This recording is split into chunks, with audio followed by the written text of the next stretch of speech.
Chapter 239. Yes. Lampard nodded thoughtfully. The inextinguishable starlight. What are you trying to say? Archduke Rockney furrowed his brows. The greatest threat to us is Sonia Cecere? But Lampard ignored him. The Archduke of Black Sand Region stared at the table in a daze and continued to speak. Starlight Brigade.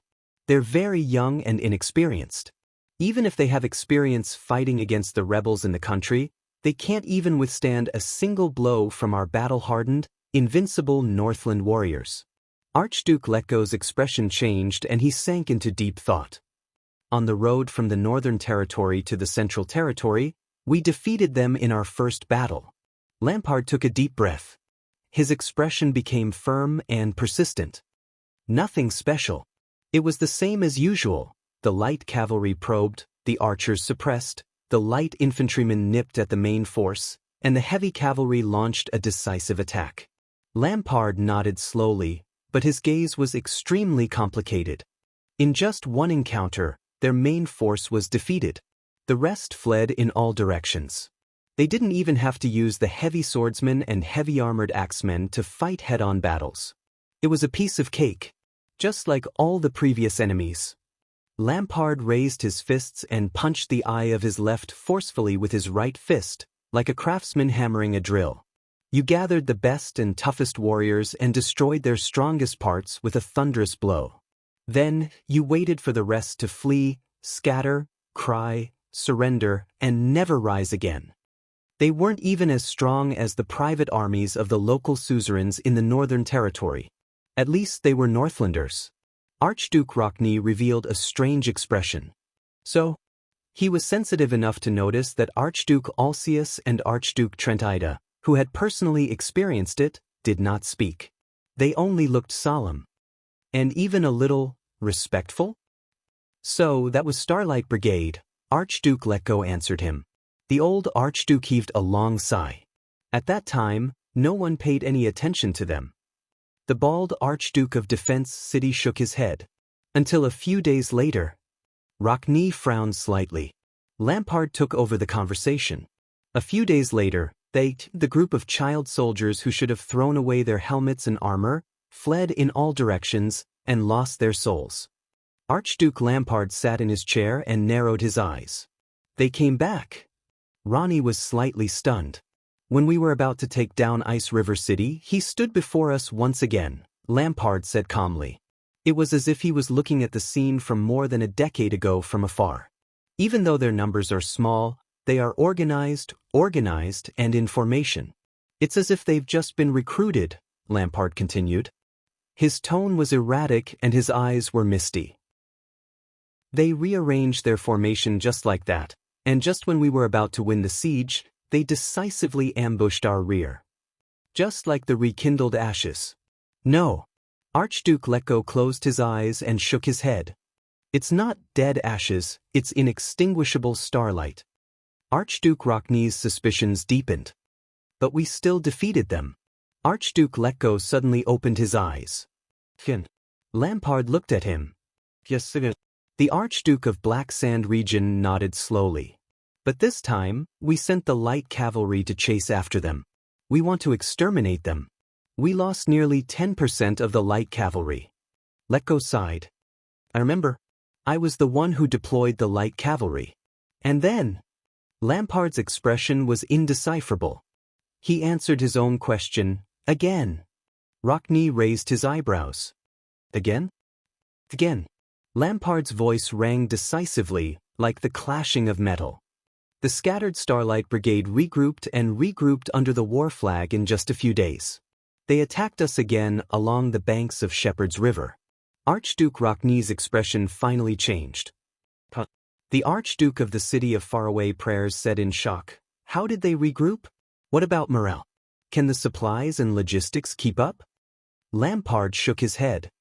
We repeated this game a few times. Lampard's tone was a little tired. But no matter how many times we defeated them, as long as we didn't completely annihilate them, their scattered remnants would always miraculously regroup. I don't know how they handled logistics on that damn battlefield, but at least the eyes of those child soldiers were very decisive. Then, when we were besieging a city, raiding a land, resting for supplies, or changing troops, they would appear like ghosts beside or behind us and strike a cold blow. Archduke Letko's expression darkened. The inextinguishable starlight. This is the name our people gave them. Lampard snorted softly. The Archduke of Black Sand region asked softly, what all of us can't figure out is how such a young and ordinary army can regroup without any hindrance after experiencing such crushing defeats and collapses every time. What we can't figure out is how such a young and ordinary army can regroup without any hindrance. No one answered. Archduke Alcius furrowed his brows and looked at the others. The Starlight War God was a good leader. He trained his army very well. This is an honor that belongs to him, Alcius said firmly. A great opponent. Even though he's dead, his soul lives on forever. Lampard's laughter cut in at an inopportune moment. Really? Just because John Jadestar was a great military strategist, the civilian soldiers under him could all become warriors with outstanding qualities? Lampard sneered faintly and said in an unfriendly tone, then our king, archdukes, nobles, commanders, and even warriors are all useless? The Archduke's expressions turned cold at the same time. Be careful with your words, Lampard. Letko narrowed his eyes. But Lampard ignored them. Why is it like this? An army that is isolated, without reinforcements, and can't fight us head-on is actually an inextinguishable army? Lampard's expression was firm. We are confused, we are curious, we are surprised, because even the Northlanders, who are famous for being good at fighting, can't imagine such a situation. The other archdukes fell into deep thought. Yes, the Northlanders have the strongest physiques among humans, and their spirits are also the most fanatical. Under the same conditions, no one can defeat us head-on on the battlefield. Even the most terrifying and powerful enemy. Lampard said firmly. But his tone immediately changed. But even for us, the strongest military country in the Western Six Kingdoms, after a great victory, our commander has to spend a day setting up camp and taking inventory. He has to send his trusted nobles and personal guard officers with sabers, swords, spears, axes, or noble warrants to gather and pacify the warriors who are so excited and frenzied that their eyes are bloodshot from killing, their hands are weak, and their pants are loose as they scatter around the battlefield to vent their frustrations. Being able to completely reorganize the army in one day and one night and advance the next day is considered a normal efficiency. Archduke Letko shook his head. That's not strange, the old Archduke said slowly. We have been fighting like this for hundreds of years. Lampard turned his head abruptly. His gaze was as sharp as a knife's edge as he stared at the old Archduke. The old Archduke tilted his head slightly at the stare. But what about when we lose a battle? Lampard said coldly, even the extensions would not be able to reorganize and arrange logistics without a few weeks or even a month's time. Then, when everyone is at a loss, we would not be able to regroup our troops and arrange our logistics properly. Then, we would be able to gather the defeated troops again when everyone is at a loss. It's not like hunting, where you only need to whistle and the stray hounds will run back. As for quickly gathering, reorganizing in a short period of time, deploying manpower, arranging logistics, organizing an army, reorganizing combat power, and marching again? Lampard crossed his arms and looked at the four archdukes, who had different expressions on their faces. He snorted coldly and said, in the entire Extet, only the White Blade Guards and the Glacier Sentinels can do it. I suspect that many of the Archduke's personal guards can't do it. He looked at Rockne. Kulgan, the city of faraway prayers, has seen a lot of blood in the Golden Passage and the Great Desert. Your military power is considered outstanding in Extet. Lampard gestured with his chin. Can you do it? Rockne did not speak, but his expression was solemn. The other archdukes did not answer either. Lampard narrowed his eyes. Have you thought about why? A few seconds later, Alcius sighed softly. The Archduke of Prestige Orchid shook his head. They have all the advantages on their own land, whether it's the support of the locals or their familiarity with the terrain, but he was soon rudely interrupted by Lampard. To hell with their own land. the Archduke of Black Sand region said fiercely. Most of those child soldiers were recruited by the Starlight god of war from the south and west of Constellation. They are newbies who have not even been here for a year. In comparison, as Northlanders, we are more accustomed to the climate and terrain of Constellation's northern territory and central territory. Trent Ida snorted softly. Just say it. The Archduke of Reformation Tower curled his lips. What are you hinting at? Lampard's gaze immediately turned to him. Hinting. The Archduke of Black Sand region said coldly, I've looked through the records of the battles against Constellation in the past 300 or 400 years. In the past, in the Great War 100 years ago, the Constellations were like us. After they were defeated, they could not gather again without spending a few months. From their logistics ability to the speed of reorganizing, they were on par with us. Why can he train the Starlight Army when he becomes the Starlight God of War? The four archdukes frowned at the same time. Just get to the point. Don't give me a history lesson. Trent Ida impatiently voiced out everyone's thoughts. We are not idiots. Lampard's gaze sharpened. No, you are not idiots. His expression turned cold. This is something scarier than being an idiot, a smartass. A second later. Which one? Lampard asked softly. The four archdukes were slightly startled. What do you mean which one? Trent Ida asked, puzzled. Lampard leaned forward. Under the light from the brazier, his entire body was like a small mountain on the upper table. He stared at the four archdukes in an oppressive manner. I mean, he narrowed his eyes. The few of you, which king of Constellation in history left the deepest impression on you? The four archdukes stared at each other and exchanged a few puzzled glances. King of Constellation? Impression? The kings of Constellation? There are more than 30 of them. Lampard leaned against the back of his chair again. He extended his right hand and slowly began to count. The king of Renaissance, Tormund I, who fought alone for 10 years and swore to restore his country in a hopeless situation. The Black Eye, John I, who expanded his territory and fought against Nuvan I around Overwatch City? Or the Red King, John II, who wiped out the entire Braid Dukedom within a month. The Far Sail, Kessel II, who destroyed Hanbal's fleet in the Second Continental War. The Conqueror of the North, Queen Erica, the only woman to rule Constellation and forcefully seize Cold Castle from Ekstedt? Or the Oathkeeper, Meteor IV, who was valiant, kept his promise, and was as close as Chara's brother? Oh, or the King of Eternal Rule, Adi II, who ruled longer than Nuvan, had a stable country, and did not cause any trouble except for the last year? Although he did not end well. As Lampard spoke, he observed the Archduke's expressions. But he did not see anything. The Archdukes did not even bother to make small movements on their faces. Lampard sneered mockingly. No? Impossible, right?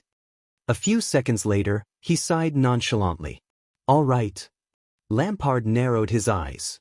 The King of Constellation who left the deepest impression on me. The Archdukes narrowed their eyes slightly. Lampard said flatly, Mindy's Jadestar III. Hearing that, Archduke Trentida's expression changed slightly.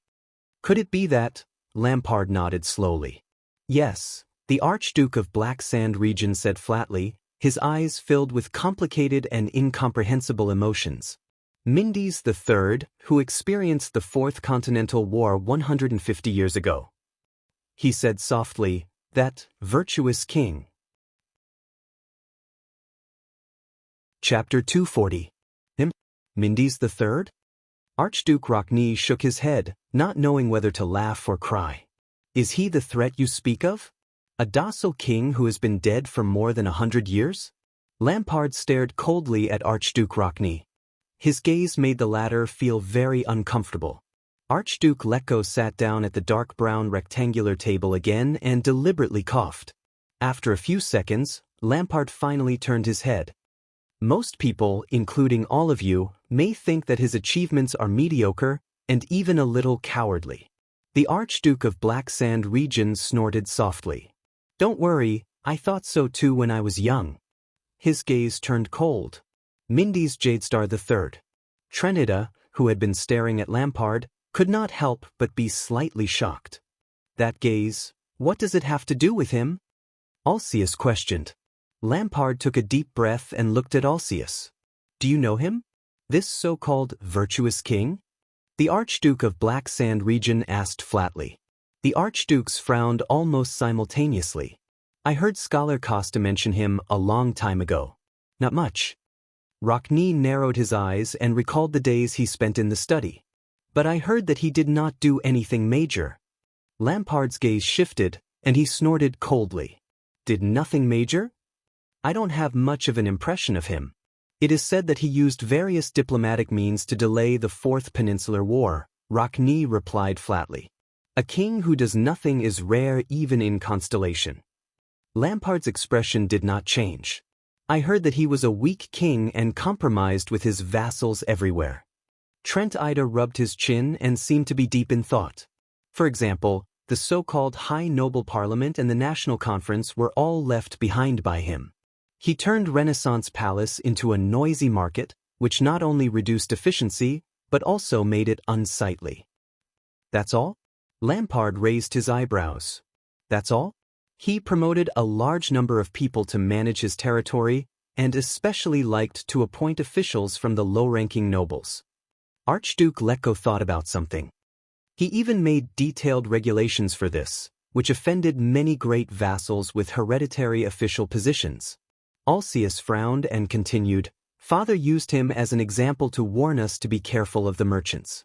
I heard that Mendes III borrowed money from the merchants to pay for his finances, and even had to issue franchises to top up the debt. Hence, the nobles mocked him behind his back as the merchants' slave king. Lampard heaved a long sigh. Is this your impression of the virtuous king? The archdukes had different reactions. Trent Ida shrugged, Rockne still had a cold expression on his face, and Alcius had a puzzled look on his face. Only Archduke Lecco's murky eyes shone with a strange and unique emotion. Lampard lowered his eyelids as if he was lamenting. The captive from 12 years ago, Vlad told me that he used to be a petty tax collector in the Northern Territory. During wartime, he was conscripted to be a grain supervisor. During peacetime, he was a petty tax collector, but during wartime, he was in charge of transporting supplies.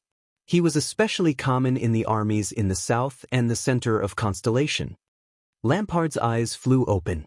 But be it tax collector or ration supervisor, these positions can only be obtained after passing the test. Tax collectors must be proficient in arithmetic and accounting. Before the Archduke's bewildered expressions, the Archduke of Black Sand region continued speaking. His tone was filled with vicissitudes of life.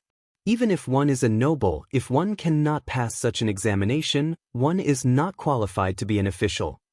What did you say? Trent Ida asked in confusion. Assessment? Lampard nodded. It's very unfamiliar, right? The Archduke of Black Sand region said coldly, I bet that other than being punished in the study for not being able to recite a certain family motto in your childhood, all of you will never hear this word again in your lives.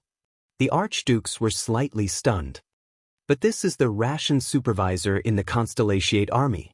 Lampard took a deep breath. There was fear and solemnity in his eyes. Not only that. In their army of officers, there are also military judges, clerks, logistics officers, medical officers. There are too many, I can't remember them all. In that instant, Lampard's expression became very unpleasant, as if he had recalled something unpleasant. When they are not at war, they are all professional officials with fixed jobs. After going through a specific examination, military judges must be familiar with laws and regulations and distinguish between right and wrong. Clerks must be proficient in procedures and identifying information. Logistics officers know all kinds of supplies like the back of their hands. Trent Ida interrupted him. I know what you are talking about. The Archduke of Reformation Tower rolled his eyes and raised his eyebrows slightly. You are saying that the core officers of Starlight Brigade are made up of these literate and knowledgeable people? That's why they can regroup so quickly. T. Lampard retorted rudely, causing Archduke Trent Ida to swallow the rest of his words. Most of Ekstedt's officers are also nobles. They can read, count, and even read poems. Some can even recite 1 or 2 lines of scriptures from the temple. But when they are sent to the army to lead those rural recruits, what can they do? Archduke Letko gently knocked on the square table and stared at Lampard from across the table. The old Archduke said softly, "So, you are saying that the key to Starlight Brigade's survival is these insignificant officials?" Lampard glanced at the other 3 archdukes. "I remember my uncle Caslin. When I was young, I often heard him boast about how all-round the White Blade Guards were.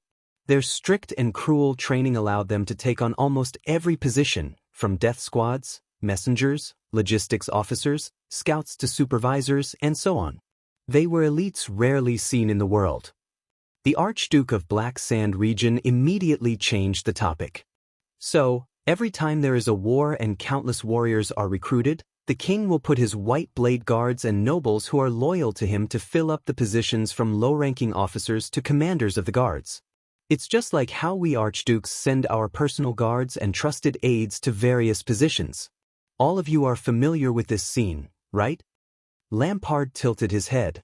His weathered face was illuminated by the firelight, causing it to flicker. "And what about the Constellatiate army?" he said flatly. The Archduke's heart suddenly tightened. Lampard's deep and coarse voice resounded in the hall. "A long time ago, they were used to a fixed system. Ration officers are only responsible for calculating numbers and transporting goods. Logistics officers are only responsible for distributing supplies. Military judges are only responsible for beheading according to laws and orders. Clerks are responsible for coordination and communication. They only know how to do the one thing in their hands well. They have a clear division of labor, each performing their own duties, and not interfering with each other. They also do not need to be restrained by the trusted aides sent by the king or archdukes. The logistics and management of the recruits do not need to be decided at the last minute by the people sent by the higher-ups, and will not completely change because of a change in the commander-in-chief." Lampard slammed his palm on the table. His eyes burned. He stared at the archdukes, causing them to feel displeased. "Can you imagine it?" Lampard gritted his teeth. His expression was ferocious. "We Northlanders know almost all armies in the world have been recruiting soldiers from our territories for hundreds of years. We are used to throwing out a handful of gold coins and letting the trusted personal guards we are familiar with, who are also the vassals, discipline the soldiers themselves, provide them with pay, food, equipment, and chop off their heads, chopping wood, and captives, right?" Archduke Rockney uncrossed his arms and retorted with a frown. "What you just said is a process that only a standing professional army would have the time and effort to refine. And the outcome of a battle is decided in the moment of close combat. Instead of spending energy on these personnel matters and offending countless vassals, it would be better to—" Lampard raised his head abruptly and swept his gaze over the Archduke of the City of Faraway Prayers. He shook his head scornfully in his heart. "That's right. In war, these are trivial matters that cannot be ignored." Although Lampard felt disdain in his heart, he still said patiently, "Only professional soldiers who have been preparing for war all year round and have gone through hundreds of battles can gradually get used to it, familiarize themselves with it, and form their own military traditions and rules. For example, the White Blade Guards and the Glacier Sentries." However, the Archduke of Black Sand region's expression immediately changed. "But the Starlight Brigade is also a conscripted army." Rockney's expression froze. "But this is how it operates. The efficiency of logistics and transportation is more than twice that of ours. It is easy for them to reorganize their personnel. Military discipline is maintained in an orderly manner. Rewards and punishments are clear. From attacking to retreating, there are clear rules." Lampard swept his gaze over each archduke solemnly. He looked at their faces, which were either filled with disbelief or bewilderment. "It is these trivial matters that we have always looked down on. That group of weak, newly recruited child soldiers are doing much better than us. So, even after they are defeated and scattered, they can still follow a set of self-established procedures and habits to immediately connect logistics, regroup, and recover their combat strength in a short period of time." Lampard took a deep breath. His expression was unpleasant. 12 years ago, in the days at the rear, I heard that useless Poffert complain every day about the injustices they suffered. There was anger in the Archduke of Black Sand Region's eyes. Why is it always Beacon Illumination City? That brat only knows how to curse like that. Alcius and Trentida looked at each other.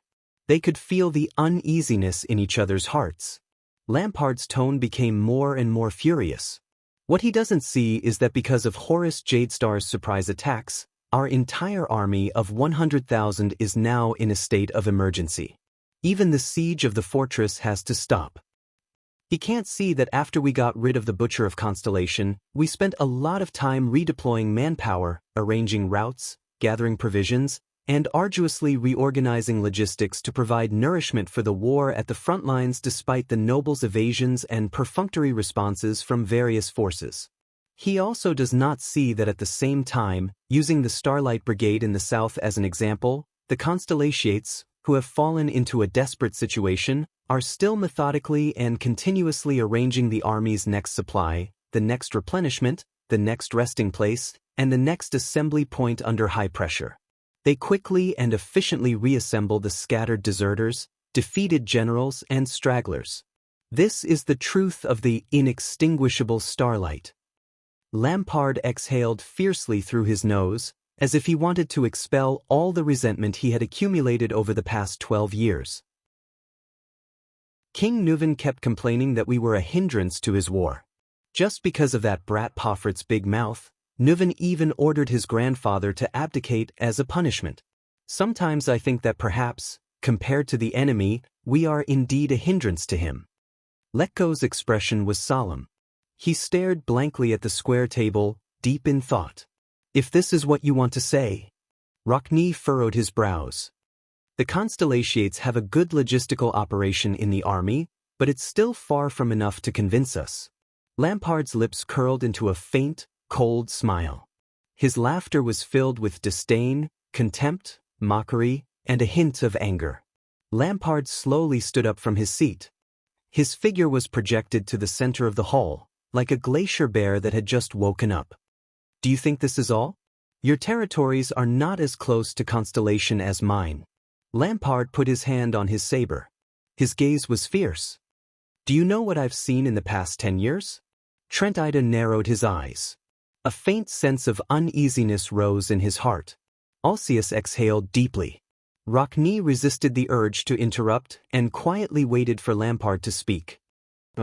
The Archduke of Black Sand Region's expression was ferocious, and his tone was terrifying. The inextinguishable starlight is just a scale of the great dragon, a corner of the light of the galaxy. No one knows when it started. That's how their entire kingdom operates, Li Tianlong said. Archduke Letko stared at Lampard's face and listened to his words. There was an inexplicable fear in his heart. Operated like this? This is... Chapter 241. At that moment, Lampard's words traveled into the Archduke's ears like a cold and threatening blade. A long time ago, Constellations set up a qualification test, stipulating what kind of person could become a specific official and become the king's right-hand man. They used their titles, privileges, status, and honor to attract low-grade nobles of low status, or commoners who could not be promoted to nobility. They entrusted power to these officials who were born in poverty, allowing them to enter the forbidden zone of the kingdom that only belonged to bloodline and family. Lampard's voice was like a working anvil, ringing in the Archduke's hearts again and again.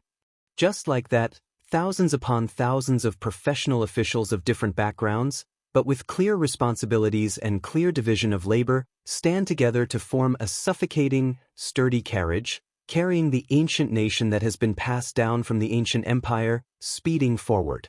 What's more terrifying is that in order to obtain such a promotion, many low-grade nobles, merchants, and even rural villagers were willing to become the king's lackeys and loyal subjects. Almost all four archdukes furrowed their brows as they carefully mulled over the meaning behind these words. Lampard's gaze was as cold as steel. First of all, the tax collectors.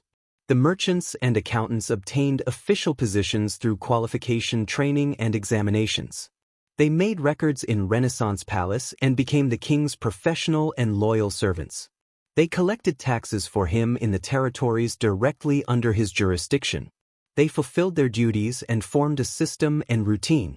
Every tax collector was directly responsible to the chief of finance and his subordinates. They strictly abided by the rules, were skilled in calculation, and had sharp eyes and ears. They would not miss a single copper or conceal any accounts. Therefore, the taxes in the king's hands were more and more detailed than when he sent his trusted nobles to collect taxes based on the standards of loyalty, relationships. The taxes increased year after year. Did you think that the Jade Star royal family's wealth was so simple because the tyrant increased taxes? Do you know what this means? Lampard added silently in his heart. Short-sighted and dull archdukes. And what about us in Ekstedt? Lampard's tone changed. His eyes, which were as sharp as blades, glared at the four dumbfounded archdukes. In order to ensure that their interests are not harmed and their authority is not shaken, the archdukes and nobles will only send their trusted aides and subordinates as tax collectors. With swords and spears, they will use their connections and relationships with the lords to collect taxes from various castles and villages. They will act like tyrants, deceive their superiors and subordinates, exploit layer by layer, and fill their own pockets. Every year, if the taxes handed over to the lord by the vassals can reach 50% of the planned amount, it can be said that everyone is happy and loyal. Archduke Alcius lowered his head. His expression was solemn, and he did not speak another word. Lampard continued, "In many cities in Constellation, there is a position called police officer, which can only be obtained through assessment and training. The police station directly under the garrison officer is in charge of the city's security and order. It is clearly separated from the city defense team, which is the standing private army of the city, and is strictly prohibited from interfering with each other." What about us? The Archduke of Black Sand region gritted his teeth. His expression was horrified. For so many years, Ekstedt has been in a slump in business, and goods are scarce. Other than the filthy Camions, who have ulterior motives, half of the merchants would rather do business in Constellation than in Ekstedt. Is it really because the products in the south are more abundant? No. Lampard's gaze was solemn. That's because all the merchants know that in Constellation, at the very least, the rules and order of transactions are written clearly. At the very least, there are professional officials and departments that they can appeal to. At the very least, the police station and police officers maintain the order of the market on the surface. At the very least, they don't have to wrangle with unreasonable armies or deal with influential people who are connected to them. Lampard remembered something and clenched his fists. And in Ekstedt, a small disciplinary officer in charge of the patrol team can use his connections to engage in large-scale smuggling of weapons and force away merchants who are not pleasing to the eye, as long as the higher-ups turn a blind eye. Archduke Trent Ida pursed his lips. His lively eyes were fixed on one spot, and he only blinked occasionally. Lampard sneered. In the cities of Constellation, all the officials in the city hall, from the clerk to the scribe, from the signer to the judge, are all people who have passed the qualification test. They have a clear division of labor and are familiar with the rules. They convey messages from the top to the bottom, carry out orders, and only recognize warrants and seals. During the bloody year, all of them, from the supreme king to the prince, entered Hell's River. Foreign enemies eyed them covetously, and the nobles were terrified and uneasy. However, relying on the Prime Minister and the professional officials under him to follow the rules, Eternal Star City, which was in imminent danger, still operated steadily for more than 10 days. Until the last prince returned, compromised with the nobles, and was crowned. What about us? Lampard hit his chest hard. Today, it has been less than a few hours since the death of the born king whose might shook Northland. Because of the loss of his prestige, Dragon Cloud City is in a mess. Chaos, rumors, conflicts, and contradictions are endless. The people are terrified and uneasy. I reckon that Leesban has been hesitating for a long time about whether to overstep his authority and use the patrol team. He is used to asking for Neuven's permission. I led the army and rampaged through the city for a few hours. Only when we took down the first gatehouse, only when I stood here, so close that I could spit at all of you, did the dignified Prime Minister lead his troops here, confused. Archduke Rockney's expression darkened. He exhaled a long breath, and his gaze was hesitant. Lampard paused for a whole 10 seconds. During this long period of time, no Archduke made a sound. Finally, Lampard exhaled a helpless and laborious breath. Fatigue and pain appeared on his face.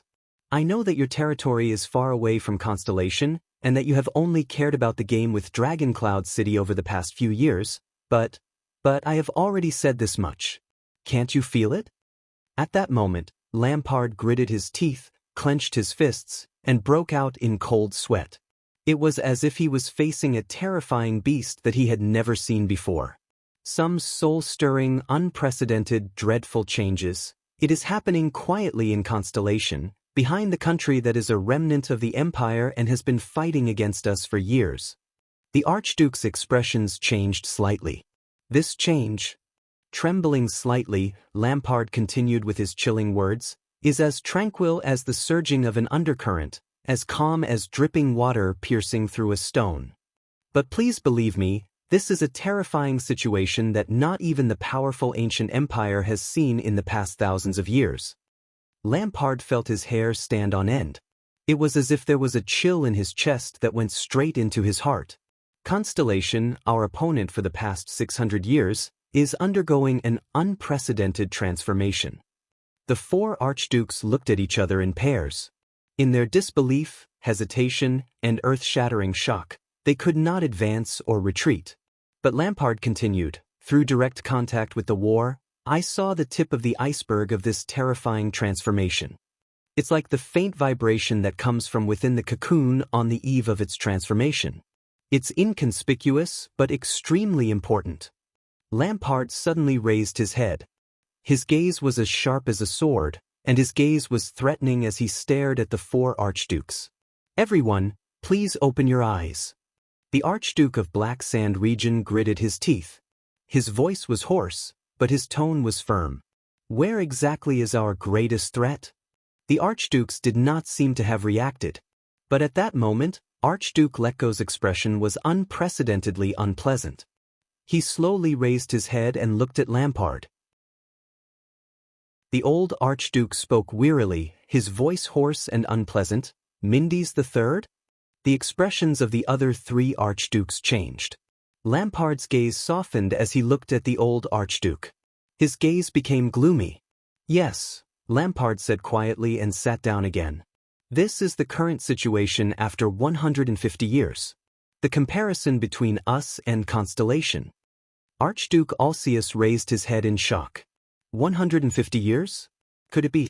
Lampard nodded weakly. Yes, he said with certainty. What I told you just now, Lampard said flatly. His eyes were once again filled with dread and solemnity. Everything.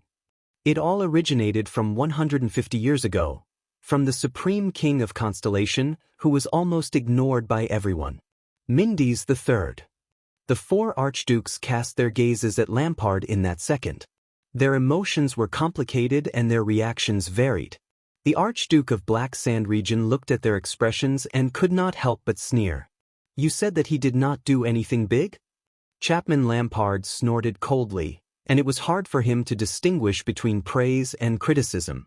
More than 100 years ago, it was Mindes III who did not hesitate to offend the Jadestar family's branch families, trusted aides, in-laws, and even direct vassals.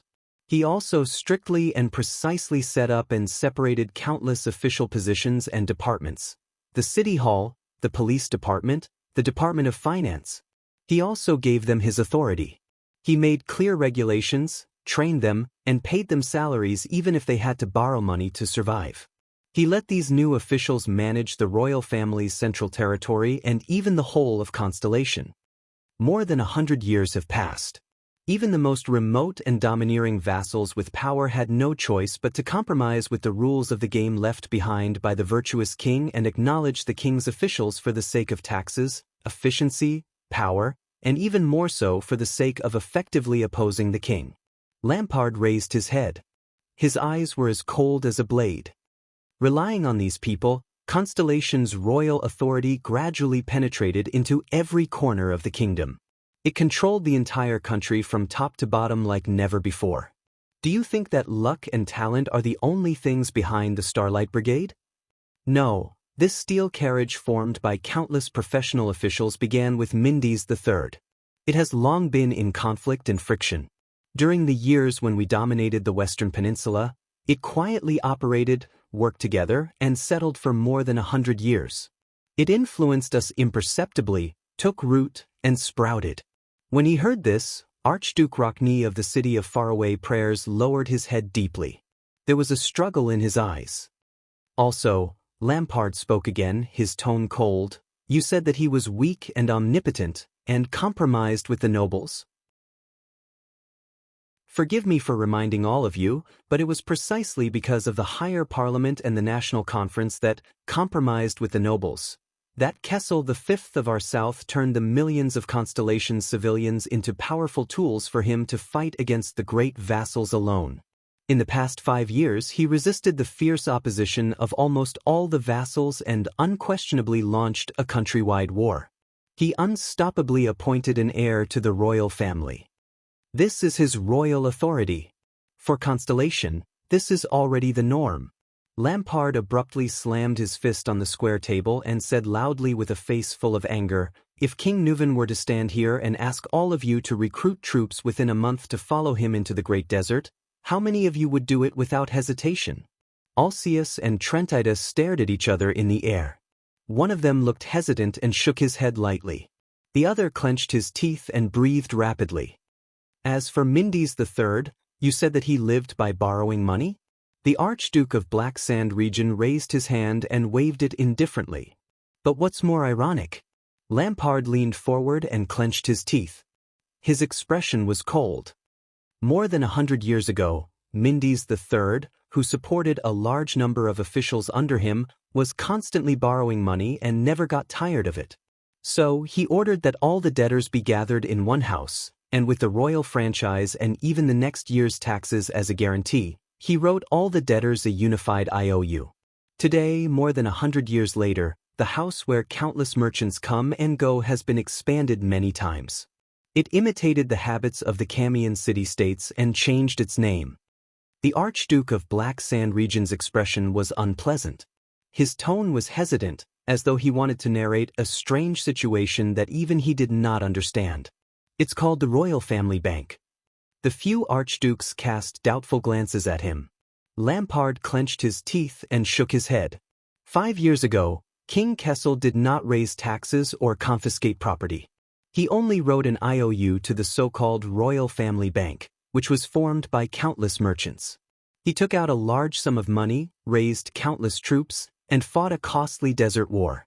After he returned, he actually expanded the regular army. Lampard clenched his teeth and shook his head. Can we imagine that when we have to raise taxes every time we go to war? Do all of you still think that this war only relied on the Jade Star royal family's wealth? Silence again. No one spoke. Chapter 242. Lampard heaved a long sigh. More than 100 years ago, the first lowly merchant who lent money to King Mendes, the Archduke of Black Sand region, said quietly, his descendant is one of the 13 distinguished families of Constellation today, the wealthy Sunflower family, the Sucator family who holds the title of Count of Forever Island. There was another period of silence, but the air seemed to be much colder than before. Even the color of the flames in the brazier was much weaker. After a while, Archduke Alcius spoke with difficulty. Constellations are better at currying favor under the table. Just like the ancient empire of the past, this doesn't mean anything. The Archduke with the bowl cut shook his head solemnly, as if trying hard to convince himself. We are still the victors of the war 12 years ago. The other archdukes looked at him. Trentida looked hesitant, while Lecco remained silent. Currying favor under the table? Lampard's gaze sharpened as he mulled over this sentence. He then snorted coldly. I bet that even if you go back 1,000 years, to the ancient empire's most powerful period, You won't be able to see Constellation's current situation. Moreover, the victors 12 years ago? Lampard straightened his back, his gaze sharp. Really? He said coldly, 12 years ago, Constellation was in a state of civil strife. It could barely fend for itself, and its soldiers and food supplies were depleted. We used the power of the entire country to attack the dying Constellation. The veins on Lampard's hand were bulging. He was almost clawing through his scabbard. The Archduke's expressions became very unpleasant. Lampard's expression was absent-minded, as if he had returned to the battlefield that year. At that time, none of us doubted that the Ekstedt army, known for its ability to conquer and invincible in the Western Peninsula, would wipe out their feudal resistance in a few short months. Just like the past centuries, our cavalry would break through their every formation, the catapults would break through every gate, and the heavy infantry would tear apart every southerner who tried to resist. We would effortlessly conquer the northern territory, the land of cliffs, and enter Eternal Star City. At the very least, you have to be like Count Trentide, the great spirit archduke from 400 years ago. You have to drive your army to the foot of Eternal Star City, plunder every village, plunder every bit of wealth, and stick the red dragon flag with a black background in front of Eternal Star City before leaving. Lampard raised his head abruptly as if he had just come back to his senses. What was the result? The Archduke of Black Sand Region's expression was extremely pained. His next words seemed to have been squeezed out through gritted teeth. We spent a few months under the fortress. Not only did we suffer heavy casualties, even our pitiful supply line was riddled with holes by that Constellation butcher. It was only when the traitor betrayed Horus Jadestar and paid the price of the death of an archduke that we used his might to take down the fortress. Alcius lowered his head as if remembering something. Lampard took a deep breath, as if he was trying his best to suppress his emotions. It's the start of spring. We're heading south to the Northern Territory.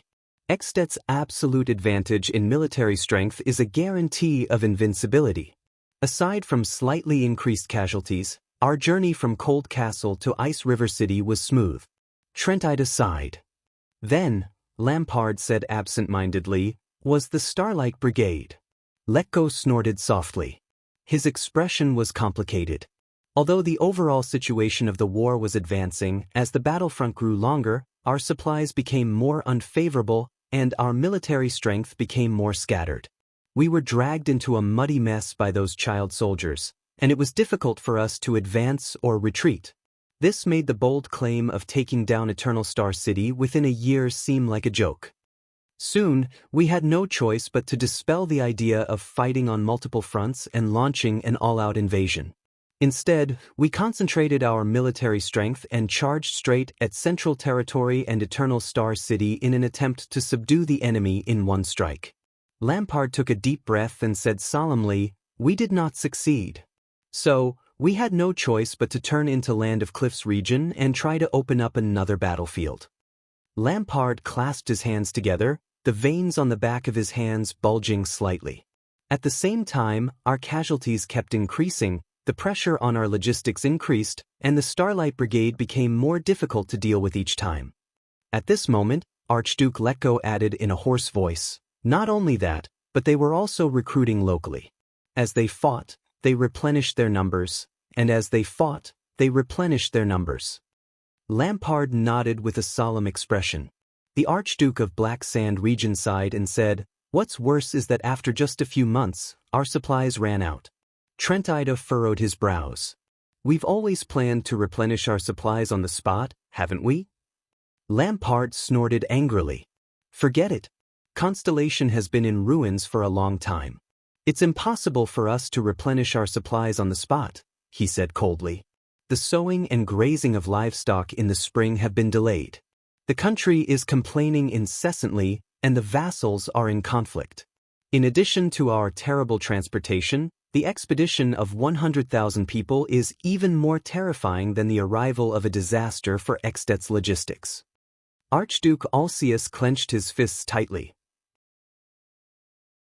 When even transporting the supplies to Broken Dragon Fortress becomes a problem, when the soldiers can no longer snatch enough food, when even the most valiant troops are no longer in a complete formation, when our invincible army has nowhere to exert its strength, and when the results of the war are not impressive for a whole month. Lampard's expression was extremely gloomy. That's right. Constellation was the first to propose peace talks. It seems that they're asking for help everywhere, using foreign interference to beg for peace, admit defeat, and beg us to let them go. Trent Ida of Reformation Tower narrowed his eyes. His Majesty Nuven once said that the threat of the allied forces of the various countries made him suspicious. He was worried that after the annexation of Constellation, our empty and unstable state would become a target for all, the various countries' diplomatic mediation. Lampard punched his scabbard fiercely. What are those forces of power that are like flies to Extet? Camus Union? We've taught them a lesson countless times in the Golden Passage. Humble? They've been defeated by us in 3 peninsular wars. Main of Night? It takes months for their army to cross the sea. As for the Sacred Tree Kingdom, Steel City, and even the cunning fox of Constellation who came to negotiate? Lampard clenched his teeth. With my uncle's temper, when did you think he would ever back down because of diplomatic means outside the battlefield? Trent Ida did not speak anymore. Lampard exhaled and said painfully, "Admit it. The reason we're willing to negotiate is because we've already used up all our cards in that war and exhausted our strength. Even if we still have some strength left, we have no confidence in continuing the war. Compared to Constellation, which has suffered countless casualties and is on the verge of collapse, we're only a little better." Listening to all this, Archduke Rockney closed his eyes. King Nuven is a smart man. Lampard shook his head weakly. He's fought more wars than anyone else. He knows when to stop is the wisest choice. He can use this as a stepping stone to retreat so that things won't be too ugly in the end. Alceus raised his head and stared blankly at the pattern of the cloud dragon spear above his head. Archduke Letko continued Lampard's words with a sorrowful expression. That's why there's the Fortress Treaty, and the humiliation we've been cursing for 12 years. Lampard nodded heavily. But only a few people know. Trembling, Lampard lowered his head. In the darkness where the light from the fire could not reach, he said with difficulty, the real humiliation, it's our powerful and proud Extet kingdom. Trent Ida turned his head and no longer looked at them. Faced with the calamity that befell the royal family, the instability of the new king, the constellation that used up the last drop of blood due to internal and external troubles, and the kingdom that trembled in fear, Alceus' expression was gloomy. He remained motionless.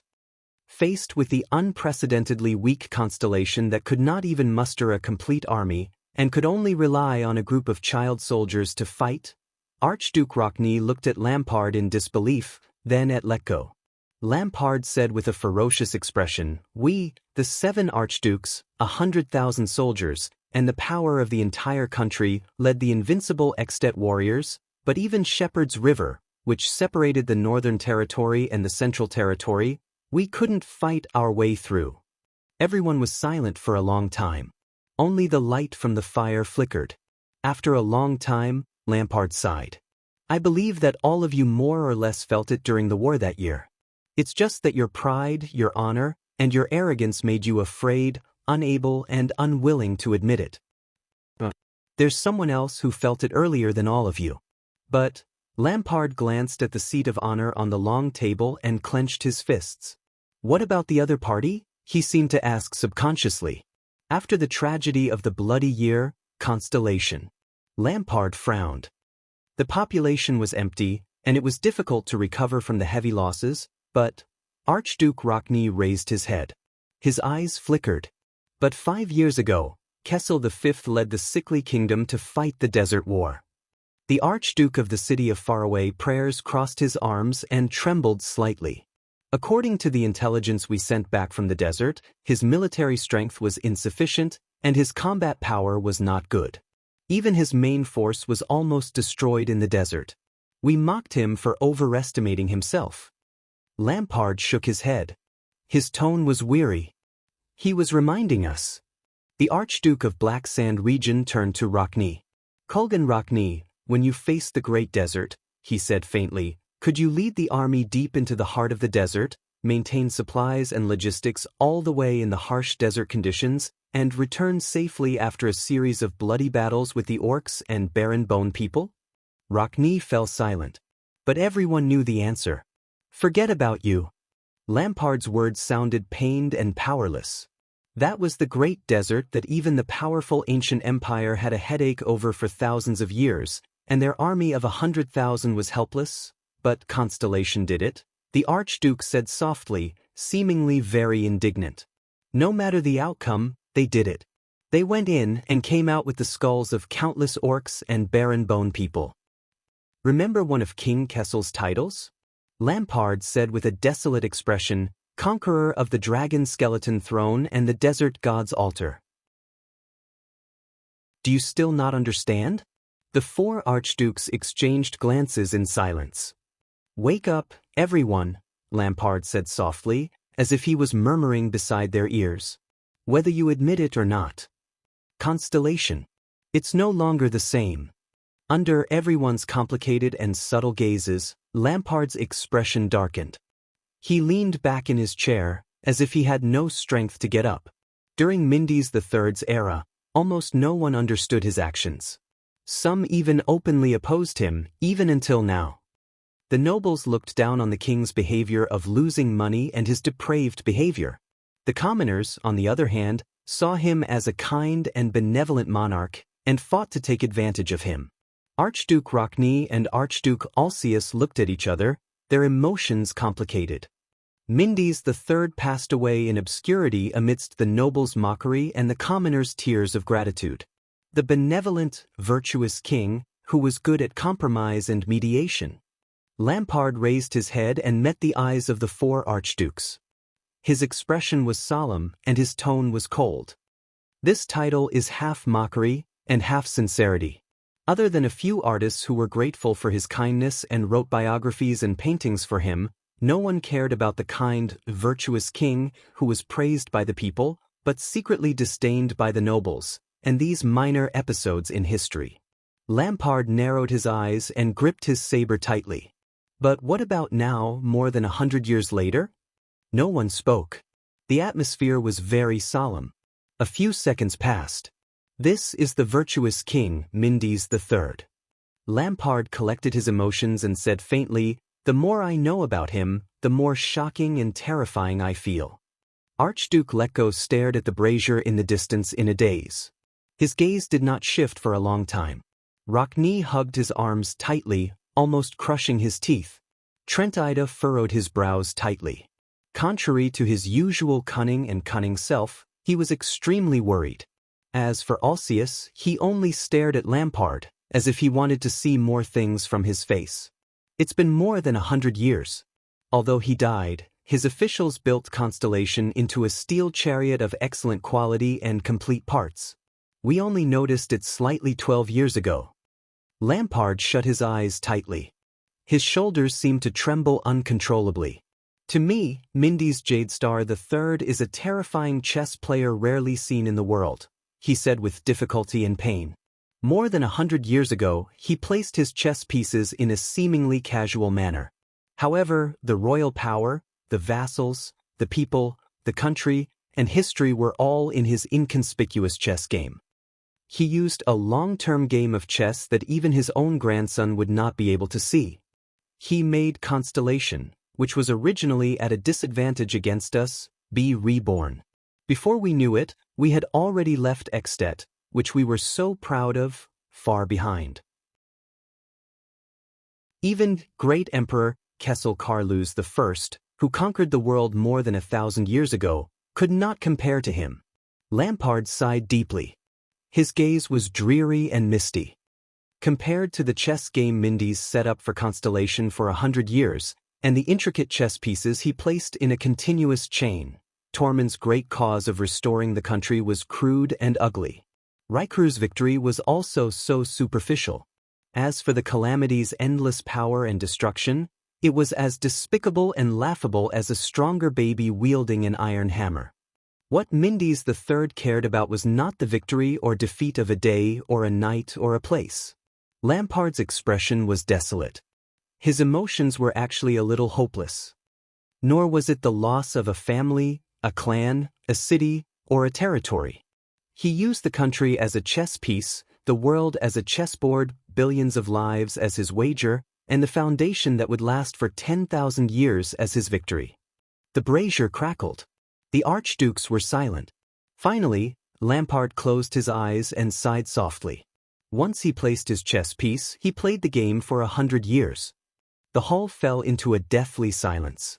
After a while, Lampard came back to life from the almost dead atmosphere. He started to breathe again and started to speak. So, more than 100 years after the virtuous king passed away, Lampard left his seat, or rather, Archduke Cameron's seat. I, Archduke of Black Sand Region, Chapman Solon Holt Lampard. He walked towards the 4 archdukes step by step. Kinslayer and Kingslayer. Lampard's face darkened. For the first time, he said these words with a trembling face. The archduke's expressions changed slightly. As a Northlander and an extension, Lampard clenched his teeth and swept his gaze over every single extension archduke who held military power and power in their hands. I stand here and plead to all of you, to all the archdukes of Extet, to the suzerains who hold the future of the kingdom of the great dragon in their hands. His voice was as sonorous, hoarse, and full of vicissitudes.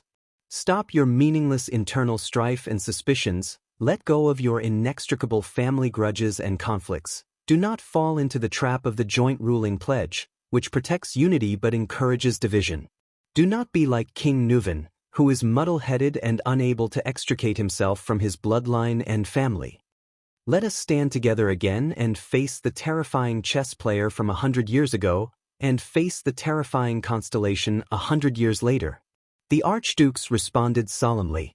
At that moment, even Trentida, the most eloquent of them all, felt extremely heavy.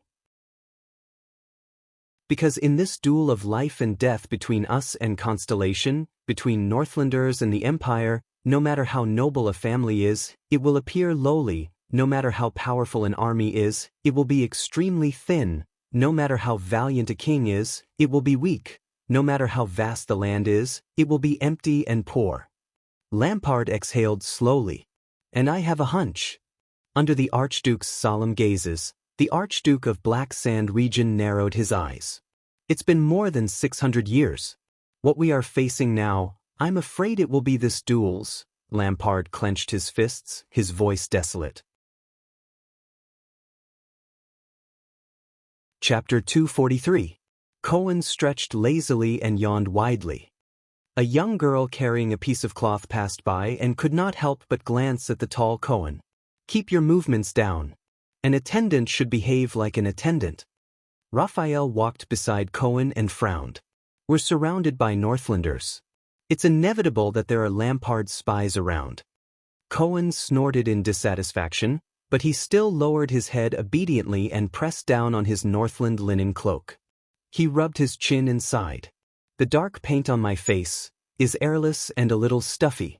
The police officer looked at the carriage behind him and frowned. Is this really going to work? Raphael ignored him and only glanced at the carriage behind him before he continued forward. Soon, Raphael saw their destination. He's dreaming. He knows. This time, he knew very clearly that it was a dream that seemed familiar. In the dream, he was still sitting leisurely and blissfully in the classroom. Paji's book mentioned that on the way from feudalism to absolutism, the hierarchical state, that's a German word. Don't use your English-Chinese dictionary to look it up, is an important springboard that cannot be ignored. The emerging urban groups required a stable and safe political and economic environment.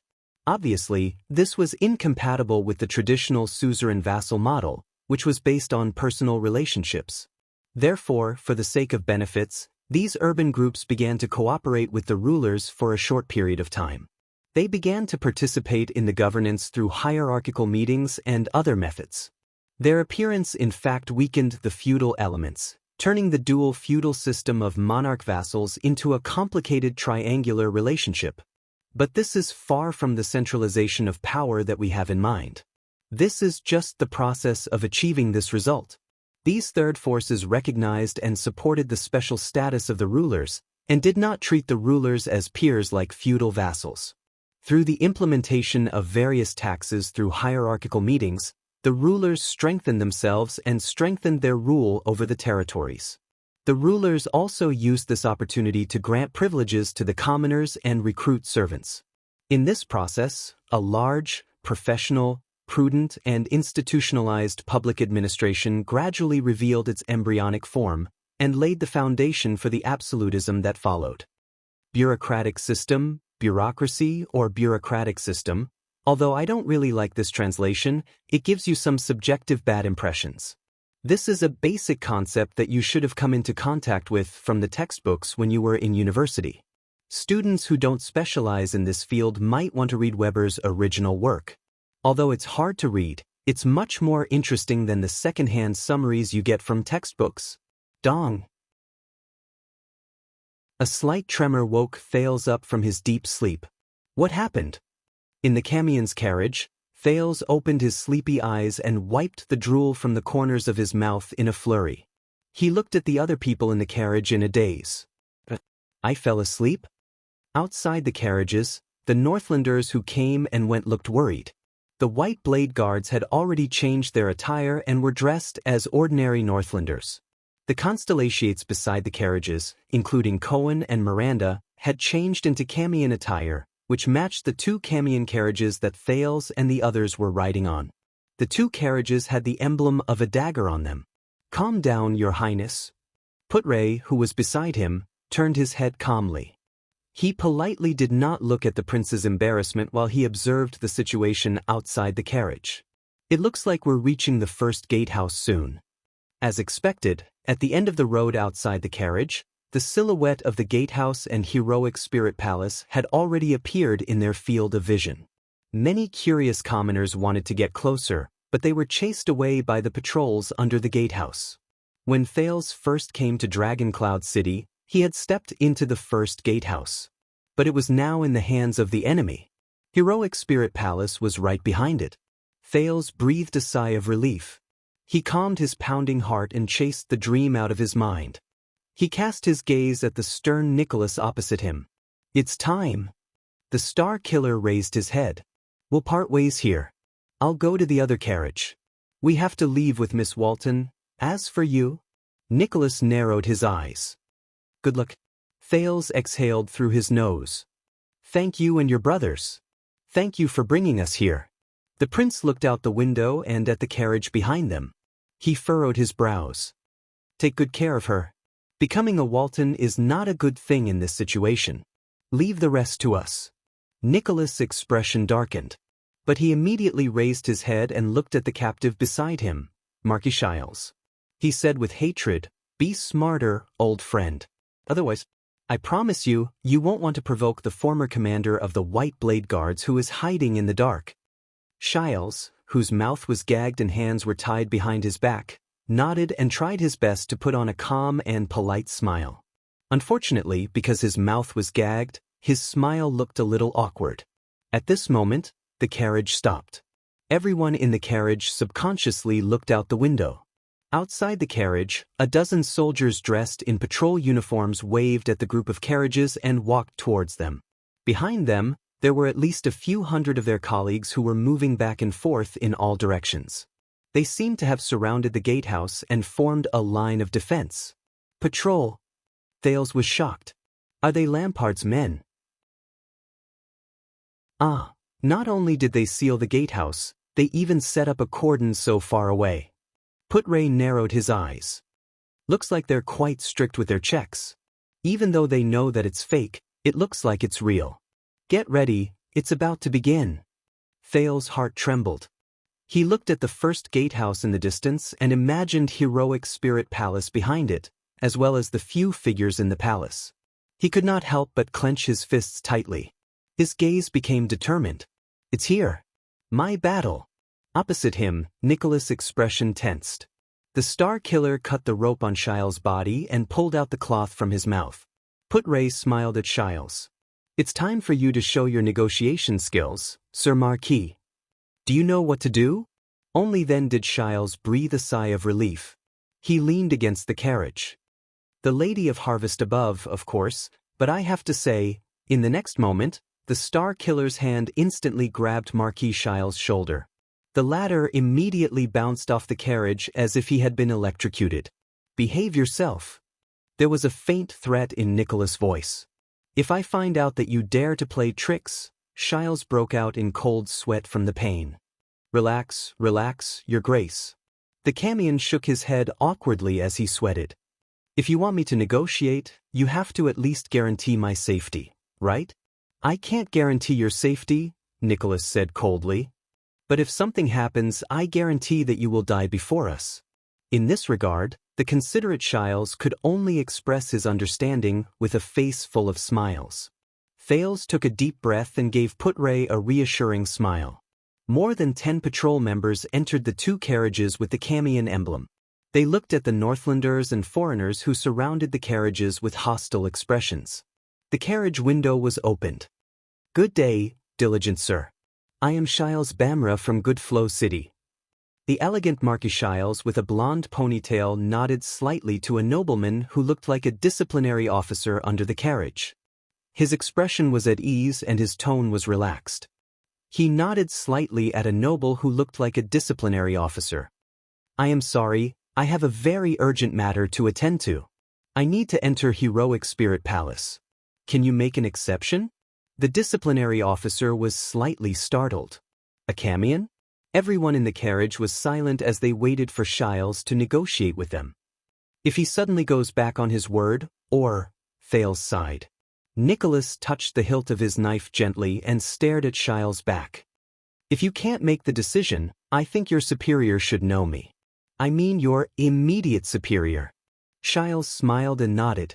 The disciplinary officer who looked like a leader frowned. He turned around and patted the shoulder of a soldier beside him. He whispered a few words into his ear. The latter seemed to have received an order and turned to leave. I have heard of your name, sir. You are one of His Majesty's distinguished guests. The disciplinary officer raised his head and nodded respectfully at Shiles. But I am also very sorry. Every carriage that attempts to enter Heroic Spirit Palace and every noble that attempts to enter Heroic Spirit Palace must be inspected. This is an order from the Prime Minister. The moment he finished speaking, everyone in the carriage was shocked.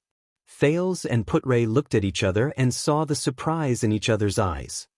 Prime Minister? Not Lampard? This means, Shiles' expression was especially astonished. Wait, you mean? Shiles furrowed his brows suspiciously. This is an order from the Prime Minister?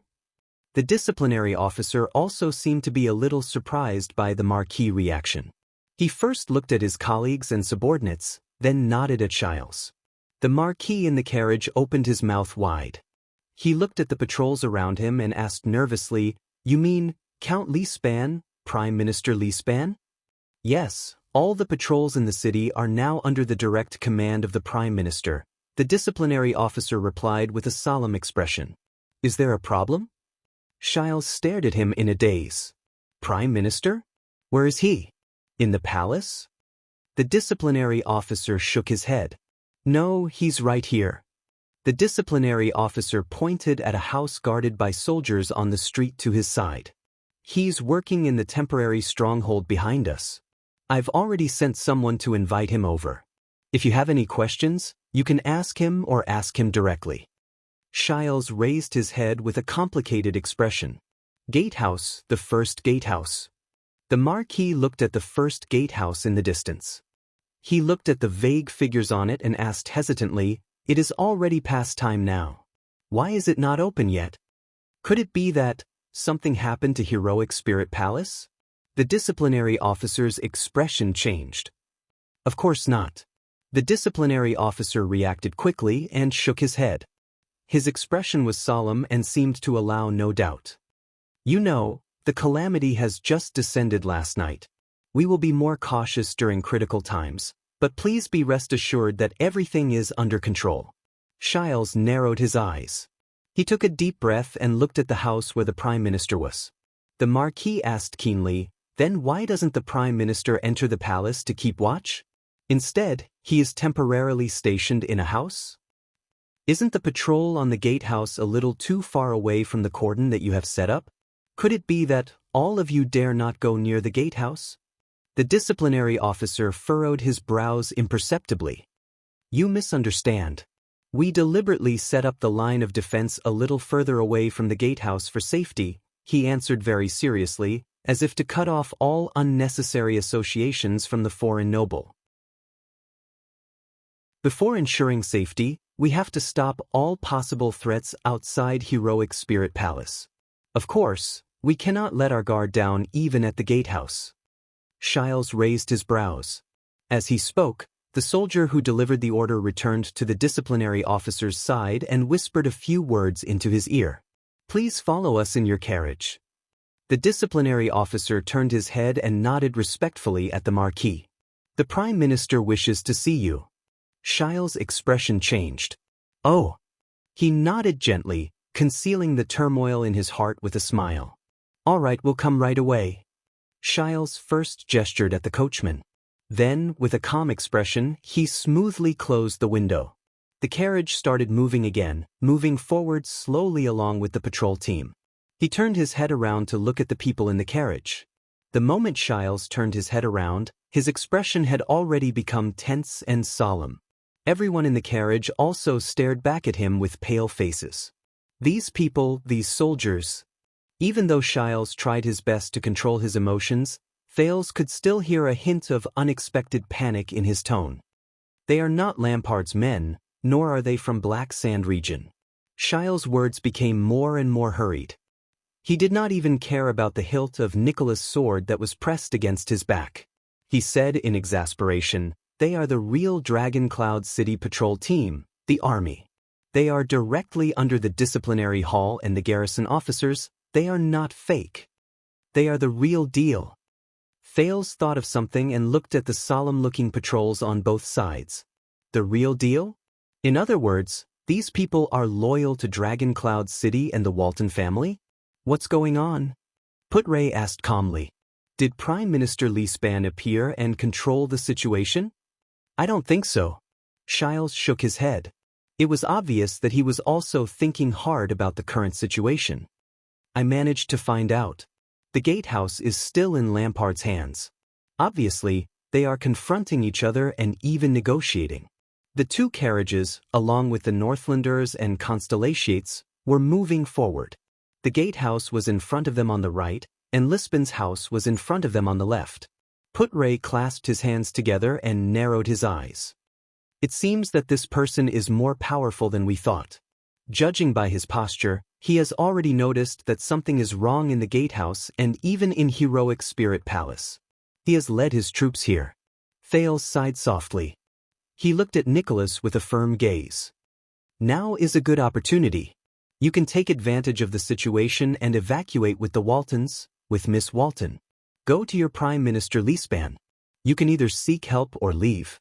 The image of the terrified little girl on the other carriage appeared before his eyes. We're going to part ways here. Little rascal. Nicholas' expression changed. Of course it's convenient for the Northlanders, but the problem is, what about us? Beside him, Shiles gritted his teeth and furrowed his brows. When we see Leespan, what should we say? We want to save your country, please let us go? Thales took a deep breath and pondered anxiously. In the original plan, they had to rely on Shiles to deceive the Black Sand region soldiers in the gatehouse. Then, Shiles would find a way to send them to Heroic Spirit Palace. But now, right in front of the gatehouse, Leespan. Prime Minister? What should I do? How should I face him? Or should I just not face him? When he thought of this, Thales raised his head and seemed to be deep in thought. If we suddenly rush to the gatehouse now and let Shiles bring us in, will we succeed? Will Leespan and his patrol team intercept or even attack us? The carriage drove past another group of patrolling soldiers. They seemed to be more nervous than the other soldiers. They surrounded a noble and pointed at the gatehouse. Putray frowned. But if that's the case, he did not continue. Nicholas' expression changed. He looked at Thales. You know, you can actually come with me to meet the Prime Minister. We will explain everything, work together with his forces and act together, Nicholas said flatly. With his cooperation, it will be more convenient for us. As the Star Killer spoke, he glanced at Shiles. His gaze was cold. Anyway, we have a zealous witness from Camus Union regarding the plot to assassinate King Neuven. The expression of the Marquis of Camus Union changed drastically. Thales thought of something. The prince nodded and asked Nicholas solemnly, "If we go to Leespan, is he trustworthy?" Nicholas paused for a moment. Count Leespan is the Prime Minister of the kingdom. He has been His Majesty's right-hand man for many years. The Star Killer lowered his head and said softly, "And he is a direct vassal of Dragon Cloud City." Thales furrowed his brows. He felt that there was something wrong with Nicholas. Chapter 244. At this moment, "Of course not." A sonorous voice rang. Thales turned his head in surprise and turned to Shiles along with the others in the carriage. The Marquis shook his head with a serious expression. He looked at Thales and said resolutely, "You can't go to Leespan." Shiles first coughed to cover up his loss of composure. Then, he naturally turned the anxiety on his face into worry. I don't recommend you to do this." The Marquis closed his eyes and sighed deeply. "Don't forget, Prince Thales, regardless of whether you are the murderer or not, to the Prime Minister, you are a troublesome prince of an enemy kingdom." Shiles shook his head solemnly and spoke in an unprecedented tone of righteousness. "And Leespan is only a count under the Archduke of Dragon Cloud City. What can he do? He can't let you fly freely, and he can't pass judgment on you either. Of course, he can only detain you and wait for the Archduke's and suzerain's decision. Believe me, this will only make the situation worse." Nicholas snorted coldly and interrupted him.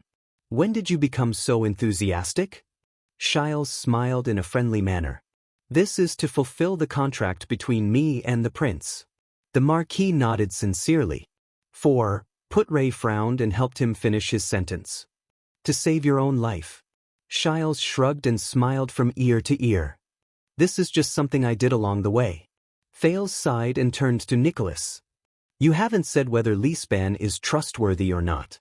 Nicholas frowned slightly. A second later, "You know, Caslin was once His Majesty's right-hand man." Against Thales' expectations, this strong and callous warrior, the commander of the White Blade Guards, actually lowered his head with a dejected expression. He shook his head and said, "So, I can't say." Thales was slightly startled. At this moment, the carriage door was suddenly opened. Raphael Lindbergh from the kingdom's secret intelligence department boarded the moving carriage with a calm expression. The carriage that was already filled with 4 people became a little more crowded. "You all know the situation, right? We have to make a decision as soon as possible." The young man from the kingdom's secret intelligence department looked at Nicholas and smiled. His tone was still relaxed, but his words were chilling. "Your dear Prime Minister is walking towards us." Everyone in the car stirred slightly. Thales was puzzled. "The Prime Minister is coming personally?" But that's not the worst part," Raphael said calmly. "The worst thing is," he opened the other window a crack and pointed in a direction outside. Thales moved closer to the window. In the distance, an old noble with a medium build and white hair walked towards their carriage, surrounded by soldiers. But Thales' gaze immediately froze. An old lady dressed in a red robe walked beside Leespan with a composed expression. They talked from time to time, and pointed at the 2 Camion carriages. Thales' heartbeat quickened when he saw the familiar yet unfamiliar red robe. In the carriage, everyone who saw this scene froze. "She is everywhere." Putre heaved a long sigh. "It is not good." Leespan was getting closer and closer to them. Raphael closed the window without any expression on his face. The atmosphere in the car became very heavy. "We have to make a decision as soon as possible." Raphael retracted his head from the window, narrowed his eyes and urged, "It's less than 200 meters away from us." Thales leaned against the carriage abruptly.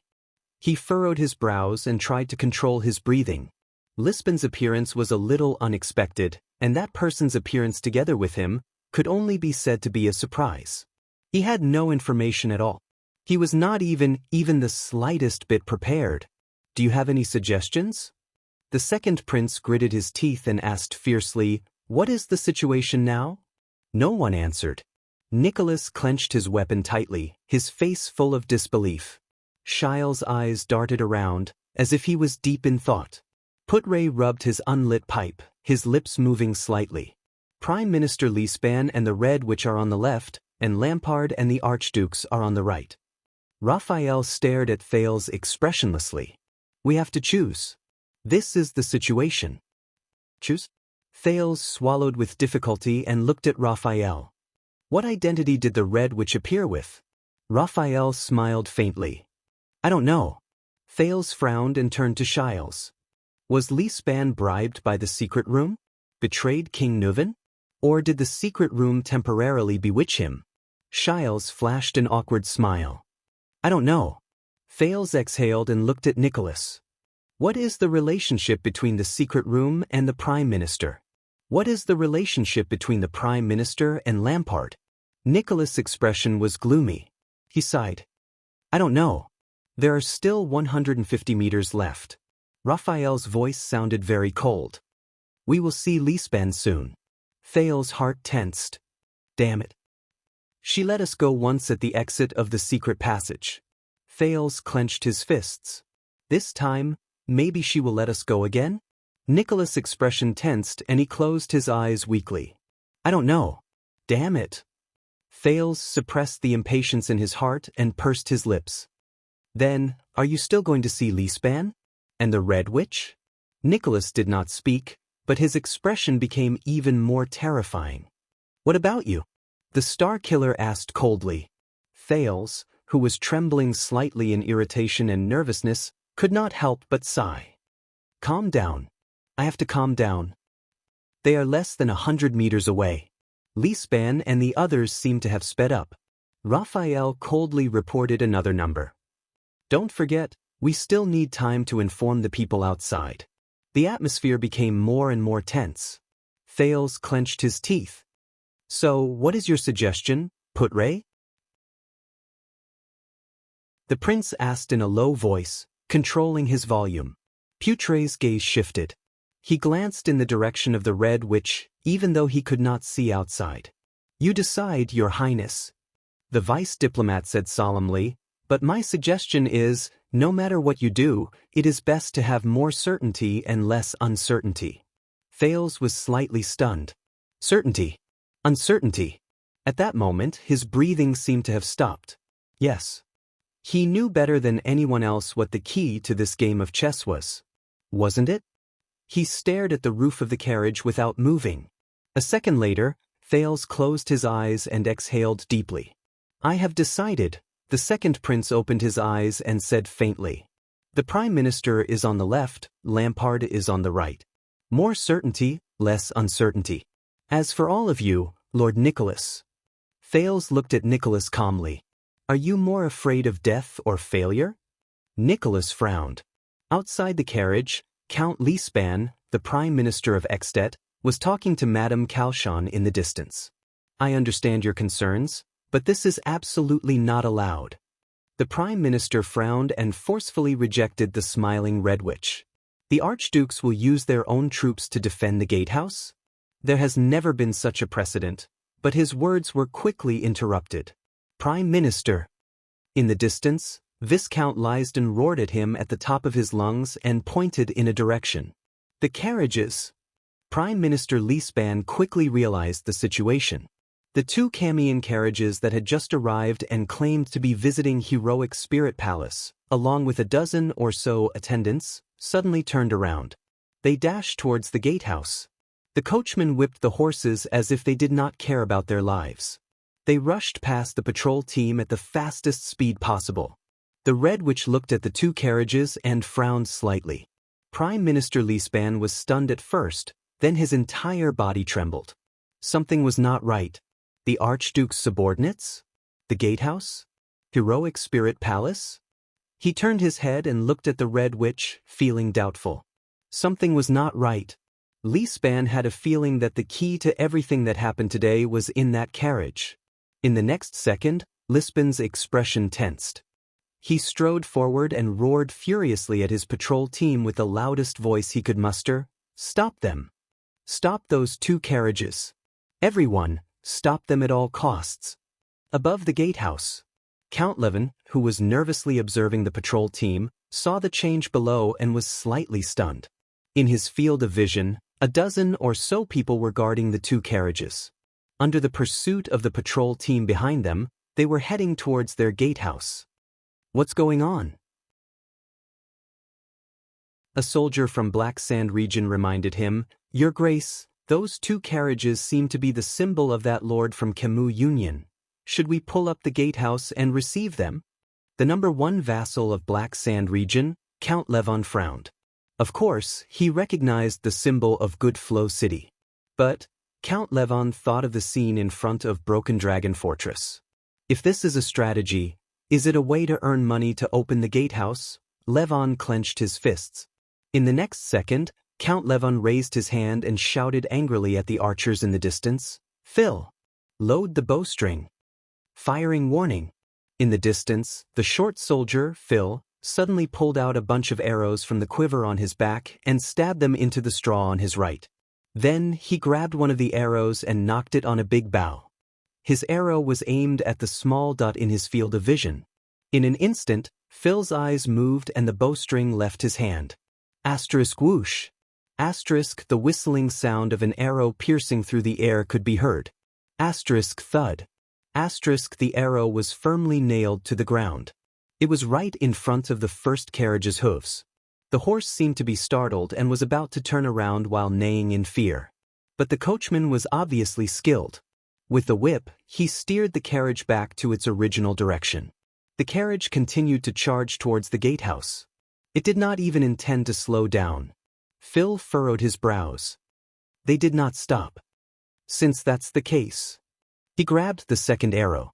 This time, after Phil finished knocking the bow, he coldly ordered his subordinates, "Firing warning is complete. Everyone knock the bowstrings." Behind him, more than 100 Northland archers from Black Sand region stood in their positions. They knocked their arrows, lowered their waists, and expanded their chests. Then, they steadily drew their powerful arms apart. The sounds of the bowstrings and the archers' arms groaned together. Under the gatehouse, the silhouettes of the 2 carriages became clearer. Phil's expression turned cold. Prepare to shoot at the same time. Everyone tensed their muscles. Their expressions were stern, and their bowstrings were pressed against their cheeks. They adjusted their angles at their targets, the carriages and people who were charging towards them under the gatehouse. The carriages were getting closer and closer. Finally, Phil's expression turned ferocious. He let out his final roar. "Fire!" In the next second, amidst the neat and terrifying whistling sounds, countless arrows rained down from below the gatehouse, covering the sky and covering the earth. Chapter 245. Not a bad speech, right? Double quotation mark.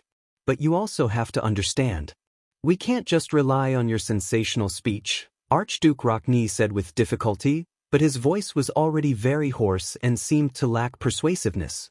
We can't just rely on your sensational speech to think that Constellation is already invincible and that Ekstedt is facing a great disaster and that we will die if we don't cooperate with you. That's not realistic. Lampard took a deep breath. Of course you can doubt me. He turned around and faced Rockney without flinching. But you can't deceive your own eyes. King Kessel's expedition in the Great Desert is right in front of you.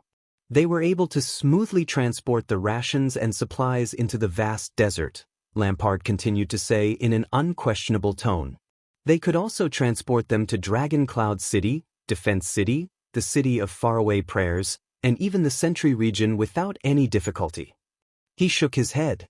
The City of Faraway Prayers has been vigilant against the movements of the Golden Passage and the abnormalities in the desert for generations.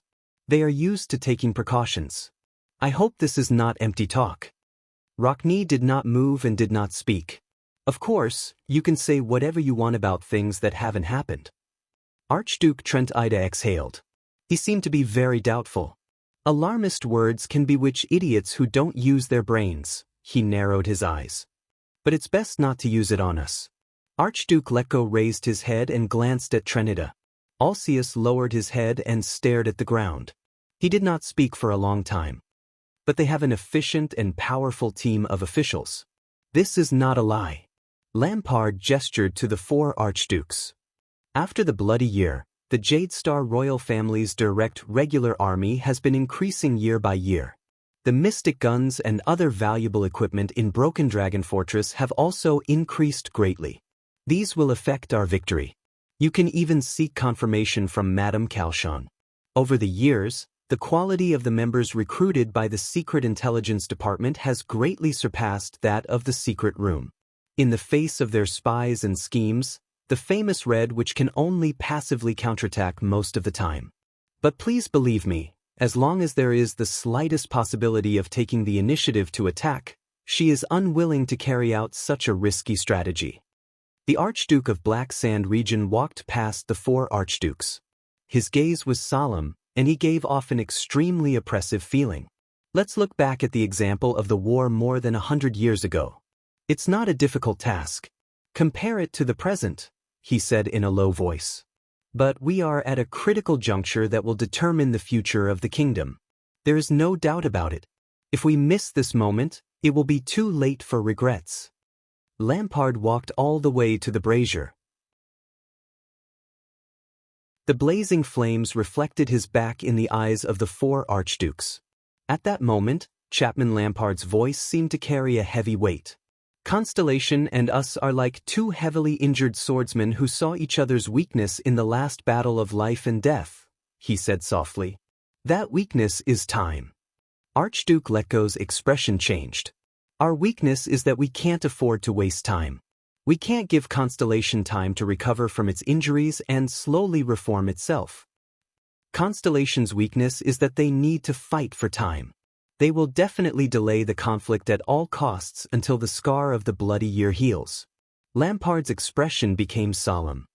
For the past 12 years, our back-and-forth battles have revolved around this theme. He turned around with a burning gaze. I only figured it out after that. King Kessel's desert expedition, which cost him a lot, was not only a demonstration of their expeditionary abilities, but also a smokescreen. It was to make us doubt the existing forces in Constellation and make us hesitate about sending troops south. All these years, Constellation and the kingdom's secret intelligence department have done everything they can to create internal strife in order to buy time and clean up the devastation in the kingdom. The Archduke of Black Sand region raised his hand and clenched his fist.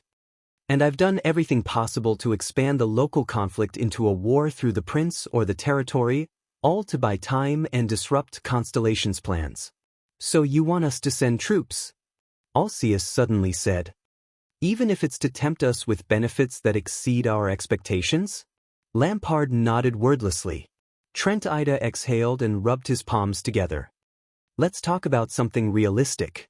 Even if we all agree with you and send troops south together, then what do you plan to do? 12 years ago, when we had the greatest advantage, we still couldn't conquer the south of Shepherd's River. The Archduke of Reformation Tower spread his palms with a strange expression. If it's really as you said, and our neighbors to the south are no longer what they used to be, Trent Ida chuckled, then what makes you think that we'll definitely succeed 12 years later? The archdukes fell into deep thought. But Lampard seemed to be prepared. He snorted softly, walked to the rectangular table and knocked on it. He shook his head and said softly, "There's still a difference. 12 years ago and now." Archduke Alcius revealed an interested expression. 12 years ago, we were too arrogant. When we sent troops, our strategy was to destroy the country. Lampard shook his head, seemingly very regretful.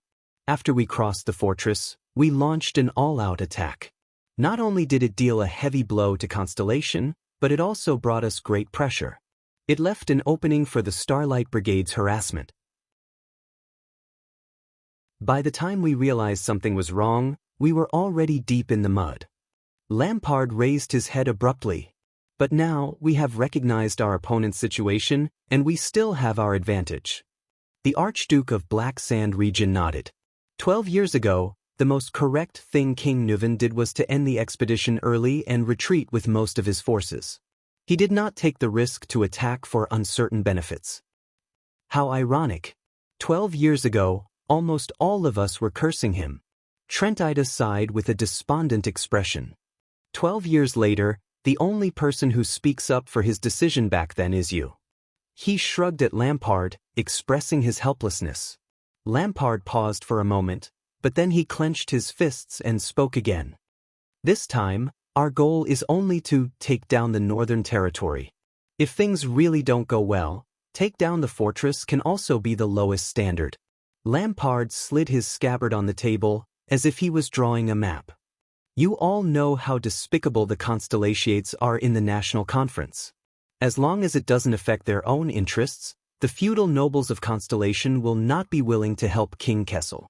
The latter has been pushing them too hard these past few years.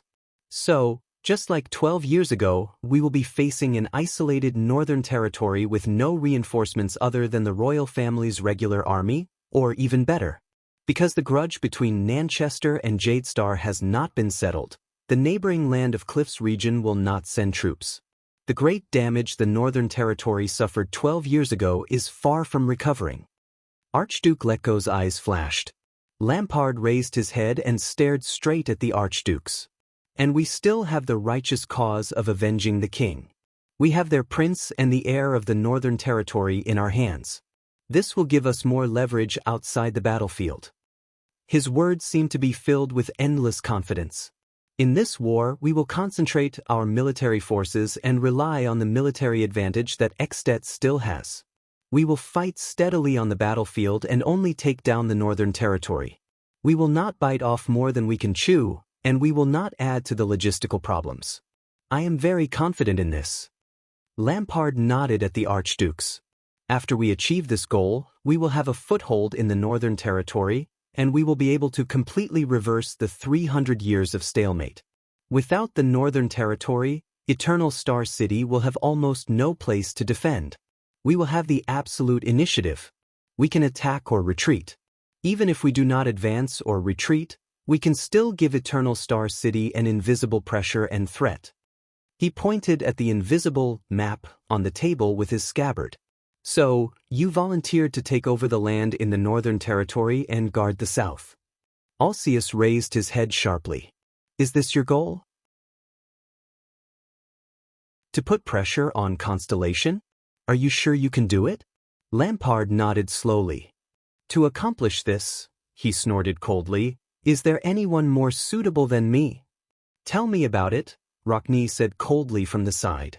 Lampard glanced at him, but he still nodded. Lampard frowned. His expression was solemn. I will use year-round invasions and military deployments to form continuous pressure on Constellation, especially Eternal Star City. Lampard frowned, his expression solemn. Along the way, I will let Constellation's vassals, such as the Land of Cliffs and Western Desert, go easy. They will understand what they can gain from the decline of Central Territory and Eternal Star City. Trentida and Letko exchanged glances. This will deal a heavy blow to the Jadestar royal family's reputation. It will also force Renaissance Palace to put a large amount of budget and energy into military defense and mediation with foreign religions, to the point that they will not have time to care about other territories and vassals. This will weaken the royal family's influence and control over the kingdom. And those feudal nobles who have been oppressed by Kessel for many years are not easy to deal with. Lampard's expression became solemn, but there was a hint of indecipherable fanaticism in his eyes. In short, we will not defeat the enemy in one fell swoop, but we can use a sudden threat to show our existence. We will forcefully insert a foreign chess piece into Mindy's chessboard, forcing them to erupt in internal strife that cannot be cleaned up. We will indefinitely delay or even interrupt their ongoing reform. As time goes by, Constellation will fall ill from the difficulties of the journey of change and transformation step by step. Lampard raised his gaze, and the expression in his eyes became sharper. And we will turn the tide with all our might. Even turn the tables. The Archduke sank into deep thought. At this moment, Your Grace, A valiant female voice rang from outside the door, "I am coming in." The sound of weapons rubbing against each other immediately came from outside the stone hall. The four archdukes' expressions tensed up, and they all looked at Lampard. Lampard's expression changed at first, then he nodded at them. "Let her in," Archduke Letko said loudly. "Everything will be fine." As the archduke's voice faded, the sound of a sword being sheathed came from outside the door. In the next second, the figure of the swordswoman Croche appeared in the hall. This female warrior, which was rarely seen in Ekstedt, respectfully came before Lampard. With a solemn expression, she whispered a few words into the archduke's ear. At that moment, Archduke Trentida sharply noticed that Lampard's eye sockets had suddenly widened. "Something is happening," Trentida quietly said. "It seems to be related to the situation at hand." Asterisk bang. Asterisk like a swarm of insects, the arrows rained down on the ground from above the gatehouse. Asterisk thud. Clang. Clang. Asterisk a short and piercing sound of nails piercing rang. But the scene they imagined did not appear. The two carriages with the emblem of Good Flow City were not nailed into hedgehogs by the arrows, nor did they slow down or stop. They still charged towards the gatehouse at the same speed. Instead, the three patrol squads chasing after them stopped in their tracks. Their scalps were numb, and they looked in front of them in shock and bewilderment. Countless arrows were nailed to the ground in a densely packed manner, just a few meters in front of them. They were firmly separated from the two carriages. If they took another step forward, one of the arrows might land on their heads. With this thought in mind, the patrol squads raised their heads to look at the gatehouse with shock, anger, and confusion. Above the gatehouse, Phil the archer put away his bow and arrows. He watched with satisfaction as the patrol squads were intercepted by his troops on the road. Phil turned around and gestured to Count Levon. The Count gave him a thumbs up. The two carriages, together with attendants, who were lagging behind them, all ran towards the gatehouse's gate. "What's going on?" Outside the gatehouse, as the nominal commander of the patrol squads, Garrison Officer Viscount Leisden was already jumping with rage. How many years had it been since he saw his troops stopped under the gatehouse by a warning shot? And in Dragon Cloud City? "Sir, madam, you saw it. How dare they?" With two equally enraged guards, Leisden pointed at the gatehouse and roared furiously at Prime Minister Leespan and the Red Witch, Kalshan. "Attack my troops? In Dragon Cloud City, attack the patrol squads guarding Dragon Cloud City, attack the king's regular army." He clenched his fists and roared, "No matter who they are, if CK their whole families." Boom.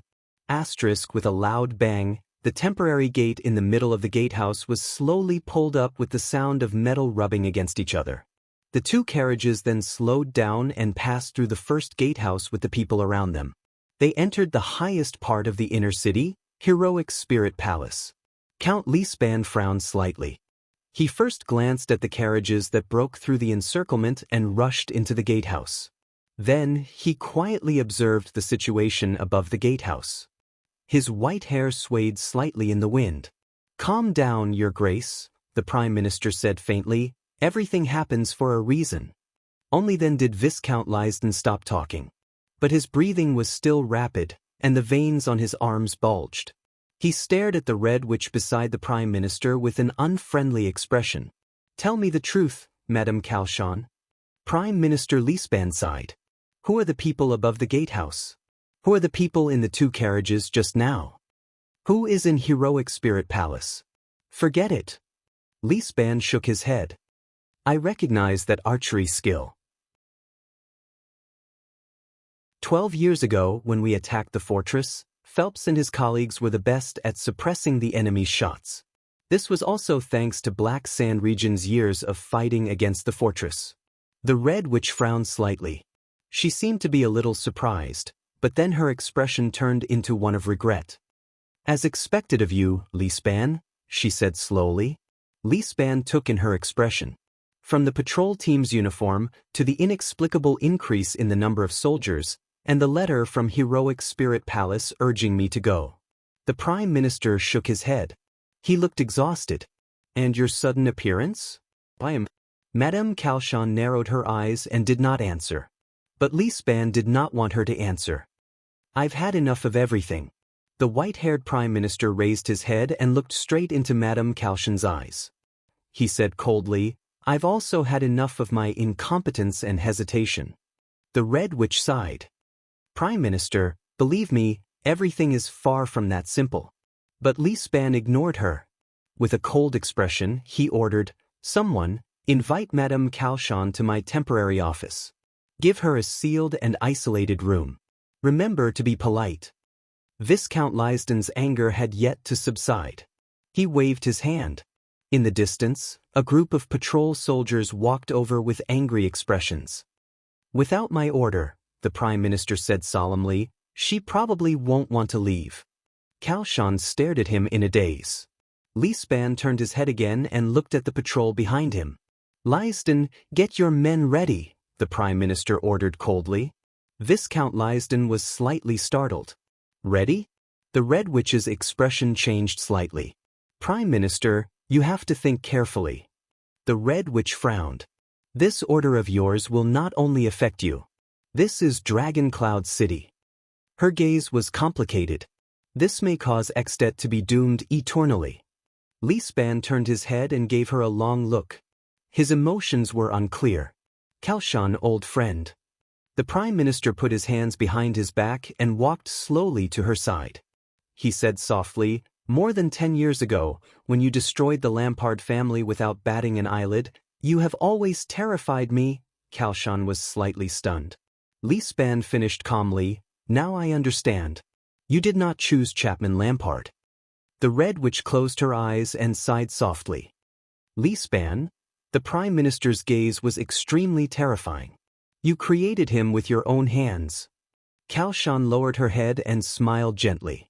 Viscount Lysden came to the Prime Minister's side. With a hesitant expression, he asked, Sir, what should we prepare? Lisban no longer cared about the Red Witch's reaction. He turned his head abruptly and looked at the gatehouse, at the slowly descending steel gate.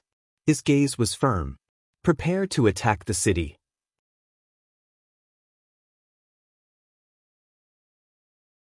Chapter 246. Dragon Cloud City, in the doorway behind the first gatehouse. Countless fully armed Black Sand Region soldiers surrounded the two carriages and their attendants tightly. They looked at the uninvited guests who dared to barge into the gatehouse with hostile expressions. Thales sat in the carriage. His skin crawled as he looked at the densely packed enemies in front of him through the window. This is bad.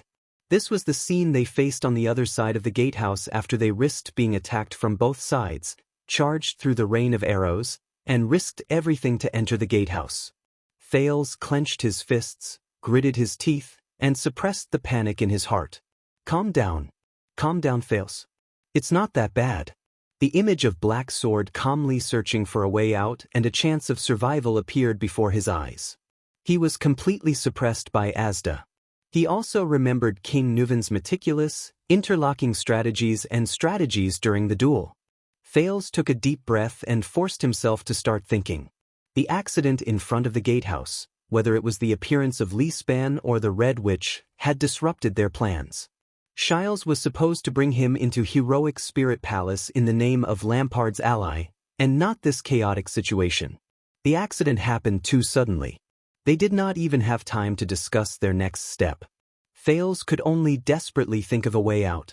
The people inside and outside the carriage were still panting rapidly. Even the horses that pulled the carriages were panting. The carriage Thales was in had even broken a rope. We verged in, but outside the carriage, Cohen held the wheel with one hand and pressed his other hand against his abdomen. He panted in a disheveled manner. He looked at the hostile soldiers in front of him with an unpleasant expression. He said to Miranda, who was panting even more heavily than he was, "Sunset, goddess above, why do I feel that our choice was a little impulsive? At least they didn't turn us into porcupines when we were outside." While Miranda calmed her breathing, she narrowed her eyes and observed the situation around her. She then sized up the doorway and Heroic Spirit Palace, which was right outside the doorway. She felt anxious. "Hurry up and tidy yourself up," Cohen raised his head in pain and exhaled. In the carriage, Thales looked at Put-Ray. It seems like the way we came in was still too high profile, and there are so many people. The prince looked worriedly at the scene outside the carriage. As expected, they are suspicious. Whether it was the White Blade Guards or the other people from Constellation, none of them were part of Thales' original plan. Nicholas checked his disguise for the last time and said with a solemn expression, "We've already done this.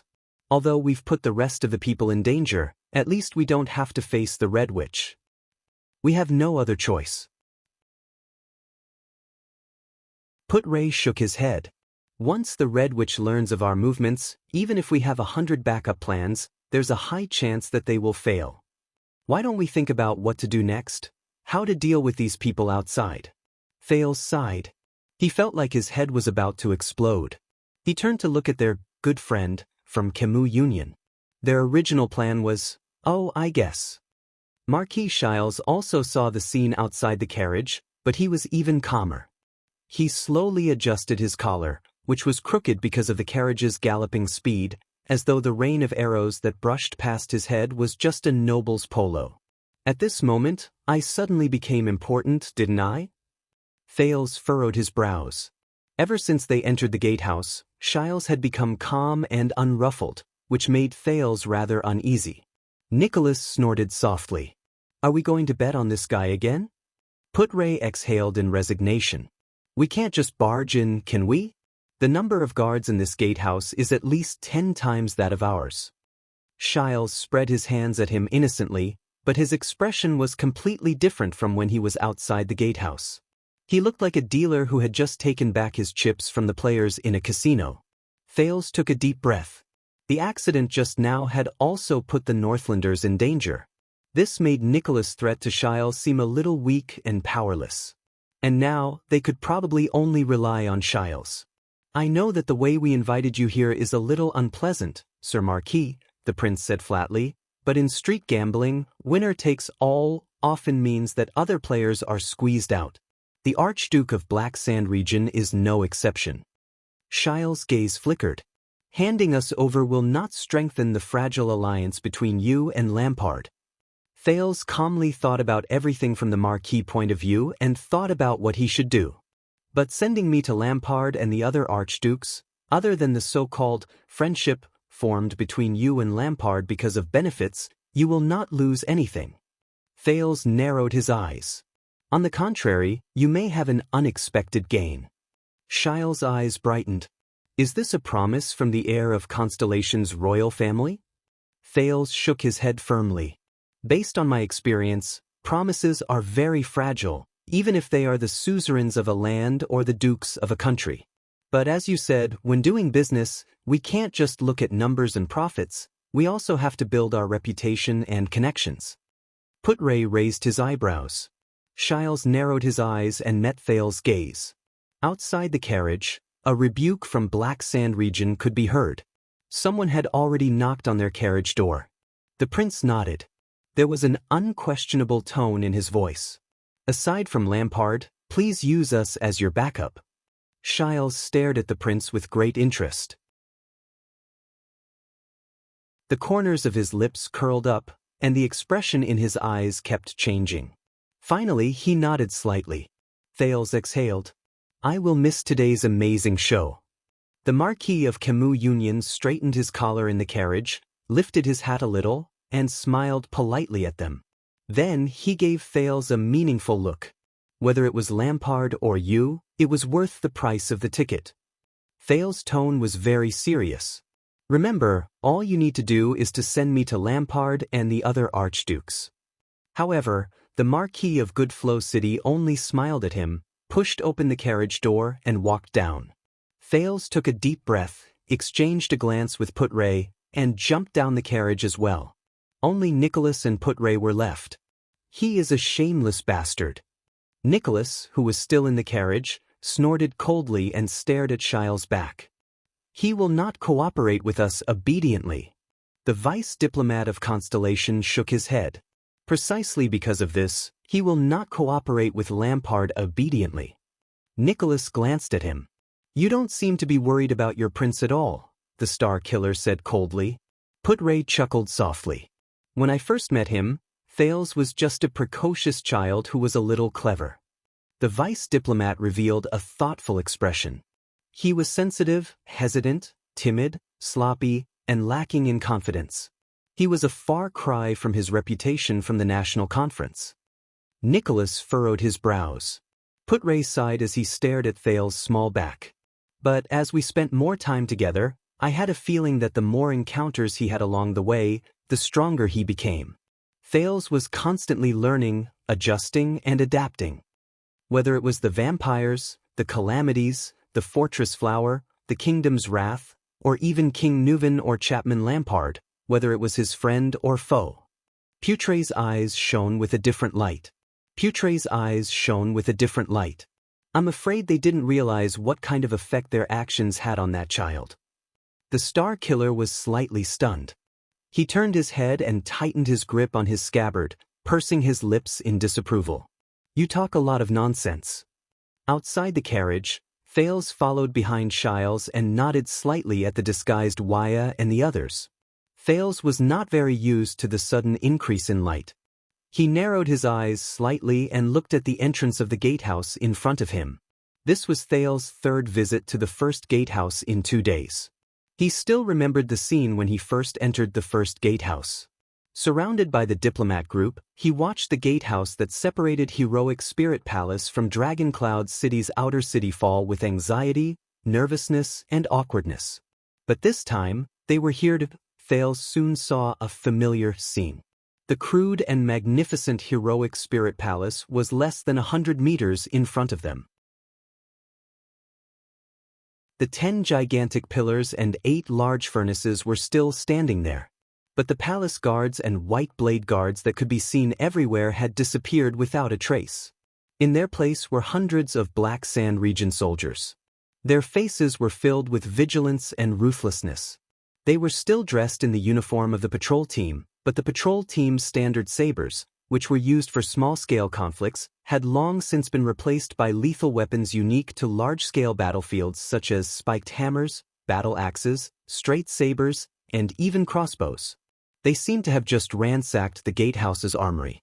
Almost all the people on Thales' side held their breaths. A noble dressed in plate armor strode out from Black Sand Region's formation. He had a broad face and a protruding nose bridge. Your Grace.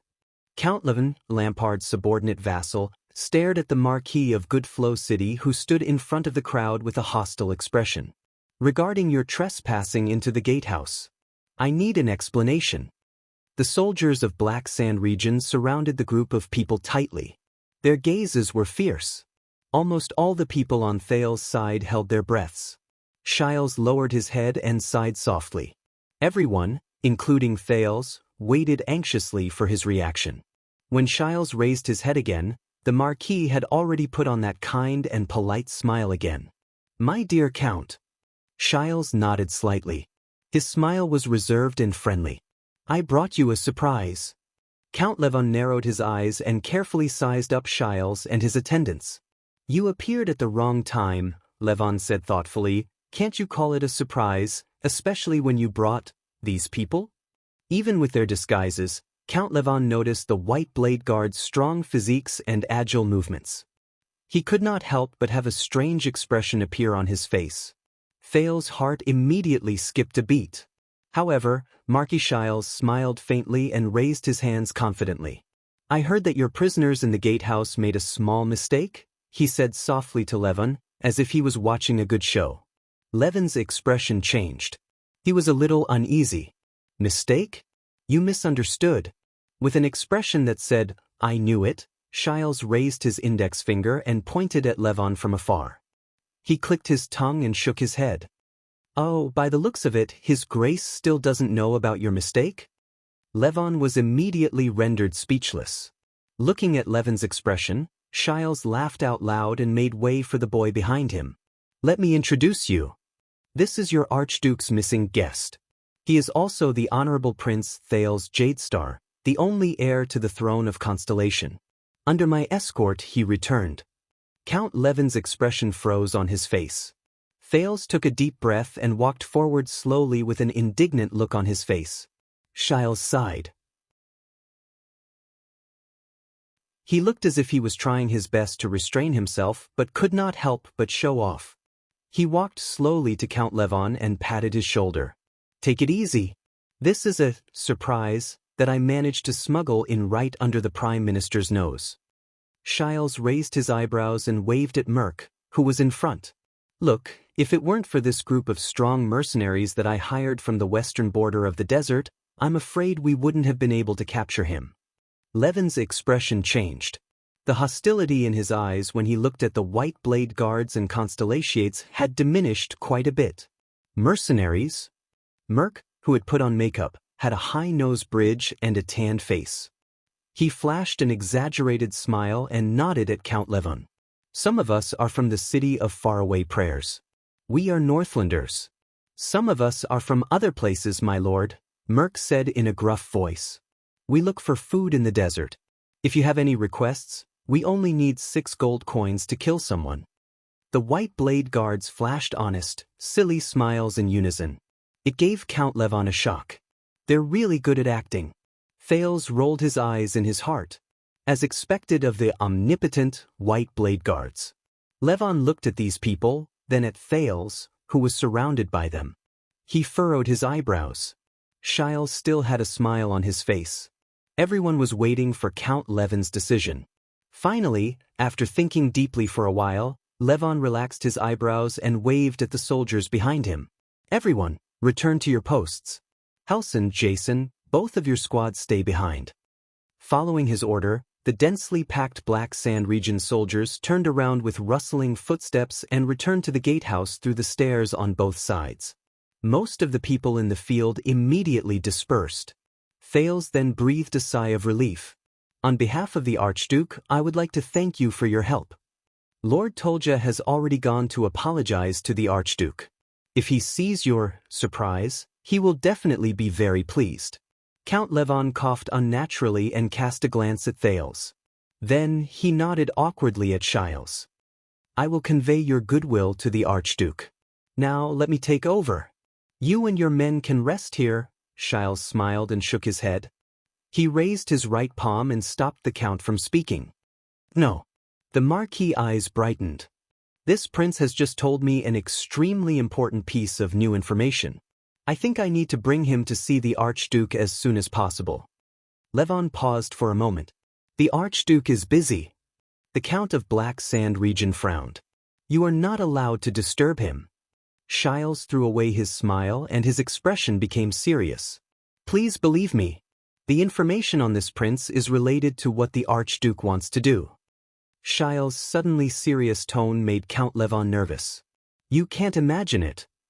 Count Levon stared at Shiles seriously. The latter also stared back at him solemnly. A second later, Count Levon sighed. All right, I can send someone to bring you to see the Archduke. I have to bring him there. Shiles shook his head and gestured at Thales with his chin. There are some things that can only come out of his mouth. Levon was a little puzzled. Is it very urgent? Shiles first shook his head, then nodded with a mysterious expression. It's very urgent. Levon met his gaze for a few seconds. I understand. The Count nodded. You can leave now. The Archduke is in Heroic Spirit Palace, near the Hall of Heroes. Shiles flashed a smile. Thank you. Thales felt as if a huge stone had finally been lifted from his heart. As long as he could see the Archdukes, he would at least have a chance. Wait, your men will stay here. While Levon commanded his small team, he nodded at Shiles without letting his guard down. Our men will escort you there. Shiles raised his eyebrows and pretended to casually glance at the people beside the fleet of carriages. Of course. The Marquis nodded nonchalantly. Thales' heart sank. He watched as the people around the 2 carriages were taken away by the soldiers of Black Sand region. He also watched as a group of soldiers walked towards him and Shiles. The person in charge nodded politely. Very well. The prince took a deep breath. From now on, I'll be alone. But at this moment, a sonorous male voice came from the stairs leading to the gatehouse behind them. Please wait for a moment. Everyone turned their heads in unison. A strange middle-aged man, who was dressed in gorgeous clothes and had an ordinary face but had 8 braids at the back of his head, slowly walked down the stairs. Count Levon furrowed his brows and asked impatiently, "What's wrong, my dear civilian disciplinary officer?" He seemed to be very displeased with this new middle-aged man. In the crowd, Merk and Nicholas frowned at the same time and lowered their heads. They recognized the newcomer. The middle-aged man shook his head, completely unbothered by Levon's tone towards him. "Mercenaries, right?" The middle-aged man walked to the side of the 2 carriages and sized up the group of people. He flashed a reserved smile and his gaze stopped on Miranda. "I didn't know that there were female mercenaries among you?" Cohen and Raphael exchanged glances. Unease surged in their hearts. But Miranda was expressionless. She raised her head with her dark face, which had been crudely smeared with paint. "I come from the land of thorns, my lord," the swordswoman replied in an uncouth manner, sticking her tongue out. "There are female mercenaries everywhere." Cohen narrowed his eyes. "Good acting." The middle-aged man raised his eyebrows slightly. "I see." He nodded slightly, his 8 braids swaying slightly. "May I see your sword? I'm very curious about how heavy the female mercenary's sword is." Miranda was slightly startled. "Enough, Vlad," Count Levon said in annoyance. "Perhaps the Archduke can tolerate your rudeness, but this place is— Please wait a moment, my lord." The man named Vlad turned his head and interrupted him loudly. There was a profound meaning in his words. "You don't want to commit another grave mistake, do you?" Levon instantly froze. Thales could not help but feel puzzled. "What's wrong?" This middle-aged man. If I remember correctly, he should be one of the underground forces of Dragoncloud's city that Cohen and the others mentioned. Vlad turned his head and smiled at Miranda again. "May I?" Miranda took the sword without a word and handed it to the man in front of her. "Phew." Vlad tested the weight of the sword in his hand and could not help but sigh. "It's really not light." Miranda smiled. "I think so too." Vlad sighed and pulled out a section of the blade. "By the way, let me introduce myself. My name is Child Vlad." The middle-aged man shook his head and lowered his head to size up the sword in his hand from various angles. 12 years ago, I was in charge of collecting taxes in 12 small villages in the suburbs of Cold Castle. Miranda furrowed her eyebrows slightly. "Cold Castle?" She laughed gruffly. "Are you from Constellation?" Vlad smiled faintly. Beside them, Count Levon shook his head in disdain. "Yes, in theory, we are employed by the tax department of Cold Castle." Vlad flipped the sword in his hand over and said calmly, "The reason why they employ us is because they need us to argue with the tax collectors from Central Territory, who are of a higher rank, so that it will be easier for them to pay less taxes to the king." Miranda and Raphael, who had been paying attention to the conversation, were slightly startled. Why did he say all this? "But we have never seen the lords of Cold Castle even once." Vlad sighed. They would only send their vassals, the idiots from the Sangris family, to audit the accounts and take away a huge amount of money from the tax items. Then, they would make us bear the blame, whether it was to the tax collectors at the top or to the villagers at the bottom. They have eyes and ears everywhere, and they are the in-laws of the suzerain's family. We have no way to complain, and can only swallow our anger year after year. That's why you came to Ekstedt. Miranda shrugged and snorted nonchalantly. "It's understandable." "No." Vlad suddenly raised his head and raised his voice. Everyone was startled. "You don't understand." Vlad sheathed the sword in his hand.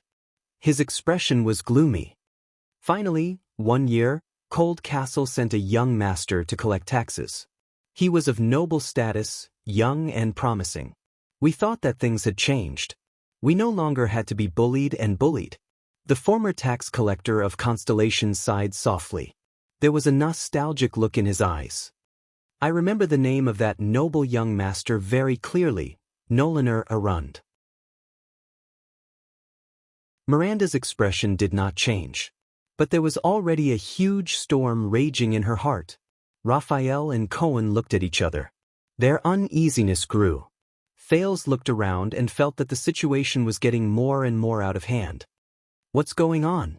He mentioned the Arund family to Miranda. Did he recognize something?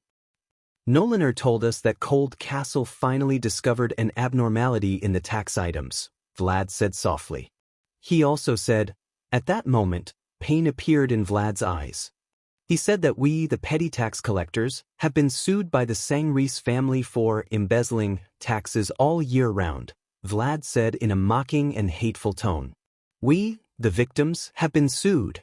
We embezzled taxes and filled our own pockets. Beside him, Count Levon frowned.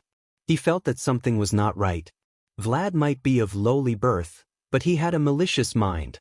But he was not a fool, nor was he a lunatic. On the contrary, he was very smart.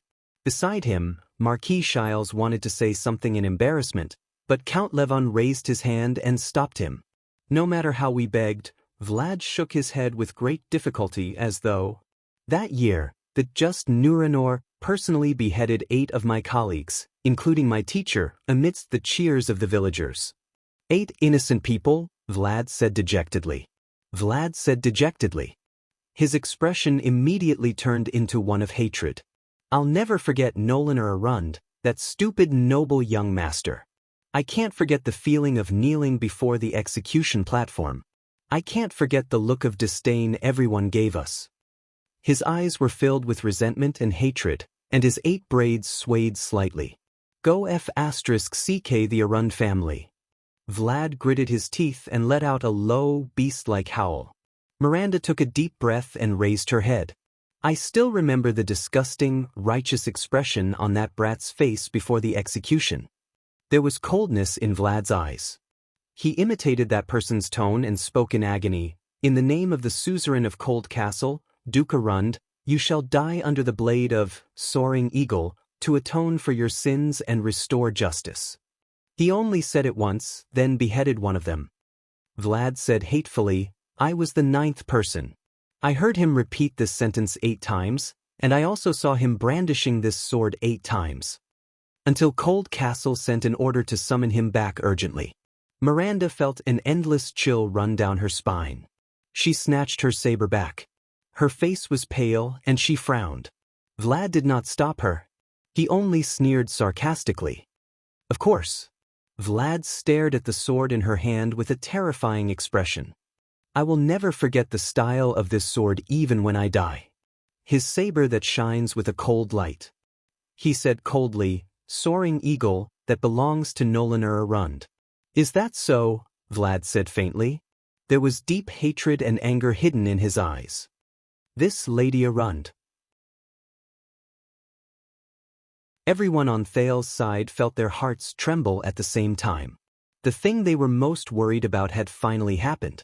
With a pale face, Shiles looked at the person in charge here, Count Levon. The Count sighed and glanced at the stiff Vlad with a complicated expression. They are not from Camus Union. Count Levon turned to Shiles and Thales with a hostile expression. They are people with ulterior motives.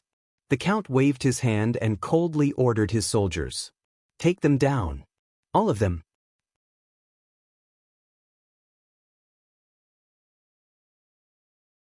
Chapter 247. Anti-Theft. At 6 in the morning, in the center of Shield District in Dragon Cloud City, the moon had already set in the west. The darkest hour of the day was about to arrive. The Hydra, Kilika, seemed to be very excited. The chilling sound of flesh and blood rubbing against each other could not help but make people think of the scene of a millstone grinding pork. It waved its limbs and tentacles in a frenzy, continuously releasing wave after wave of people to surround Nicholas and Gleeward. The 2 Supreme-class elites wielding legendary anti-mystic equipment fought with all their might in the crowd controlled by the mystic and advanced with all their might. With great willpower, the 2 of them endured the cries and screams of the citizens and killed their way through the crowd. With great difficulty, they got closer to the mystic. However, the girl with a bright smile only shook her head slightly. A huge tentacle reached out from behind and sent her 20 meters away. More people controlled by the mystic walked out of the gap in the tentacle, puzzled. They surrounded the two supreme-class humans and involuntarily blocked the space left by the tentacle. Just a dozen meters away, under an inconspicuous low wall, Thales listened attentively to Black Sword's explanation with shock and astonishment. The power of eradication originates from the untapped potential in the human body. We use special methods, such as specific martial arts and sword styles, to guide it into usable power. Black Sword's words seem to carry a faint sense of authority, causing people to unconsciously perk up their ears to listen. It can increase a person's ability, quality, or adaptability to certain situations, whether for a short or long period of time. He stared at Thales sternly and fiercely. The forms of existence of the power of eradication vary from person to person. There are many types of power of eradication. Some will form visible light, some will fuse with organs and tissues, some will even circulate day and night, some will be used on special parts, and some will permeate the entire body. Even if it's the same type of power of eradication, when used by different people, there are often great differences. Thales frowned. If there are great differences, how can I teach them? Black Sword seemed to have heard his thoughts. As the Hydra roared from its flesh, he said calmly, but they still have similarities that can be used as a reference. Most of the powers of eradication have a specific form and function at the moment of awakening. Black Sword exhaled. His muscles were trembling, as though he was doing his final warm-up. For example, the glory of the stars, which greatly increases nerve excitement and human endurance, the thawing of glaciers, which continuously increases one's resistance to pressure and senses, the Pegasus music, which maximizes one's resonance with the external environment, and the death of the sword, which instantly destroys the human body's self-protection mechanism. The people who awaken these powers of eradication will naturally form their personal biases and habits based on the specific forms of their powers of eradication, as well as how they use their abilities. When Thales blinked, Black Sword changed the topic. But the sin of Hell's River is different. Black Sword's expression turned cold. It is one of the least recorded powers of eradication. Based on my and some of my predecessors' experiences, it comes from the most unbelievable potential of life, Black Sword said slowly. Survival. Thales' heart clenched. He remembered what had happened in the birch forest. Serena had strangled him in midair. So, the existence of the sin of Hell's River is basically to prolong a dying life. Black Sword inhaled slowly and adjusted his breathing. It is a final struggle at all costs. He gave the prince a profound look. This is also the prerequisite for us to awaken the sin of Hell's River. It awakens at the moment of death, activating all the essence of life and exhausting all the possibilities of life. Because of this, it is different from most powers of eradication. The sin of Hell's River does not have a specific form. In other words, it can exist in any form and exert its effects. Thales' pupils shrank. Any form of powers of eradication? Any other form of existence of the powers of eradication? He somewhat understood what Black Sword meant. That's right. Black Sword smiled and nodded. He looked at Kilika, who was in the distance. The sin of Hell's River. Black Sword narrowed his eyes and focused on the battle in the distance. It can be said to be an omnipotent power of eradication. As the two of them spoke, Nicholas and Gleeward were struggling to hold on. We can't go on like this. With a cold expression, Nicholas chopped off a woman's head with the severing soul's blade. Her terrified gaze before she died made the battle-hardened warrior's chest feel heavy. Then, he faced the next old man with a dazed expression. With the legendary anti-mystic equipment, we don't have to worry about protecting ourselves. Nicholas gently swung his slightly sore arm. He glanced at the corpses around them and could not help but frown. But in the end, we will be exhausted to death. The Star Killer glanced at Gleeward, who had a crazed expression and whose eyes were filled with rage. Or will Gleeward have a mental breakdown after he kills enough people and reaches his limit? Gleeward roared and brandished his spear. The spearhead slashed through 3 people, but his left arm was scratched by a little girl who attacked him from behind. The civilians of Shield District who were scratched by the spear died under the effect of slaughter. Glee Ward tried his best not to look at their expressions before they died, but his entire body was trembling violently. "Do you have any way to break through?" Glee Ward gritted his teeth and took a step back. He was very agitated. "Don't tell me that you're actually the kingdom's wrath." "We can't break through." Nicholas stared at the girl standing in front of the Hydra and drew a blade. "But we can make it so that she can't retreat." Glee Ward's expression changed. In the next moment, the Star Killer's aura changed. 2 patches of red appeared on Nicholas' pale face. He retracted his arm and no longer attacked and killed the densely packed crowd in front of him. He stroked the Severing Soul's blade with his finger. In an instant, with a loud crack, the Severing Soul's blade, which had 2 curved sections, broke into 2 halves from the protruding part of the blade's spine. The blood mystic raised her eyebrows as she watched all of this. She instinctively felt that something was wrong, and the blood-red stripes on her face shuddered. The cut on the blade seemed to be very regular. The Star Killer held the broken blade in one hand and the remaining half of the Severing Soul's blade in the other. He revealed a mysterious smile. "World break, begin," he said softly. In the next second, Nicholas moved. The power of eradication in his body began to tremble. He turned his body sideways and squeezed past the 3 civilians controlled by the mystic in front of him with unbelievable movements. As they screamed involuntarily, he tapped the ground lightly, stepped on their shoulders, and leaped into the air. If Ida was here, she would immediately recognize that this was the same movement Nicholas displayed when they first met. It was the kind of footwork that allowed him to weave through the crowd perfectly, yet it was impossible to dodge. Giza's expression changed slightly. Immediately, a few controlled civilians bent their knees and jumped like monsters, pouncing towards Nicholas in the air. But at that moment, Gleeward's Soul Slayer pike drew a circle in the air, which was rarely seen. Asterisk bearing the injuries on his shoulders and back from the encirclement, Gleeward roared and swept away all the civilians who tried to stop Nicholas, turning them into lifeless corpses. Nicholas leaped into the air without any obstruction. In that second, he cast a profound glance at Giza in the distance. Separated by dozens of densely packed people, the Star Killer shook his arm. The broken blade whistled through the air and went straight for the mystic's face. Giza's expression changed drastically. Amid the piercing sound of the wind, she cautiously extended 2 tentacles from her body, struck the ground, and pushed herself backwards. Thud. The blade stabbed into the ground, only a few meters away from the blood mystic.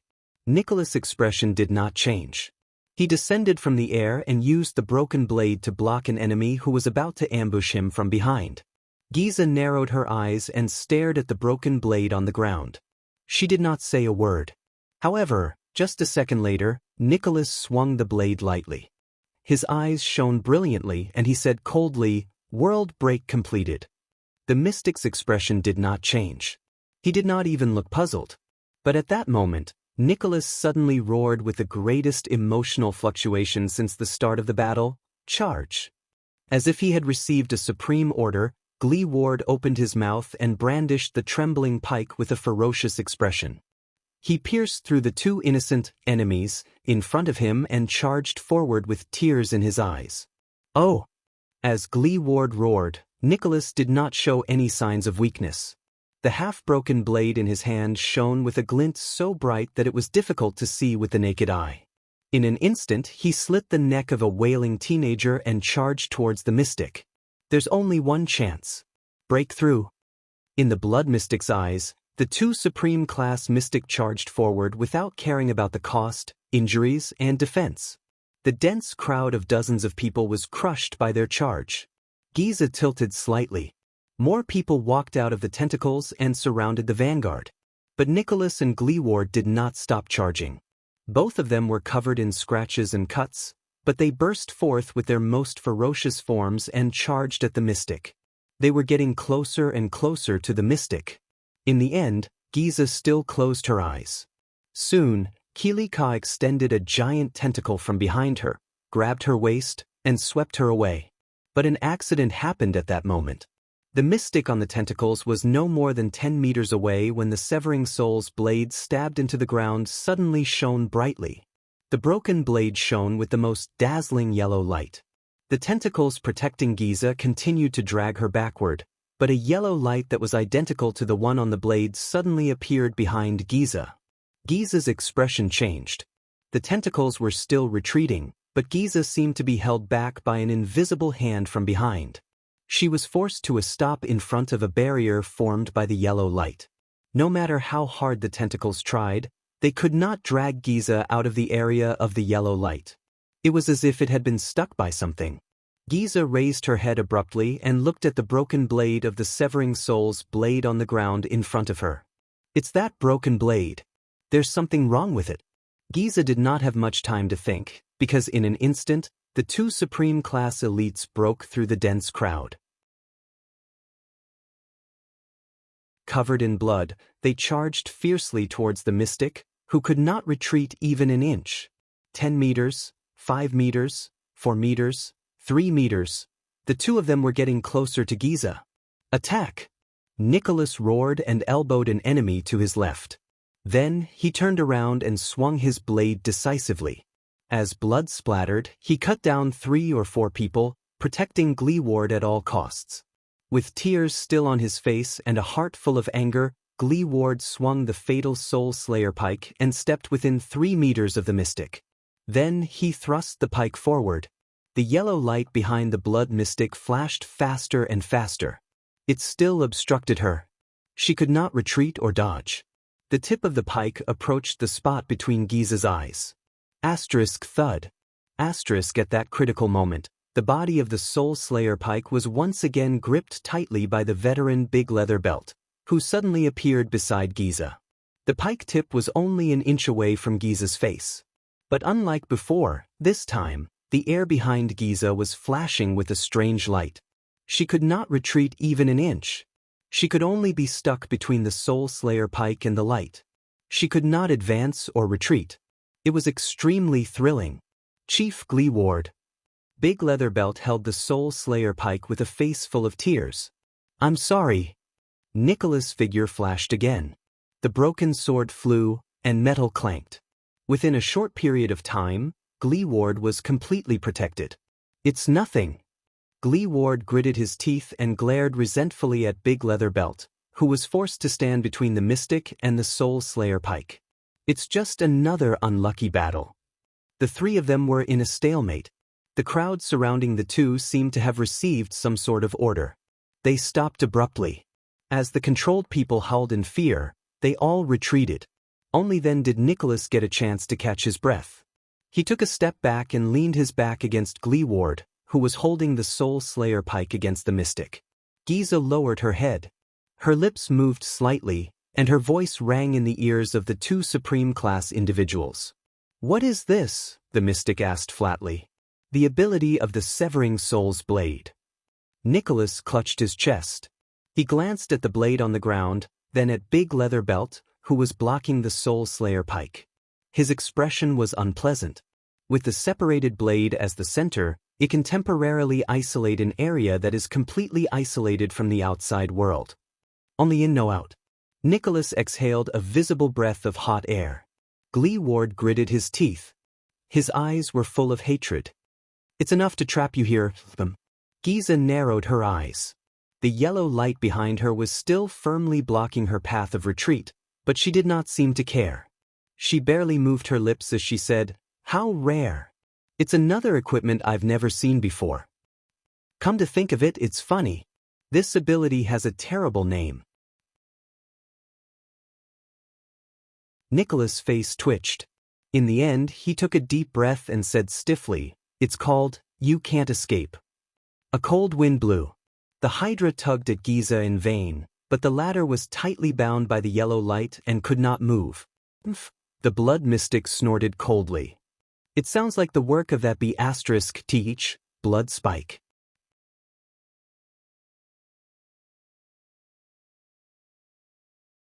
Chapter 248. Anti-theft, anti-theft. It was night. I'm still worried about that strange doctor staying together with His Highness. Beside the bonfire, Waya stared at another bonfire in the distance with a strange expression. There were only two figures, one big and one small, sitting around it. This was the third night since they came to Lampard's military camp. Ramon claimed that he wanted to examine Thal's injuries alone, and the strange thing was that the prince agreed to it. He's a prince. He can do whatever he wants. Put-Ray smoked his pipe and exhaled a cloud of smoke. Beside him, Waya's expression darkened. Also relax. Ramon's fear of His Highness is not an act. Also, there are so many extension soldiers guarding the area. His Highness' safety is assured. Put-Ray glanced at the hostile extension soldiers who were either on sentry duty or patrolling around. He then glanced at Ida, who was not far away, and said slowly, also, if Ramon is really an assassin, he had too many chances on the previous battlefield. Don't forget, he was the one who saved His Highness. Waya recalled what happened on the battlefield, and his heart skipped a beat. Speaking of this, what happened to His Highness? The young attendant said worriedly. At that time, even his breathing was. Put-Ray looked at Waya, who had a doubtful expression on his face, and narrowed his eyes slightly. You've been brooding over this matter? The thin vice diplomat asked with interest. It's not just this. Waya furrowed his brows. As he recalled solemnly, he voiced the doubts in his heart. His Highness' physique is very good. In fact, it's better than I expected. No matter how serious his injuries are, the time it takes for him to recover is calculated in days. But this is even more suspicious, isn't it? Also, the psionic ability that His Highness said he learned from the Black Prophet. I can't ignore it. Waya lowered his head and glanced at the single-edged sword beside his hand. After all, that's the Secret Intelligence Department. Although His Highness, he's still just a child. It's not a good thing to be too close to the Secret Intelligence Department. Secret Intelligence Department. Humph. Put-Ray raised his head and exhaled a cloud of smoke at the moon in the sky with a complicated expression. You think the Secret Intelligence Department is a scary place? The vice diplomat did not look at Waya. Waya pursed his lips and nodded. I've heard a lot of stories about that place. Some are ridiculous, some are bizarre, and some are unreasonable. The young attendant drew his sword, his voice filled with hesitation. But I have to admit, the mysteriousness of the kingdom's Secret Intelligence Department and the reputation of the Black Prophet are frightening. I thought that with your age, you wouldn't have heard too much about the Black Prophet. Put-Ray chuckled. After all, Murat has been in charge of the Secret Intelligence Department for more than 30 years. I even suspect that when the young Adi II was crowned, Murat was already working in the Secret Intelligence Department. Waya wiped his sword and shrugged. When I was training in the Tower of Eradication, I heard this joke. One incident happened to each of the 4 major intelligence agencies in the world. The red witch broke a teacup, the white high priest burned an oil lamp, Lieutenant Ching wore an old robe, and the Black Prophet broke a pillowcase while sleeping. Guess, which incident had the most serious consequences? Put-Ray took a puff of his tobacco and the corners of his lips curled up. The gray sword guards broke a scabbard. Waya and Put-Ray chuckled together. Master Shao isn't as heartless and terrifying as the rumors say. It's just that as the Tower Master of the Tower of Eradication, he's more level-headed and prudent. Waya revealed a nostalgic expression and nodded. Besides, other than his beard, there's no place on him that's gray. Waya, as an attendant, it's good to be concerned about the prince you serve, but... After the joke, Put-Ray slowly became serious. He looked at Waya Casso with a threatening gaze. Do you want to hear a piece of advice? Waya raised his eyebrows and showed an expression that he was all ears. Every Jadestar prince is like a separate secret intelligence department. They all have a lot of secret treasuries, Put-Ray said with a profound gaze. Just be concerned about what you should know, and that's enough. Waya frowned. Don't make life too difficult. Put-Ray sighed. You have to know that the princes' lives alone are difficult enough. Especially when their surname is Jadestar. Put-Ray said quietly. The figure of the past appeared in his mind. Waya stared at the crackling fire with a complicated expression. Sir Put-Ray, I still remember what you said that day in the birch tree forest. Waya flipped his weapon over and said quietly, "Were you once an attendant as well?" Putre's pipe was no longer smoking. The vice diplomat spat out the cigarette holder and looked at Waya. The latter raised his eyes and asked him with a calm expression, "Then, which prince did you serve back then?" Putre's gaze, which was focused on the fire, paused for a moment. A few seconds later, he said slowly, "Just like your father. But I was more experienced and left the prince's side earlier." Waya stared straight at him. He stopped wiping his weapon without realizing it. "Is that so, attendant?" The young attendant's expression was complicated, but his gaze was profound. "Then, do you have a family?" Putre turned his head and gave Waya a profound look. "How funny," he said quietly. "Constellation's famous cunning fox, the leader and signatory of the Fortress Treaty, can't even handle his own family properly." But his gaze immediately darkened. "How much better can I be?" "Listen what..." The vice diplomat stroked the slowly cooling pipe in his hand. His tone was heavier than usual. "Gilbert is a competent and outstanding attendant. He is orderly, meticulous, and loyal to his ideals and goals from the beginning to the end. He has his own principles." Waya gently tightened his grip on the tip of his sword. "Even if sometimes those principles are so callous," the young attendant said faintly. "Callous?" Putre snorted softly. "Sometimes, you have to make a choice, no matter how difficult it is." Before Waya could respond, a discordant voice interrupted their conversation out of nowhere. "Good evening, Constellation's two esteemed guests." Viscount Kenvita, the Archduke of Black Sand Region's subordinate and his most trusted advisor, walked over from afar. He was dressed in a thick military uniform unique to Northland. "I hope I did not disturb you." Kentvita smiled and sat down opposite Putre, whose gaze was contemplative, and Waya, whose expression was unpleasant. "You did indeed disturb us." Waya stared at Kentvita with an unfriendly gaze. He flicked the sword in his hand lightly, and a clear, crisp sound rang. "Very well, that means that I have attracted your attention." Kentvita nonchalantly took off his gloves and warmed himself by the fire. "Why don't you stay in the tent? The weather is very cold, and this is Northland." "We like the open wilderness," Putre replied coldly as he poured out the ashes from his pipe. His thin face flashed in the firelight. "The scenery is beautiful, and the field of vision is wide." "Do not worry." Kentvita chuckled softly, seeing through their thoughts. "You are in Extet, and Extetians do not have the habit of eavesdropping on tent corners." He turned his head and looked at the Prince of Constellation and his doctor in the distance. "The prince is very safe here." Kentvita narrowed his eyes. "He is truly a special prince, isn't he? Otherwise, the Archduke would not have given such an evaluation." Waya snorted in disdain. Putre furrowed his brows. "They are starting to pay attention to the prince. The child probably said something strange in Lampard's tent a few days ago. This is not a good sign."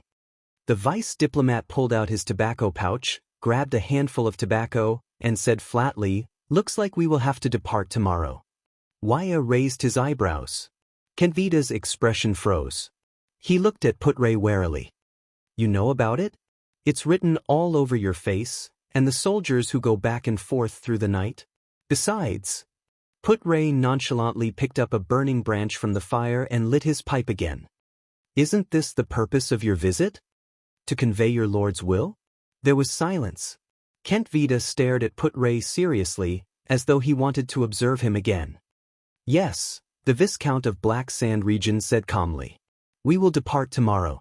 I will lead a troop of 2,000 men, including 500 cavaliers and the Fire Knight, Lord Tolja.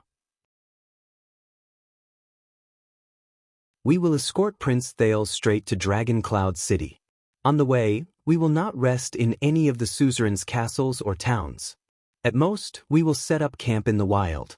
2,000 men, and detour around the castles? To ensure that no one will find an opportunity to plot against them?" Putre chuckled softly. "I am really worried for your lord. It seems that Lampard is also at his wit's end." He has no clue about the mastermind who is plotting against him. Kenvida's expression changed slightly. And here I thought that keeping promises and being absolutely loyal was the glorious and proud tradition of Northland. Put-Ray said softly as he puffed out a cloud of smoke. But look at this military camp right now. There's the smell of conspiracies and schemes everywhere. Who else can you completely trust? Kenvida's expression gradually stiffened. Do you know what this is called? Put-Ray snorted softly. Even a crooked beam will have a crooked shadow, whether it's King Nuvan or your lord. Kentvida grabbed a handful of snow from the ground, gently scattered it, and watched as it fell between his fingers. Do not comment on Northland's internal affairs, citizen of the Empire, the Viscount said coldly. At least on the land of Black Sand region, accidents will not happen again. Waya sheathed his sword. He sensed that the atmosphere was not quite right. Accidents? That mystic gun trainer might have a different opinion. Put-Ray put down his pipe and laughed. Let me give you a suggestion, Your Grace, clueless Viscount. Kenvida's gaze flickered. What do you know? Stop investigating Officer Hardy's connection with the Archdukes and Suzerains. Your efforts are destined to be in vain. Frowning, Put-Ray tested the temperature of his pipe to make sure that it did not burn well. Why don't you look for his business offline and start investigating the discarded mystic guns sold on the black market? Kentvida looked puzzled. Black market? Ah, Northlanders who look down on mystic guns. Put-Ray sneered. Compared to buying them directly from the Imperial Kingdom, the training of mystic guns is the most expensive. The completeness of the core and the freshness of the spare parts are inversely proportional to the soldier's proficiency in operating the mystic guns. Kentvida revealed a contemplative expression. Beside him, Waya was baffled. The Archduke of Black Sand region's mystic gun troops are very proficient. Their aim during volleys is also very good. Put-Ray glanced at Kentvida and flicked the metal rod of his pipe. Based on my experience, unless Archduke Lampard is willing to dismiss half of his knights and heavy cavaliers and allocate a large amount of gold coins every month to support the mystic gun training, he will definitely not be able to train such a troop within 3 years.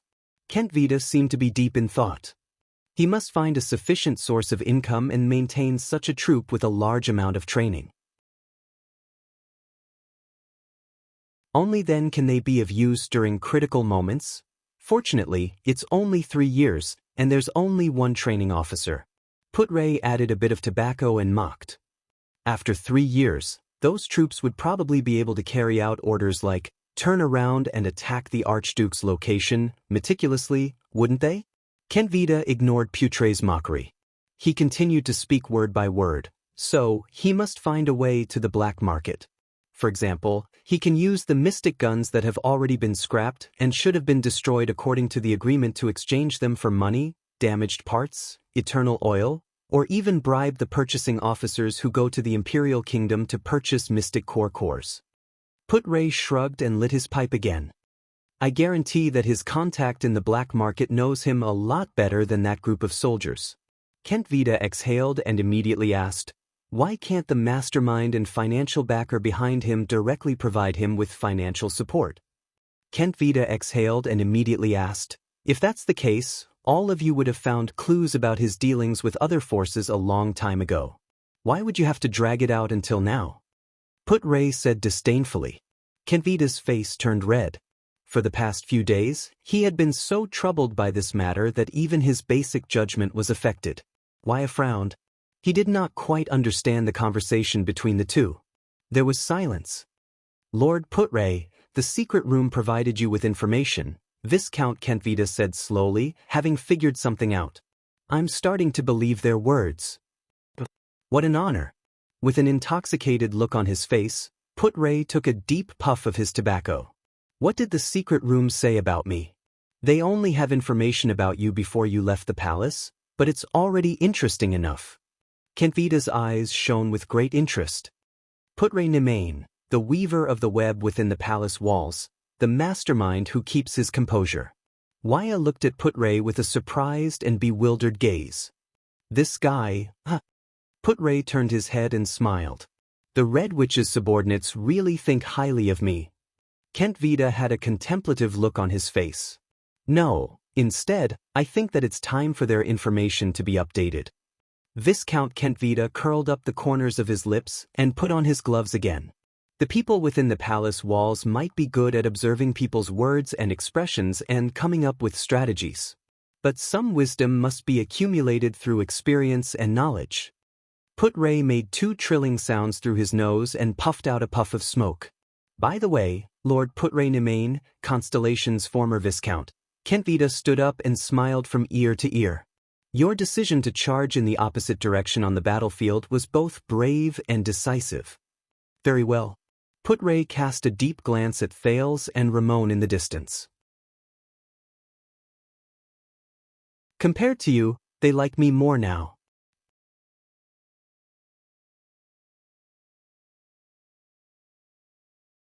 Chapter 249. Burglar! From the corner of his eyes, Serena shrieked and transformed into her terrifying true form. Where do you think you're going? Serena widened her black hole-like eyes. She spread her crimson bone wings, tore apart her cloak, and flapped them into the air. She roared hoarsely and rudely, "Mortal brat!" However, Ralph's gaze was firm. He stepped on the violent wind and pounced towards the Blood Clansman. He wanted to hold this monster back. This was the boy's plan. Thales flew towards a big tree on the left. It was the birch tree that was broken during the sisterly war just now. On the ground next to it was an unconscious figure. Serena's expression suddenly changed.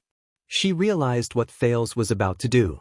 However, in the next moment, the sound of wind whistled behind the patricide. Serena instinctively turned around and clawed. Asterisk clang. Asterisk, there was a violent sound of metal clashing. It was not Ralph who attacked. Instead, it was a steel cable held in Ralph's hand. Serena, who was caught off guard, furrowed her brows. The steel cable that suddenly attacked her was tightly entangled around her arm. Serena screamed wildly. She was dragged backwards by the steel cable that was carried by the violent wind. She tore at the steel cable, but it was futile as sparks flew everywhere. On the other end of the steel cable, Ralph flew in the air with his teeth clenched. His legs were below his knees.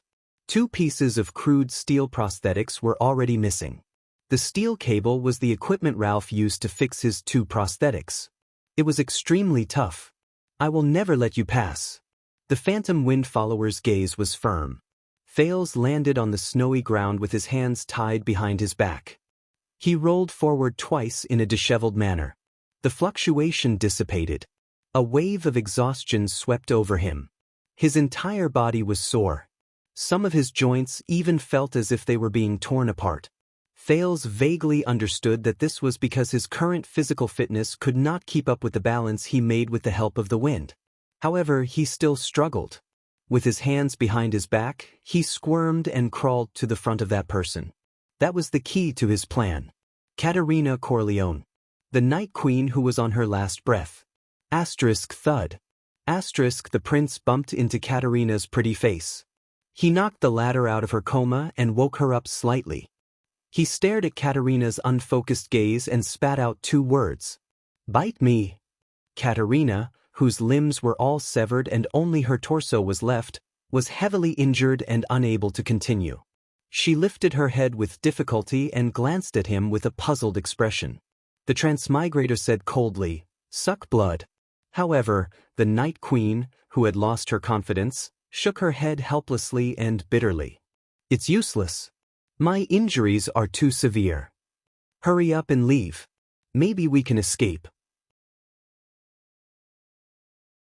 Katerina lowered her head as if she had resigned herself to her fate and closed her purple eyes. On the other side, Ralph was still using the tightrope to maintain a distance from Serena while struggling to deal with her. Thales scowled. This woman. A queen? At this moment, Ralph's pained groan came from afar. There was no time to waste. Thales made his decision. Didn't Serena say it? The boy, whose hands were tied behind his back, licked the tip of his tongue and furrowed his brows tightly. My blood. It's nutritious. The next moment, Thales closed his eyes, bit the tip of his tongue with his upper and lower teeth, and slammed his chin on the snow. He heard a small sound. Then, a wave of intense pain traveled from the tip of his tongue. Thales was in so much pain that tears came out. The feeling of biting his tongue, it hurts so much. But Thales still struggled to stand up with tears of grief. Without hesitation, he threw himself next to Katerina without hesitation. Then, under the shocked gaze of the Corleone family head, the Weeper, and the Night Queen, Katerina van Corleone, Thales fiercely kissed Katerina's lips. Katerina subconsciously wanted to struggle, until Thales' eyes widened in anger and stuck the tip of his tongue, which was filled with blood, into her mouth. A second passed. Katerina's entire body trembled. "This is the taste of this blood." Ralph's muffled groan was heard again. Thales furrowed his brows and stared at Katerina's incredulous gaze. This woman, why is she so unreasonable? Her sister, Serena, was obviously intoxicated with excitement, savoring it carefully, and looking like she was about to attract fans. Could it be that she doesn't like? But he did not finish his thoughts. Because in the next moment, Katerina struggled with what was left of her body and revealed a frightening, thirsty, and bloodthirsty gaze. The purple-eyed blood clansman, who only had her torso left, suddenly turned around and pressed the 7-year-old child under her body. Thud. The Night Queen lunged forward wildly. She bit Thales' mouth tightly, madly sucking his fresh blood. Thales felt a sharp pain coming from his tongue. Thales cried again from the pain. Ugh! He shook his head violently without any regard, forcing Katerina to let go of his mouth. Thales panted violently with tears streaming down his face. I was wrong. This is definitely crazier than her sister.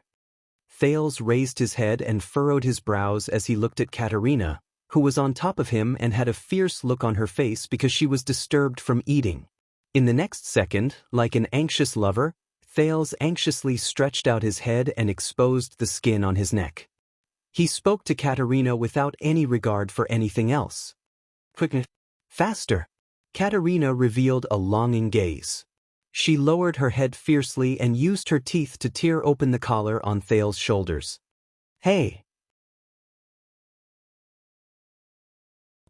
Before Thales could finish speaking, Katerina bared her fangs furiously and fiercely bit down on his neck. She started sucking his blood. Pain, the feeling of being sucked, dizziness, numbness, and pleasure all assaulted Thales' mind in an instant. With tears of pain, Thales looked pitifully at Katerina, who was ravaging his body. Powerlessly and bitterly, he finished his sentence. Can I be gentler? Amidst the strong wind, Serena grabbed onto a tree and finally steadied herself. Damned bug. I've played long enough. In the next second, she raised her head ferociously, grabbed the steel rope fiercely and pulled it. It was a tremendous force that had been strengthened by the true form. Ralph, who was at the end of his tether, was dragged along by the tremendous force on the steel rope. He crashed into a birch tree beside him and fell powerlessly onto the snowy ground. Ralph climbed up with great difficulty, but after losing his prosthetic leg, he could only lean against the birch tree weakly. Ralph used his psionic ability to breathe in a mouthful of cold air again. He stretched out his arms and flung out 2 hidden blades. He soared into the air again and faced Serena head-on. They fought at close quarters. However, Ralph was easily grabbed by Serena's claws in the blink of an eye. She struck his first hidden blade at a tricky angle. The strength in Ralph's sword disappeared. Clang. The blade, which was not as hard as the steel rope, shattered inch by inch. Serena's strength was ingenious. Ralph's body suddenly froze in midair. He had no choice but to first adjust the wind to reduce her strength. However, in an instant, Serena expressionlessly extended her long leg and stomped heavily on his other arm. Ralph grunted and flew backwards. His arm seemed to have been fractured. In the next moment, Serena's face was filled with savagery. She flapped her skeletal wings rapidly and accelerated in an instant, closing in on Ralph. Her sharp claws attacked swiftly. Clang. She crushed Ralph's last hidden blade with her claws. I miscalculated. Disappointed, Ralph thought. I can't stop her at all. He remembered what the air mystic had told him a long time ago. I have seen quite a number of Supreme Class people. Their fighting styles are basically, Asda said slowly at that time. They can control their attacks freely, meticulously, perfectly, and without any hesitation. The battles between Supreme Class people seem boring and simple, fast and monotonous, but this kind of terrifying control between the millimeters is far from what those brats of the same rank who waste their energy or strength recklessly can imagine. As for your problem, if you encounter a Supreme Class, Asda's blue robe was so distinct that Ralph could still remember his indifferent and colorless face. If you don't get close to them, you can use your psionic abilities to fight for a while. But Asda immediately raised his head and revealed a thoughtful expression. There is only one exception. If you encounter Black Sword, Ralph recalled that Asda smiled lightly at that time. Remember to write your will beforehand. Recalling the past, Ralph sighed in his heart. Damn it. As expected, the Supreme Class and the same rank are not on the same level. I can't even stop him for a few minutes. The Phantom Wind follower gently closed his eyes. It ends here. At least the debt is paid off. But in the next moment, the sound of violent wind and the sound of hands clashing could be heard. Until the last sound. Asterisk splat. Asterisk Ralph opened his eyes in surprise. Damn it, Serena covered her left shoulder and flapped her wings. She screamed and retreated madly, until she was a few meters away. A few seconds later, the patricide raised his head and looked at the person opposite him with a hateful gaze. That pure white true form blood clansman. My dear sister. The cold and elegant Caterina Corleone stood coldly in front of her. Her limbs were complete and powerful. Her wings could expand and contract at will. Her purple eyes were cold and fierce. It was as if she had never been injured. In the queen's left arm was Thales, who was groaning and gasping for breath. Serena looked at her younger sister ferociously and resentfully and let out an indignant roar. The Night Queen took a step forward and casually threw Serena's bloody left arm, which she had just torn off, onto the snowy ground. Her expression immediately turned fierce. The second round. Tower of Eradication, Sharp Blade Valley, Underground Secret Chamber. Shao stroked his long white beard and walked in slowly. He lit the everlasting lamp in the corner of the room. It was a strange circular room. There were no objects at all. There were only thick stone walls. The stone walls were full of scratches of various colors. Some were deep, some were shallow, and their lengths varied. It was as if they were scratched randomly. Shao turned around and looked at the other side of the room. It was a curled-up figure, trembling continuously in the corner of the room. Shao looked at that person for a while and sighed slowly. It's getting worse? The figure shuddered continuously and only said after a long while, It's devouring me. Shao's expression was solemn. Devouring? You mean it's corroding your body? The figure trembled and raised its head to laugh bitterly. More than that. This power, it's as if it's going to happen to me. It's alive, Shao frowned. What's going on? The figure continued to tremble, as if it had seen the deepest fear. It has its own consciousness. Like the devil in my heart, it's urging me, threatening me, scaring me, go and risk your life. Go and fight. Go and kill. I can't stop until death greets me, or death will reject me again. I can't stop. Shao closed his eyes and remained silent for a long time. When he opened them again, his eyes were already red. Shao, the respected Far East successor of the Tower of Eradication, slowly sat down cross-legged beside the figure. His eyes were filled with grief. Perhaps this plan is wrong from the start. Even a genius like Crassus, Shao's words were filled with pain and heaviness. Both of you, I shouldn't have let you go in the first place. However, the figure only laughed coldly. Impossible. Horace and I. Let's not talk about whether he could survive. He fought so many battles later on, killed so many people. If Horace was the one who went in the first place, can you imagine how he is now? The figure curled up even more. Shao gripped his sword tightly. His heart was filled with regret and pain. He sighed for a long time. When the figure saw Xiao's expression, he tried his best to smile. "Teacher, don't worry. I can hold on. Until I complete my mission, I can do it."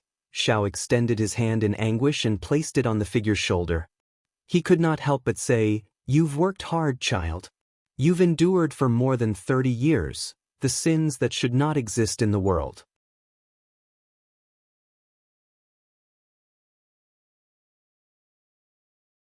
Chapter 250. In the West Corridor of Heroic Spirit Palace. "Damn it, I almost stabbed you too." Waya panted as he pulled his single-edged sword out of the last enemy's corpse. He patted the wound on his left side, which seemed to have split open. How did they arrange this strange grouping? The corpse was flipped over. Cohen Caribbean crawled out from under it in a disheveled manner. His scalp went numb as he watched Waya pull his sword out from beside his ear. He rolled his eyes. "I'm really sorry. I'm not as strong as Miranda or Raphael, and I'm not as good at fighting as the battle-hardened White Blade Guards," the police officer said perfunctorily. "That's why I need your help. Attendant Waya Casso." Just now, Cohen and Waya had just escaped from the interception of a few Black Sand region elites. "All right, maybe I should be thankful." The attendant took a deep breath and said, "At least I don't have to be grouped with Mute. That guy is very sensitive. If I stared at his throat for more than a second, he would notice it. That look in his eyes made it seem like I was the culprit who crushed his throat." Cohen stopped and looked at Waya in annoyance. Waya was stunned for a second before he shrugged awkwardly. Sorry, I forgot that you're the one in charge." "Thank you for your understanding," Cohen replied angrily. Waya looked at the 3 corpses in front of him and rubbed his shoulders. He sighed and said, "My lord, you guessed right. They sent out small groups of elites to search separately. If His Highness was still with us, he would have probably been exposed by now. Then, he would have been dragged down by the endless harassment until he couldn't move an inch. Let's go quickly." Cohen panted as he listened to the faint sounds of fighting coming from the east. "We're lucky this time. Their reinforcements received the signal, but they were misled by the other side. I don't know if it's the White Blade Guards or our people." They walked forward for about 10 seconds before they came to a fork in the road. "Should we continue?" Waya pointed in a direction and said with a frown, "We've already." Cohen caught up with Waya's pace and overtook him without hesitation. "We can only continue forward. We have to create space for the prince and the others." Waya glanced at Cohen and suddenly burst out laughing, then hurried to catch up. In the solemn atmosphere, the police officer rested his gaze on Happy's single-edged sword. He frowned slightly. "You are Miss Chartier's student, but when you use a sword, you seem to be on Master Xiao's side." Waya nodded and frowned. "I know. My teacher told me that my power of eradication is very special, and even my swordsmanship is affected by it."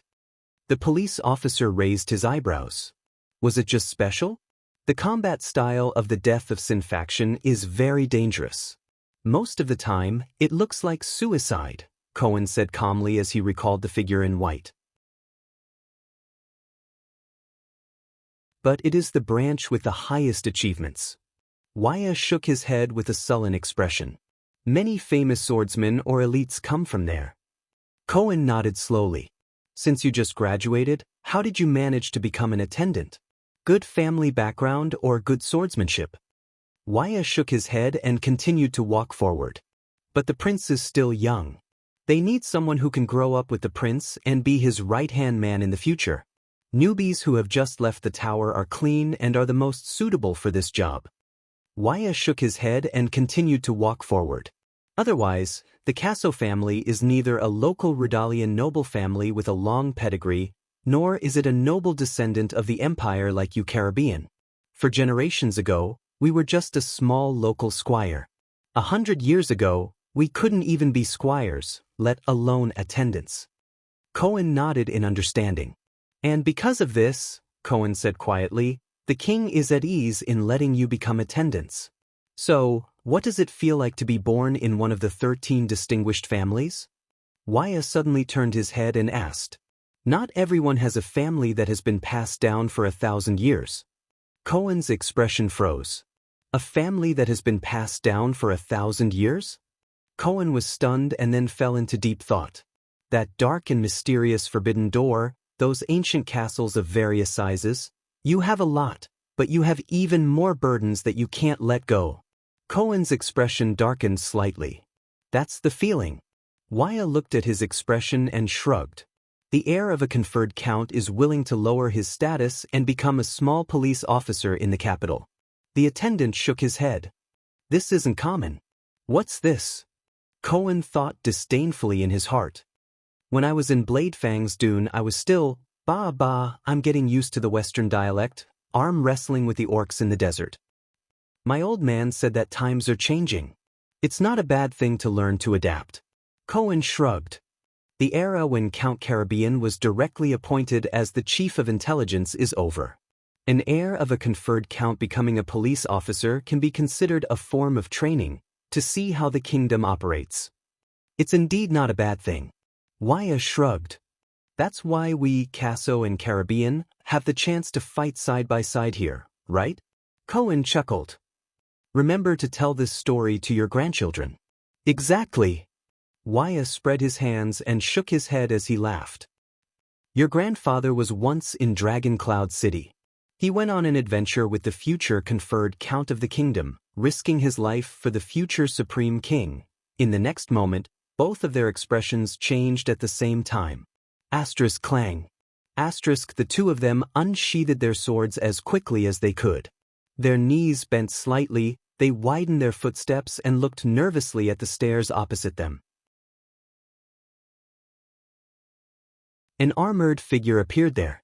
The Fire Knight, Tolja, slowly walked down the stairs step by step. He looked at them with a solemn expression. The police officer exhaled a long breath and lamented his luck. Waya narrowed his eyes, feeling anxious. Come on, big guy. I haven't forgotten that time in the prison cell. The police officer clenched his teeth and put on a sword stance.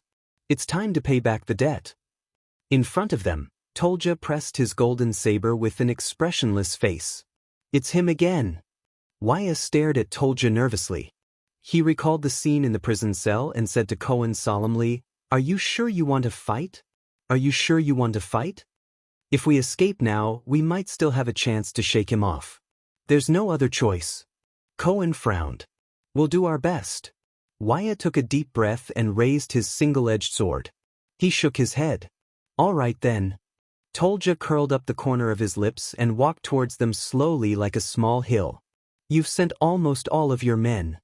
Tolja listened to the sounds of fighting in his ears. His gaze was sharp as he said, You've even scattered your men and used interceptions to fight against our interceptions at all costs. I don't think you're trying to assassinate the Archduke. Where's the Star Killer? He asked in a low voice that was like thunder. Cohen and Thales frowned. Where's your prince? Cohen and Waya were both stunned. You seem to be very concerned about the prince. Waya snorted coldly. Tolja narrowed his eyes. I can feel it. The Fire Knight seemed very relaxed. The Fire Knight slowly unsheathed his saber, making Cohen and Thales even more nervous. Your men are very scattered. They're almost in a semicircle, and they're gradually approaching the Hall of Heroes. Cohen let out a deep breath. This is bad. What did this guy use to sense it? You're not here to break through, but to act as scouts and sentries, Tolja said coldly. To hide someone's position and conceal his intentions, isn't it? Cohen and Waya looked at each other and saw the hesitation in each other's eyes. Kent Vida thinks that the middle-aged lord and the Star Killer are the greatest threats. He waved his saber lightly. But ever since we met in the snow and I saw his gaze when he looked at Nicholas, I had a hunch, Tolja said solemnly, that seemingly harmless prince is the most dangerous. Where is your prince? Tolja's expression changed and he continued to interrogate, What are you planning to do? Cohen and Thales did not say a word. They were just anxiously thinking about what to do next. But in the next moment, Tolja took a step forward and brandished his saber to attack. The tensed Waya felt a jolt in his heart. He immediately drew his single-edged sword and went straight for Tolja's face. Cohen's expression changed. The police officer shouted angrily. He grabbed Waya's left arm forcefully and pulled him back. Waya's single-edged sword and Tolja's golden saber clashed in the air. The temperature in the air rose sharply. Asterisk sizzle. Asterisk the strange sizzling sound rang again. Asterisk clang. Asterisk the clear sound of metal falling to the ground rang out.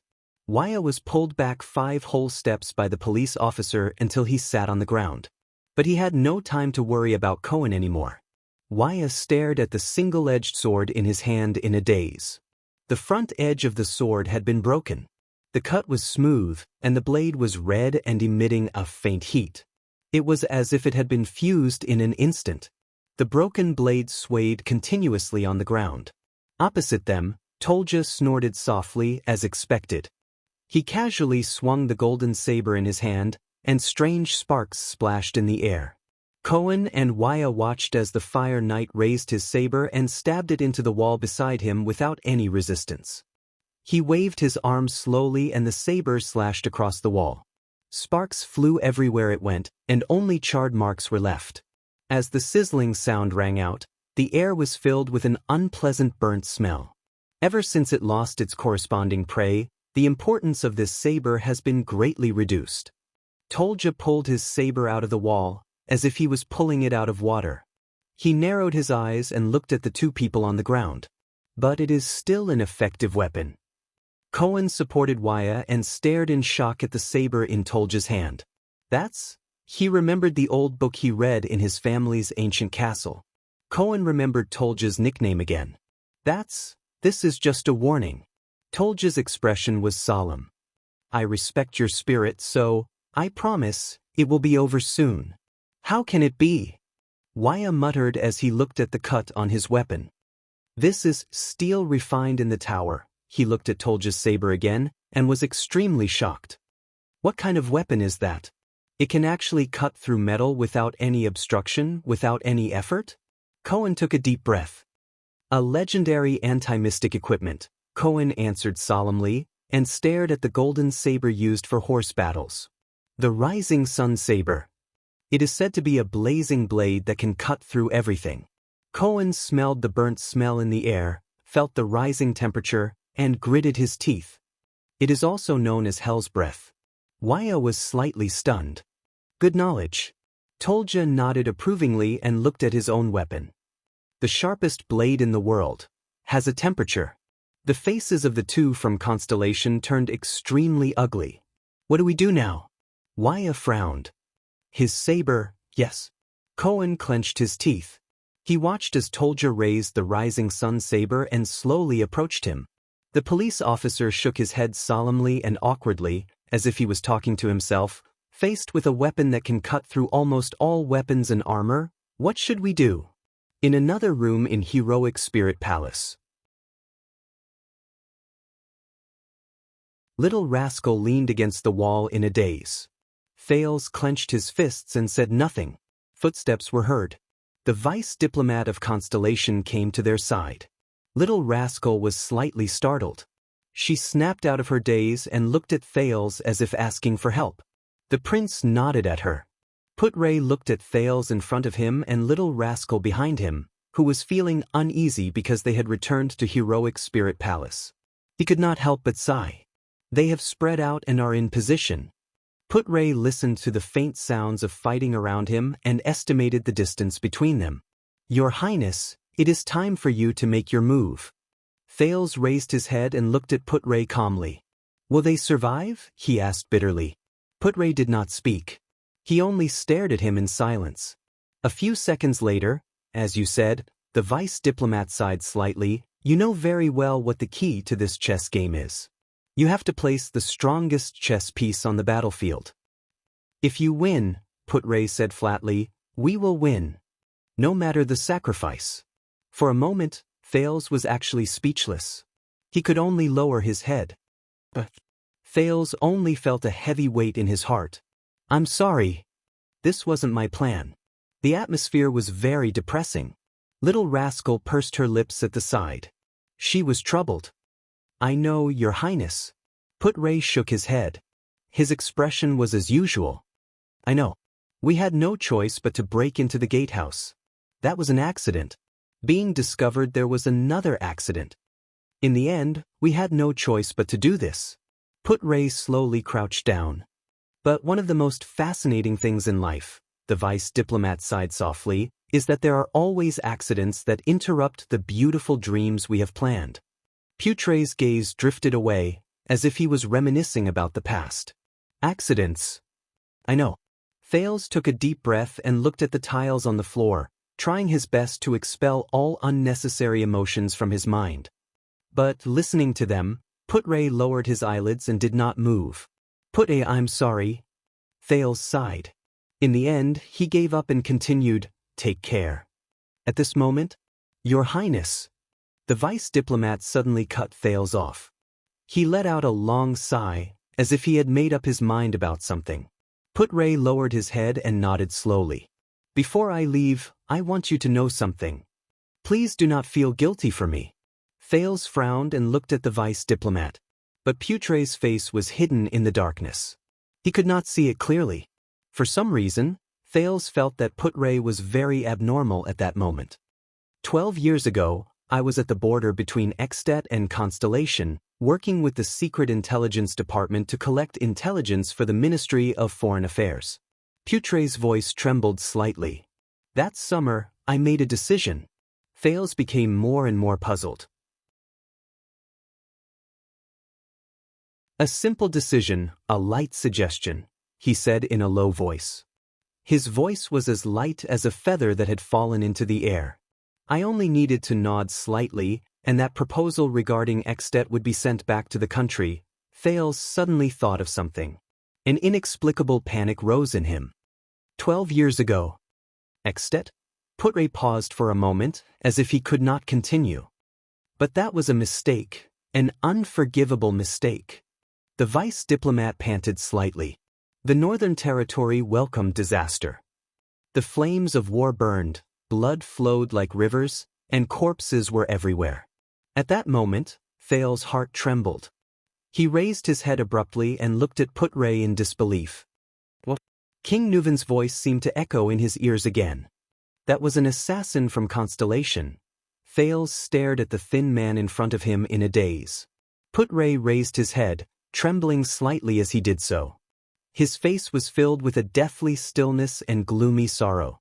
I lied to myself countless times, told myself that it was not my fault, convinced myself that it was just an accident, an assassin's foolish mistake.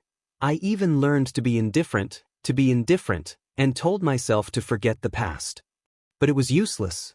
The vice diplomat's expression was gloomy, and his tone seemed to be filled with despair. The sins you have committed will eventually return to you, whether you run away from it or not. Thales looked at the man's repentance, but his heart was blank. He did not know how he should react.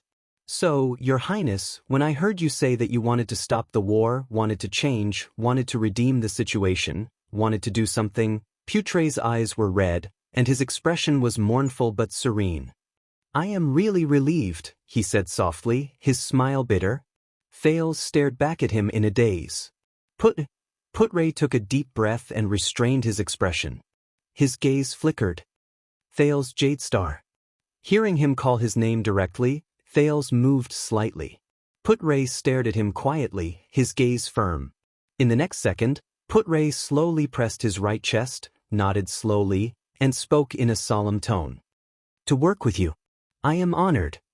As soon as he finished speaking, Put-Ray stood up decisively, turned around, and left. Thales was left in a daze. The second prince frowned. His breathing quickened, and his thoughts were in a mess. In the room, only Little Rascal's confused voice could be heard. A few minutes later, outside the Hall of Heroes, the densely packed Black Sand Region soldiers formed a tight defense line, vigilantly paying attention to everything around them. Even the inexplicable noises in the walls were not spared. Their actions even affected the people on the four archduke's side, who kept looking at them. Viscount Kentvita listened to his subordinates' reports calmly, nodding from time to time. Finally, after one report, Kentvita's expression changed slightly. He hesitated for a second, then gestured to his deputy, turned around, and left resolutely. Accompanied by a team of soldiers, Kentvita walked through layers of tight defense lines, occasionally responding to his subordinates' salutes. Finally, he turned into a corridor. In this corridor, 2 teams of Black Sand Region soldiers escorted a captive to Kentvita. Kentvita frowned. Meeting under such circumstances? The Viscount of the City of Halting Light said flatly, "Should I be surprised? A lord who walked right into a trap?" Before Kentvita, the vice diplomat of Constellation, Lord Putre Nemain, had his arms cuffed. With a calm expression, he raised his head and looked at Kentvita.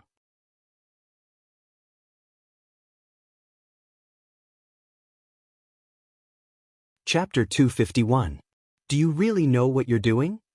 Merc pressed against the wall with one hand and held his sword with the other. He panted in pain. Between his ribs, there was a cut on his robe, and blood was seeping out. "Believe me, father." In front of him, Croche shook off the blood on her sword with a cold expression. "I know what I'm doing more than any other time in the past 20 years. Merc clenched his teeth and pressed on his wound, frowning. After all, he was old and no longer a white blade guard. His swordsmanship was rusty, his hands were sluggish, and his body was always half a beat slower. And he did not have a suitable weapon. Merc slowly moved away from the wall and sighed. He held the hilt of his sword and used the back of the sword to protect his forearm. He bent down and made a conservative counterattack.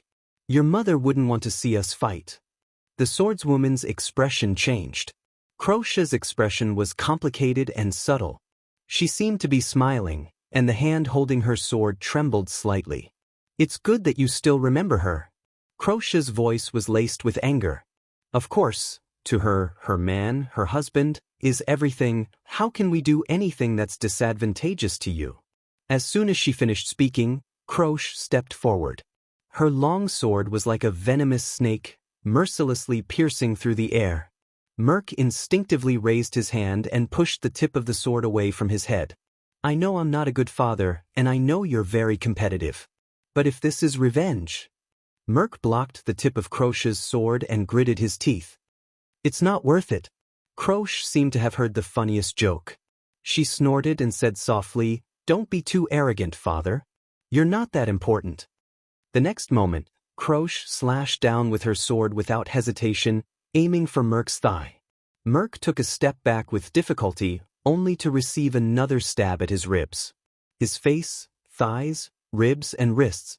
Croche's every attack seemed to have predicted the next attack point. She constantly adjusted Merc's movements for the effective prelude to the next attack, saving the time, moment, and angle of her sword. Merc knew that he had once again fallen into his opponent's rhythm. Unless there was an unexpected change of tactics, he would lose if he continued to defend. As expected, in the next second, Croche's sword cut through Merc's left shoulder. Blood gushed out. Merc rolled to avoid the next strike and retreated 5 steps away. He was in a sorry state. Croche nodded. "What a pity. Originally, the next sword could have easily gone for the throat. Should I say, as expected of the former White Blade Guards?" Merc's ferocious face was bathed in blood. He said angrily, "Why did you side with the traitors? Why did you betray your king and the creed of the Northlanders?" Croche looked at her father coldly and shook her head in contempt. "I have just been promoted to captain of the personal guards by His Grace," she said softly. "Of course, I have to be loyal, do my best, and fulfill my duty." Merc narrowed his eyes. The former king's administrator shook his head. "Wake up." He sighed slowly, his eyes filled with disappointment as he looked at Croche. "Do you think this is because he appreciates you? So, loyalty in return?" Croche subconsciously tightened her grip on the sword. "Lampard won't let a little girl be the leader of his personal guards for no reason," Merc said, enunciating each word clearly. "I've been in the palace for too many years, and I understand them too well. What they value is not your ability, but your status and connections, be it me or the Tower of Eradication." Croche's pupils slowly shrank. Silence. "Thank you for the reminder, father." Croche exhaled, gritted her teeth, and said indignantly, just like in the past. Merk frowned. In his hands, you are just a rare commodity that happens to be useful in an incident. A tool that can be used, a person that can be exploited for value, Merk continued. The so-called captain of the personal guards is just a fake bait. The swordswoman spread her legs, lowered her waist, and raised the sword to her chest solemnly. It was as if she was facing the most terrifying enemy. Don't sink any further, Krosh. Merk shook his head sadly. Your mother would definitely not want to see. Don't mention her, Krosh interrupted him firmly. You are not worthy. Merk's face darkened. But he immediately raised his head. What about Madame Adele? Krosh's expression changed. Merk's voice was steady and calm, but there was a different kind of sadness in it. After your mother passed away, the madam brought you by her side, raised you, loved you, and treated you as her own.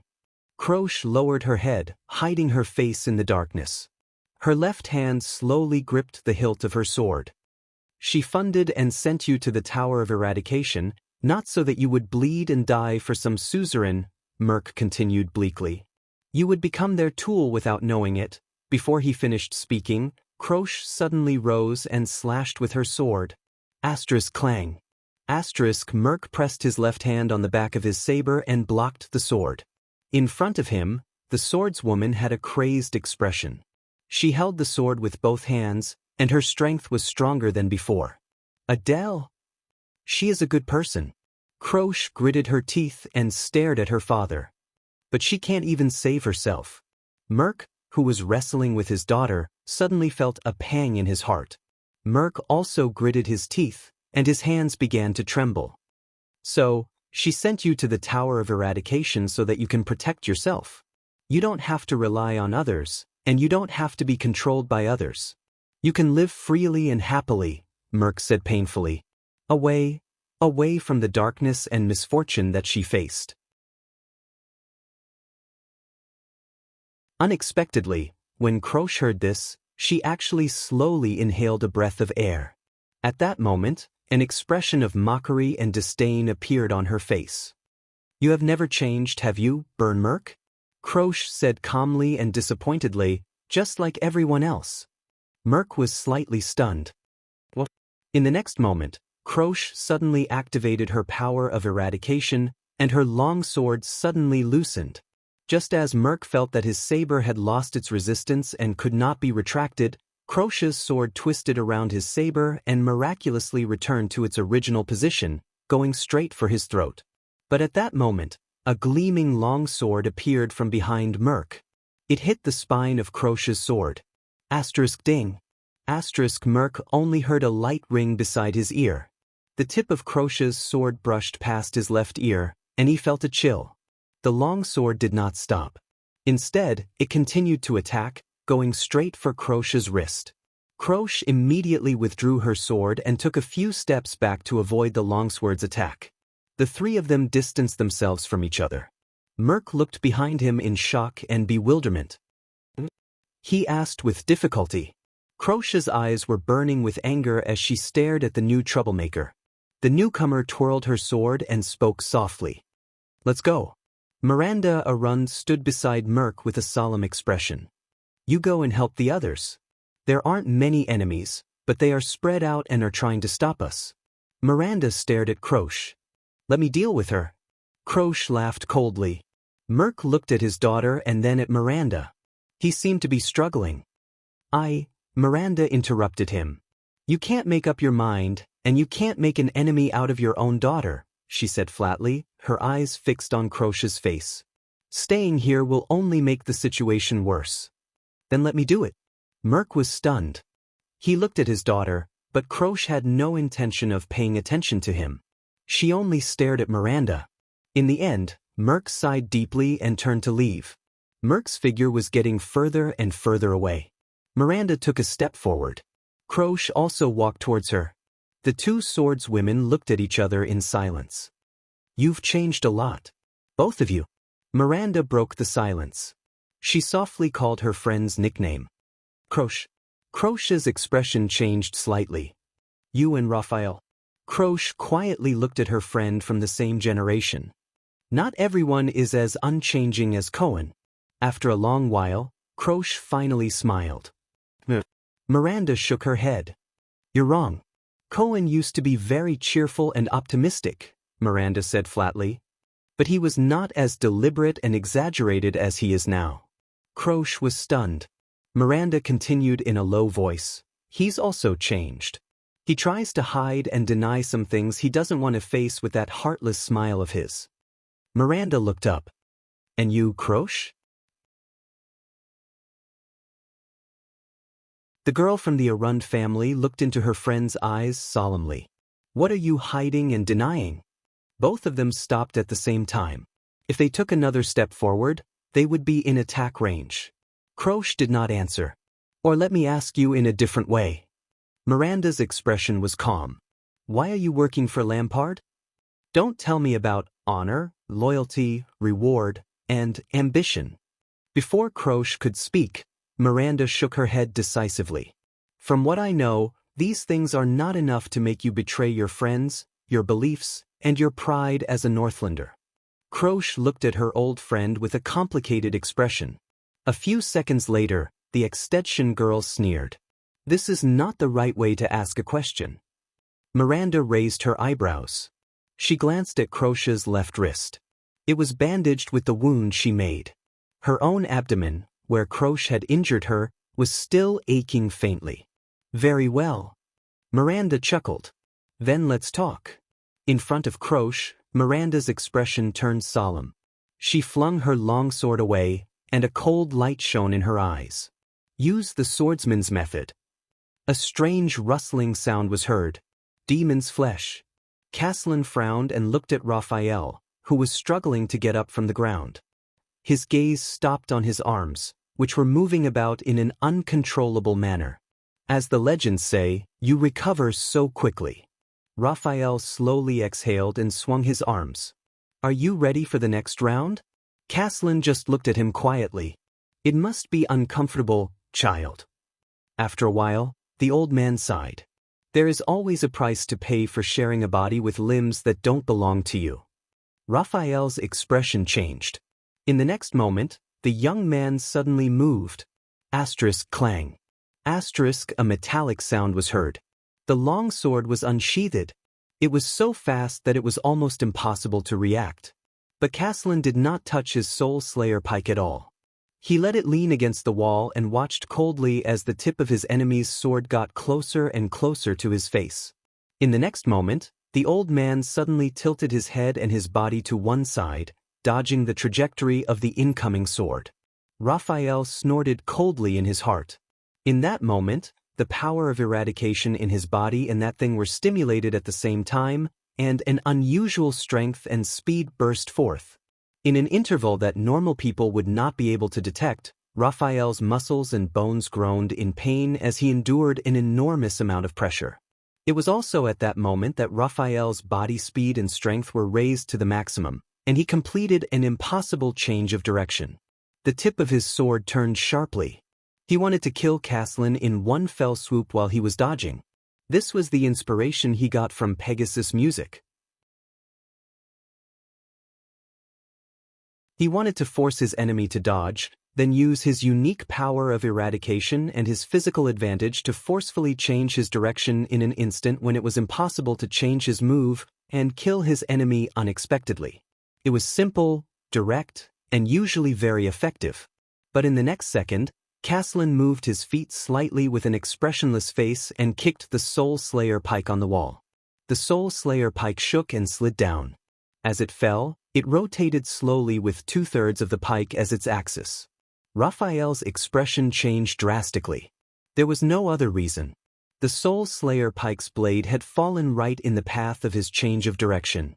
Based on this trajectory, Raphael was inexplicably terrified. Before he could kill Caslin, he would be hit by the pike's blade because he could not stop his momentum. That was the Soul Slayer pike.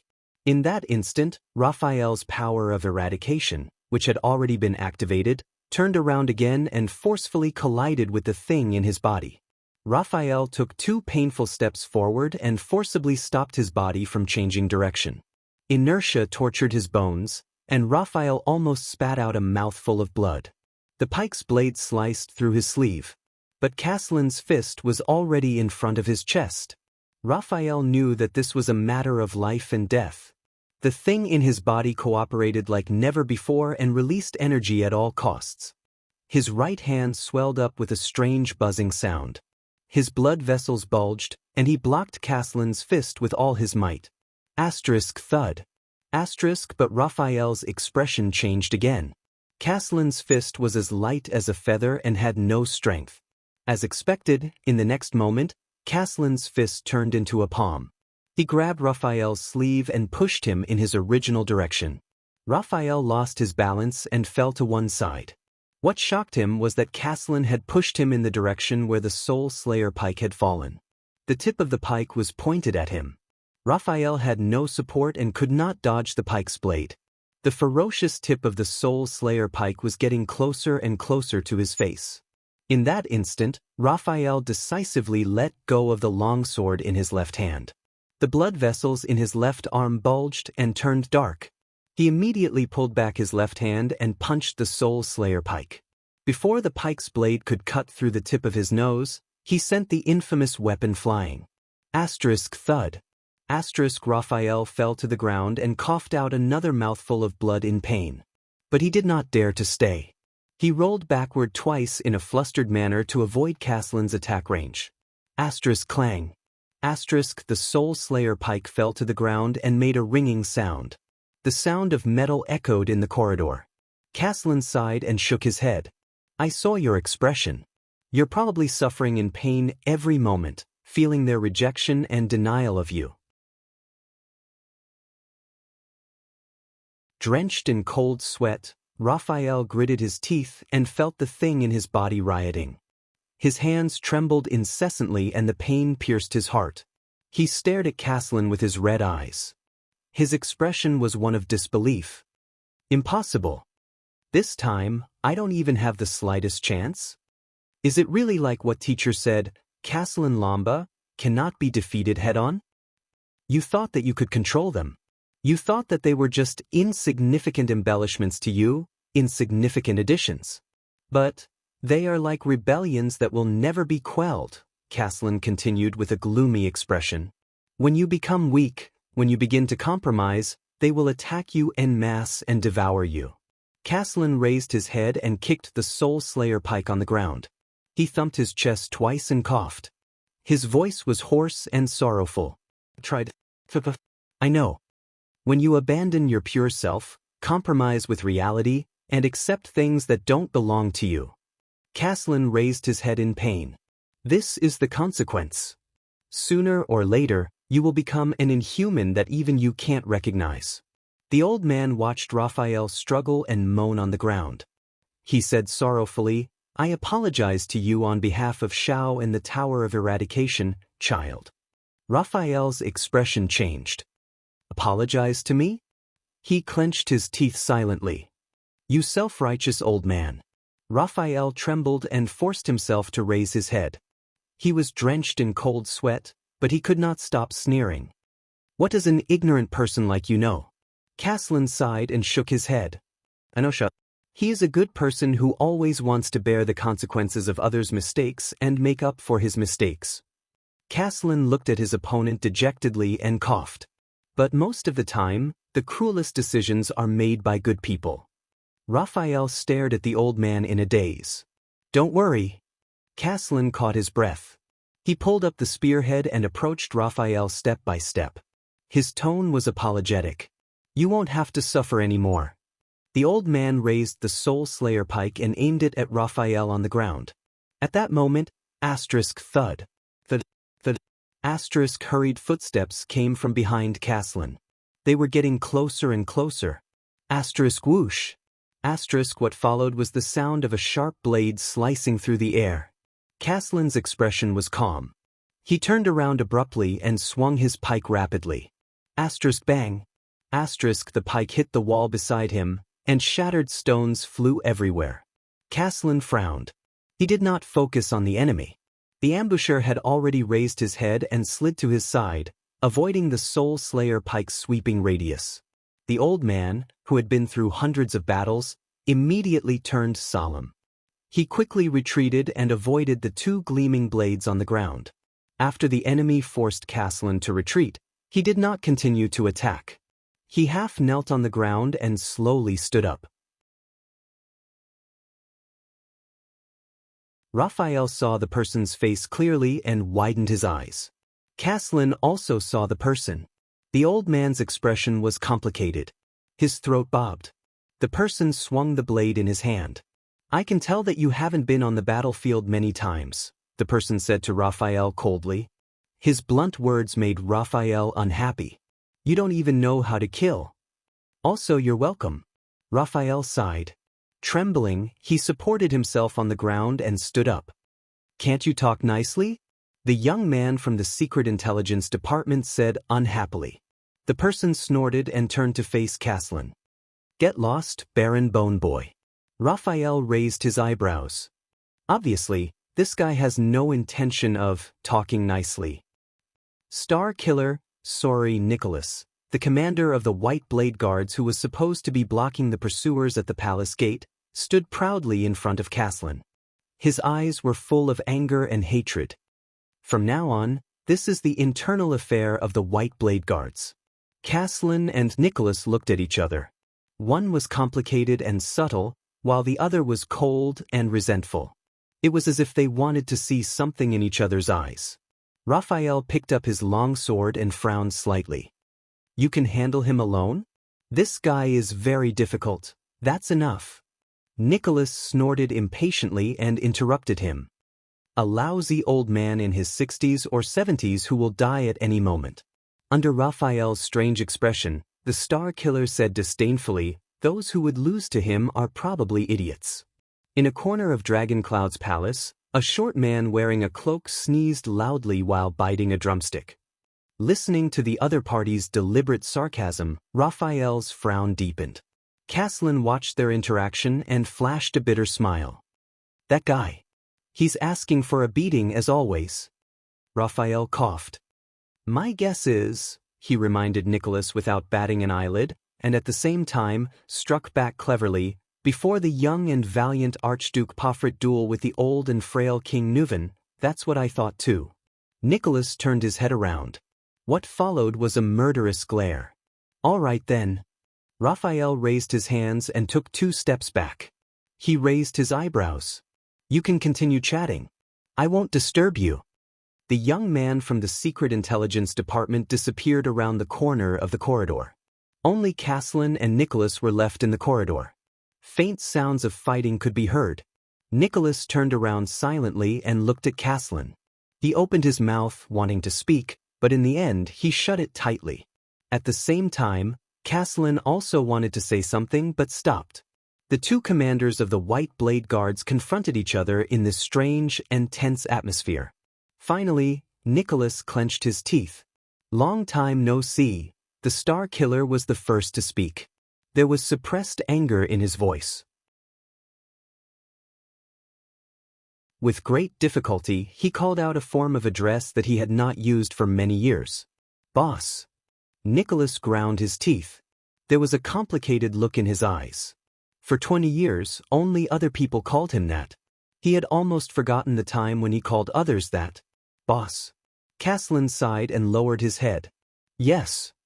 I was wondering when I would see you again," Caslin said gently. He also called out a form of address that he had not used for many years. "You're late, Spiky." Nicholas' expression changed slightly. He snorted coldly. "I was delayed for a while in front of the palace gate." Nicholas shook his head. His gaze on Caslin became increasingly hostile. "Unfortunately, you can't punish me to run laps anymore." At that moment, Caslin stared at Nicholas in front of him. He was a little absent-minded. It was as if he had returned to the past. "In front of the palace gate?" The old man moved slightly. "You blocked those soldiers, didn't you? You used the ability of the Severing Soul's blade." Caslin sighed slightly. There was a profound meaning in his words as he said, "You know, you can't escape." Nicholas nodded slowly. "Yes." The Star Killer's face was pale and his expression was cold. He also used the name of the Severing Soul's Blade's ability to answer him. You can't escape. Nicholas took a step forward. His expression was as cold as ice. Ground Shaker, former captain of King Nuvan's personal guards, former commander of the White Blade Guards. Sir Caslin Lampard. The two of them were silent for a second. A silent sorrow struck Caslin's heart. Spiky. Caslin heaved a long sigh. His expression was lonely and sorrowful. Are you here to question me? Nicholas stared at him coldly. He stared at his former commander. The Star Killer said briefly and forcefully, that is something that only His Majesty would do. Caslin furrowed his brows slightly. Don't worry, boss, Nicholas said coldly. There was a mixture of pain and hatred in his eyes. I'll send you to see him now. Thank you for your concern and understanding in the group. My fever has subsided, but I'm still coughing. I've been taking medicine for the past few days. Resume updating. Okay.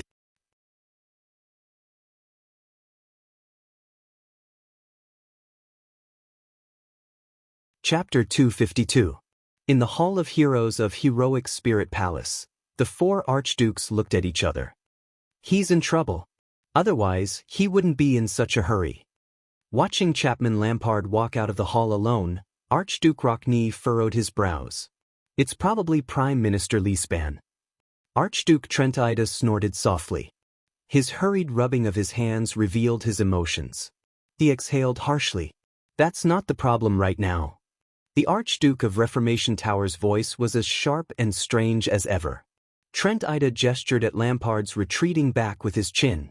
You know what I mean, how to choose? He looked at the other archdukes with a serious expression. Rockney sighed. His expression was full of doubt. Do you believe what he said? The constellations are already different? Rockney subconsciously clenched his fists. The archdukes did not speak. Only Archduke Alcius stood by the brazier and shook his head. I don't know, Colgan. I really don't know. The bearded archduke looked worried. But I think there's one thing we all know. The three archdukes looked at him. Rabian Alcius raised his head and slowly walked up to them. At that moment, his heart was extremely heavy. The Archduke of Prestige Orchid's voice was filled with an inexplicable force. In the 10 years or so that we are in turmoil because of the king's death, Constellation's enlistment age population will return to its pre-war level. Whether it's farming or trade, they will recover their vitality. The archdukes moved slightly. In the past, it would just be another fight. But what Lampard said just now? Alcius shook his head slowly. His gaze was solemn. You all heard it. Trentida's eyes brightened. He snapped his fingers. So? Archduke Rockney's soft snort came from the side and interrupted them. I don't know if all of you have noticed. The lanky Archduke Rockney glanced at the other three archdukes. But it seems that after Lampard finished telling his story, all of you have forgotten Eksted's pride and creed, and even the fact that he killed the king. He shook his head lightly. This isn't what we agreed on. Archduke Letko, who had not spoken for a long time, tapped the table lightly. Please believe me, Colgan. Believe in my respect for Eksted. The old Archduke raised his head. He spoke slowly but seriously, but if even 1% of what Chapman Lampard said is true, I am also not willing to take the risk. The three archdukes tensed up. Punishing Lampard is to maintain the balance and tacit understanding in Eksted, and to ensure that the rights of our families are not infringed upon, Letko said flatly. But if there comes a day when Eksted is no longer as strong as before, and foreign enemies can easily tear through our defenses and set foot on our territory, he slowly frowned, his hands clasped tighter and tighter. The family that we worked so hard to protect and maintain, the bloodline that we did our best to continue and glorify, the descendants and grandchildren that I've tried my best to cultivate, and the territories that I've tried my best to manage. And what will happen to them? All the archdukes fell silent. Trentida snorted softly. Do you still expect the Constellations to be like their ancestors of the Empire, to retain our rights and identities, and to let us continue to rule this land as suzerains? Rockney did not speak. In any case, it won't be Alcius, Archduke Alcius added coldly. A few hundred years ago, Tormund almost killed us all. Then he built Constellation on the Alceus family's land and corpses. There was another silence. But everyone knew that they had to make a decision. Let me put it this way, I'm starting to consider Lampard's suggestion. Trent Ida turned around, spread his hands, raised his eyebrows and said tentatively, but after I'm done thinking about it, just in case, I'm saying just in case. I don't want to find an excuse to deceive all of you and sneak out alone to reach an agreement with Lampard. That's why I'm saying this up front. He shook his head and looked at the other 3 archdukes. What do all of you say? Do you know what this decision means? Archduke Rockney's gaze became sharper and sharper. He said coldly, where do you place our common elected king? I don't know, but I'm certain that his soul and body are not together. Trent Ida shrugged and frowned. Come on, all of you have to admit that Lampard's suggestion is very tempting. Rockney looked at him disdainfully. A part of the land or a part of Constellation? Trent Ida blinked and smiled faintly. Both Letko and Alceus pursed their lips tightly and did not answer. A few seconds later, Archduke Alceus raised his head. His expression was solemn. I participated in that war, and I've seen how the Constellations manage their cities. But I've never thought as much as Lampard did. Until now. His gaze swept across the others, his expression extremely solemn. And Prestige Orchid region and the Alceus family are too close to Constellation. Although it was not Trent Ida, Alceus' hint was obvious enough. Rockney furrowed his brows tightly. Archduke Letko heaved a deep sigh. Very well, the old Archduke said tiredly. He turned to Rockney. I understand what you're thinking, but I think that Lampard's existence is still within our control. We can even delay dealing with him. But the threat of Constellation, the unruly Lampard or the increasingly powerful Constellation, Archduke Letko said slowly, who would we rather choose as our opponent? The 3 archdukes stared at Rockney with complicated gazes. Rockney stared at the Soul Slayer pike rack above the fireplace behind the long table. A few seconds later, Archduke Kulgan Rockney of the city of Faraway Prayers finally spoke slowly. He looked at the others with a sharp gaze. Before that, you have to know that no matter what, I will not choose Lampard as king. Rockney shook his head resolutely. Impossible. Very well. Trent Ida heaved a sigh of relief and shook his head. I won't either. The archdukes looked at each other, exchanging mysterious and subtle emotions. A few seconds later, they laughed in unison. But their laughter slowly died down. Lampard's footsteps could be heard slowly from outside the hall. It seems that your considerations have come to a conclusion. Chapman Lampard's voice rang in the hall. The 4 archdukes turned to the Archduke of Black Sand region. Lampard's footsteps were still steady, his posture was still vigorous, but the vicissitudes of life on his face had only deepened. Is there anything we should know? Archduke Letko narrowed his eyes. Lampard came before the long table, looked at his colleagues, and nodded slowly. Lee's span exceeded my expectations. The Archduke of Black Sand region sighed. His men have already begun attacking the gatehouse. The Archduke's expressions tensed up.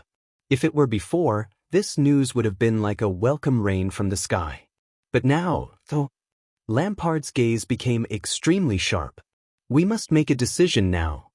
He stared coldly at the 4 archdukes, but this time his aura was unprecedentedly powerful and oppressive. Lampard clenched his teeth. Do you want to fight with me here, where both sides will suffer? Or do you want to forge a new foundation in Dragoncloud City with me and save Ekstedt? Silence. A suffocating silence that lasted much longer than usual. The Archduke's gazes met countless times in the air. Finally, Archduke Letko nodded slightly. Chapman. The old Archduke turned to Lampard, trembling.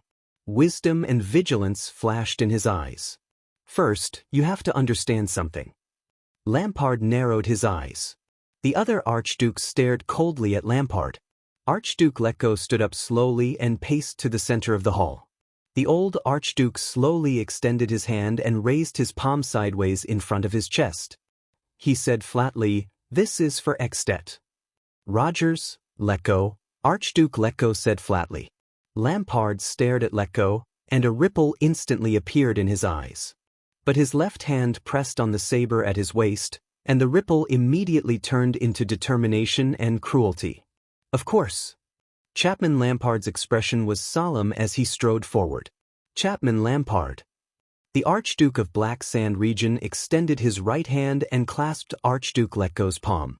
His tone was unquestionable. For Extet. As the two archdukes' gazes met, their tightly clasped palms shook forcefully in the air. According to the ancient Northland etiquette, they formed an alliance with a palm oath. Archduke Trentida raised his eyebrows slightly and walked between them. Porpheus Trentida. For Dragon Cloud City, the others furrowed their brows. Trentida smiled softly, blinked, and added, and Extet. He pressed his palm against the two archdukes' tightly clasped hands. Lampard sneered. Alcius heaved a deep sigh and walked to the opposite side of Trentida. His expression became extremely solemn. Rabian Alcius. For survival. Alcius nodded at the others briefly and decisively. He clasped his right palm and joined the three of them in the palm oath. The four archdukes clasped their palms tightly and looked at the only person left in the hall. Archduke Rockney pursed his lips and stared at the ground. 1 second. 2 seconds. Just as Trentida began to worry, Archduke Rockney suddenly flung off his cloak, walked to Lampard's side, and looked at the Archduke of Black Sand region. Lampard stared back at him without flinching. Rockney averted his gaze and glanced at the others. In the next second, the Archduke of the City of Faraway Prayers extended his hand without hesitation and clasped the four archdukes' palms. Kulgan Rockney. With a profound meaning, he spoke softly. For Northland. Black Sand region, Defense City, Reformation Tower, Prestige Orchid region, and the City of Faraway Prayers. The alliance between the 5 archdukes was thus completed. In a remote corridor on the upper floor of the Hall of Heroes, the soldiers of Black Sand region guarded the perimeter tightly, leaving the empty space in the middle for their commander and captives. You know, after that conversation in the snow, I've been paying attention to you, Mr. Vice Diplomat, Lord Nemain. Viscount Kentvita of Black Sand region looked at the captive before him and sighed. I also asked some friends to investigate you. Put Ray frowned slightly. What did you find out? Viscount Kentvita approached the bound Put Ray and smiled faintly. Quite a lot. The Viscount of the City of Halting Light nodded slowly. As Prince Midior's attendant, you are far more than what you seem on the surface. Put Ray narrowed his eyes. For example? The people in the secret room don't really understand your system. They always treat you as Prince Midior's servant, Kentvita said with a light snort. They don't care much about what happened in the Foreign Affairs Department after you left the palace. So, I focused on investigating your whereabouts after you left the palace during this period of time. Putre's expression changed a little. Learden from 24 years ago. Kentvita said faintly. Putre frowned. But Kentvita continued. Longchant City from 22 years ago, Steel City from 19 years ago, Chelan City from 15 years ago, Golden Passage from 14 years ago, Broken Dragon Fortress from 12 years ago, Crystal Jade City from 10 years ago, and the ruins from 5 years ago. Viscount Kentvita smiled as he listed the names of the places. He said happily, You've been to so many places. Putre stared at the Viscount before him with a solemn expression and sighed slightly. The Foreign Affairs Department has a lot of work, he said briefly. Kentvita shrugged. I'm afraid it's not just a lot of work. The Viscount walked behind him and shook his head. Do you need me to remind you? Putre did not speak. Kentvita began to pace around him, and as he paced, he spoke. 24 years ago, the Hanbol royal family's succession dispute. 22 years ago, Enlenzo's annexation rebellion. 19 years ago, the feud between the Holy Tree Court and the Hall of King Chronicles. 15 years ago, King Yao ascended to the throne. 14 years ago, the civil war of the Alliance of Freedom that engulfed the surrounding regions. There's no need to mention the bloody year. There's also the merfolk's attack on the ship 10 years ago, and the desert war 5 years ago. Just like before, Kenvita said a few nouns. The Viscount stopped in front of Putre and stopped his narration. He looked at Putre's expression calmly. But Putre only stared at him without saying a word. Lord Putre Nemain, Prince Midir's eldest son's attendant, former second-class civil servant in the Foreign Affairs Department, former Viscount. Kentvita exhaled slowly and narrowed his eyes. It seems that wherever the war is, you will be there? Putre frowned slightly. Is that so? I don't even remember. Or Viscount Kentvita's gaze was strange, and he changed the topic. Kentvita curled up the corner of his lips. Wherever you go, there will be war? Putre burst out laughing. You really have a sense of humor. The vice diplomat shook his head and could not help but laugh. Based on what you're saying, the current chaos in Dragoncloud City is also because of my arrival? Kenvita's expression changed. What a watertight fellow. You don't look nervous? The Viscount's tone turned cold. Your Grace. Putre arched an eyebrow. Should I be nervous? Kentvita sneered. He turned around and glanced at the decorations around him, taking in the rough and messy style of Heroic Spirit Palace at a glance. I know that you've split up your forces in an attempt to divert our attention and cover a crucial step in the complicated palace. Perhaps you're one of them. Putre narrowed his eyes and nodded in all seriousness. And you responded very well, Viscount Kentvita, the vice diplomat said in resignation. You didn't easily mobilize us, nor did you rigidly defend the place. Instead, you correspondingly sent a small number of elites and used continuous harassment to hinder our approach. Kentvita turned around abruptly. His gaze was as sharp as an arrow as he stared at Putre. Every path leading to the Hall of Heroes, including the top and bottom 6 floors, is heavily guarded. Kentvita's tone became cold and resolute. We know every secret passage in Heroic Spirit Palace. Even the windows and the observation tower are being watched. I know that you have a psionic who can fly. Believe me, our archers will leave a deep impression on him outside the window. Kentvita asserted coldly. It doesn't matter if it's Nicholas or anyone else, even if the kingdom's wrath is here, you won't be able to get close to the hall and harm the Archduke. Putre met his eyes. There was a thought-provoking look in his eyes. Really? Kentvita furrowed his brows. But why is he still so confident? Kentvita gritted his teeth and asked the biggest question in his heart, why did you walk right into our trap? Putre heaved a long sigh. Because I'm worried, the vice diplomat said flatly. I want to make a final confirmation, especially here. Kentvita thought of something. Confirm what? Putre winked, a sly expression on his face. Confirm that you're not afraid of the cold and that you didn't transport firewood inside. Kenvita's expression changed. Putre smiled faintly. In the next second, Kentvita's face became extremely pale.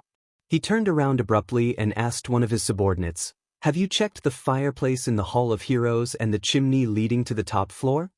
Putre raised his eyebrows. Oh, you're really quick to react. Kentvita's subordinate came before him and frowned. We've checked them all. To guard against assassins, there's a metal grid on every floor of the chimney in Heroic Spirit Palace. Normal people can't pass through at all. He shook his head. If they tried to sneak into the hall from there, they would have to break through at least 6 of the grids. Their movements would definitely be detected by us. At that moment, Kentvita felt as if he was struck by lightning. Grids? Normal people can't pass through? Kentvita turned to Putre with difficulty. His expression was unpleasant. That prince, that boy, where is he? In the Hall of Heroes, the 5 archdukes held each other's hands tightly. They looked into each other's eyes and nodded slightly. Very well. Lampard's gaze was firm as he looked at the other 4 archdukes. This is the first step in our sincere unity. It's time to explain the truth of the king's death to our prime minister. From today onwards, Extet will open a new chapter. The 4 archdukes' expressions froze. At that moment, thud. A strange sound suddenly came from the hall. Damn it, the rope isn't long enough. A childish voice rang. This is the last one. Go over. The 5 archdukes were slightly shocked. Asterisk clang. Asterisk, a strange sound of collision rang out. Before the 5 archdukes could react, on the other side of the long table, in the large fireplace under the rack of the Soul Slayer pike, a black, round ball suddenly fell. A large amount of dust was stirred up. The 5 archdukes turned their heads in unison and were stunned at the same time. Amidst the stirring dust, the small, charcoal-like ball stretched out its limbs and climbed up abruptly. As it coughed violently, the ball waved its hands desperately and jogged out of the fireplace's area of effect. Cough, cough. The ball threw itself at the edge of the long table and barely escaped the attack of the dust. The 5 archdukes were still holding each other's hands as they stared in shock at the small, swarthy ball. It stood up while cursing and pulled off a piece of black cloth from its black face, revealing the fair lower half of its face. It coughed a few more times before it carefully folded the black cloth and stuffed it into its black pocket. Ah, Merry Christmas? Ba ba ba. The ball raised its charcoal-like head and wiped away the charcoal-like blackness on its face. It flashed a mouthful of white teeth at them. My apologies, archdukes. The chimney is a little narrow. The 5 archdukes slowly let go of each other's hands and stared in disbelief at the small, uninvited guest. There was suppressed anger on Lampard's face. Alcius was extremely shocked. Trenida looked pensive, Letgo furrowed his brows tightly, and Rocknee's gaze was cold. Do you mind if I join?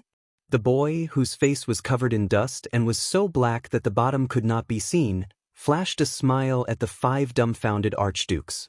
As he wiped away the charcoal on his face, he imitated them and extended his right palm. Thales Jadestar. For Extet.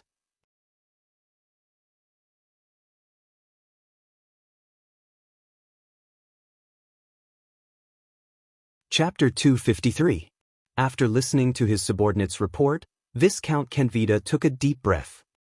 He turned his head and looked at Putray again. What is this? Kenvida asked coldly. Putray moved his eyebrows but did not speak. What exactly are you thinking? Kenvida's expression was unpleasant. He strode up to Putray.